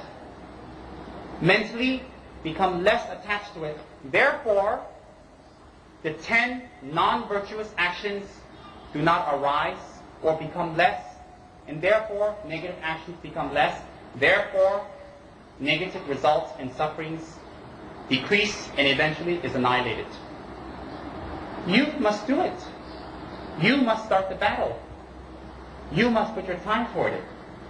If you say you don't have time, you have business, you have commitments, you have engagements, well, if you don't do it, you have skipped the opportunity again. And do not think that it's so easy to get a future human life with the opportunities you have now. The 5 senses intact, a good human body, healthy, basically healthy, intellect, in a good country such as this, with good food, clean environment, teachers, the doctrine. Again, how do you know you'll meet across that again? Do you have control over where you're going to take your new rebirth? How do you know you can come across these situations again? How do you know? If you're born into a situation that you cannot handle, away, what will you do? When we look on the street, we see someone blind. Christmas, when we're walking around, we see people at the malls blind, sitting there with a cup. We have pity and compassion. That could be potentially us. We see someone crazy walking outside in the rain, no home, homeless. We feel compassion and pity, most of us. That can be us.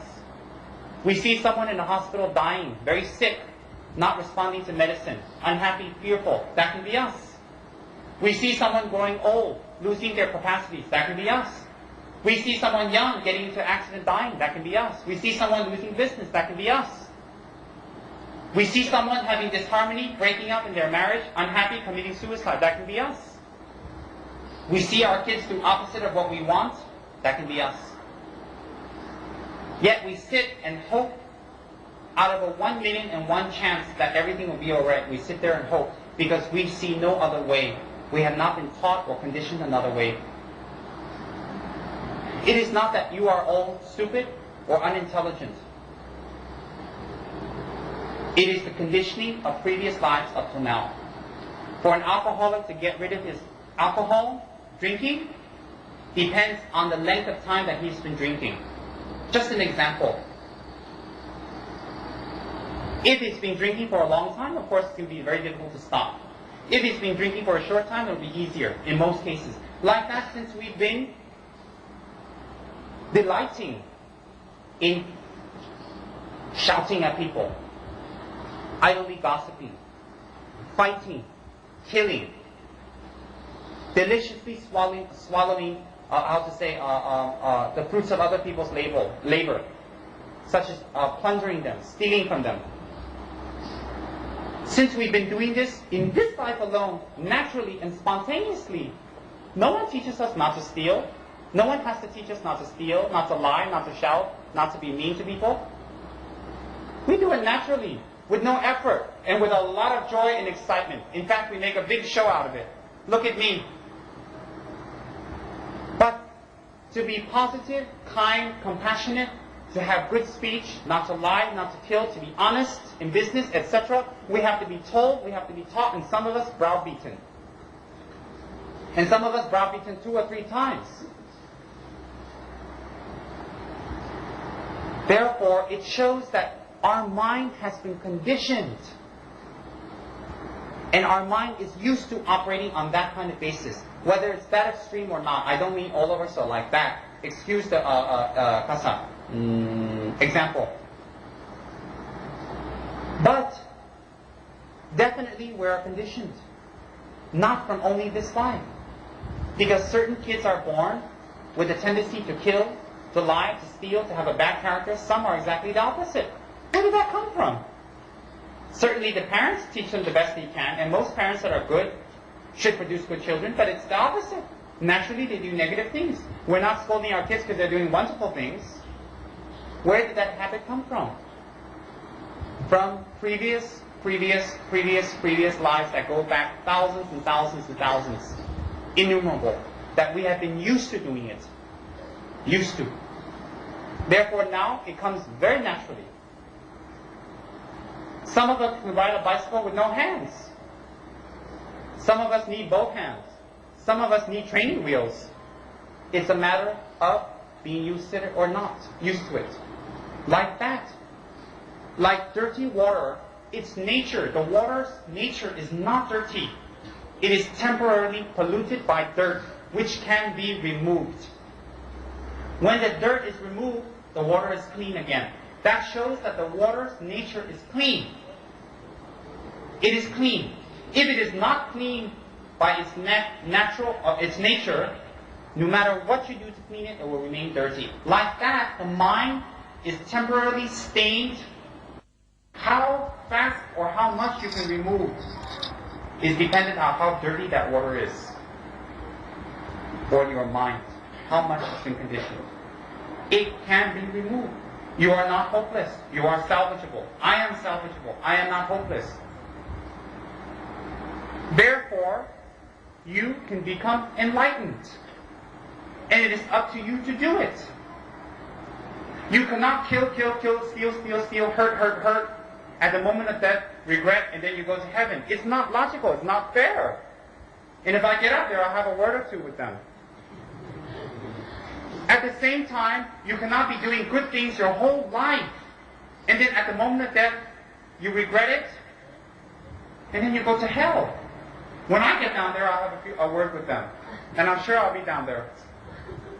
In any case, it's not logical. Salvation or freedom is in you. It is in your hands. It is in your capacity. Whether you enact it or do it, it is within your own hands. It's whether you want to do it or not. If you do not want to do it, be prepared for the consequences. Be prepared.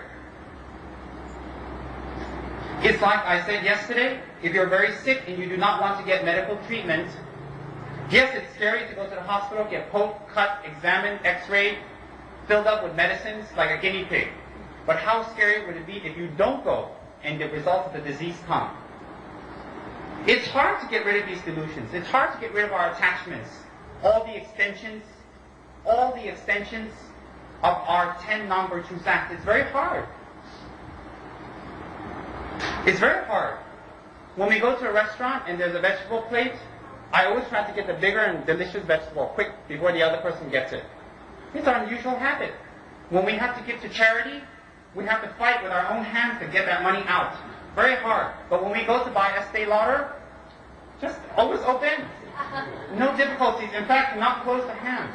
When we go shopping for our hair, for ourselves, for whatever, our parties, the hand just open. Cannot close. Super glue, still open.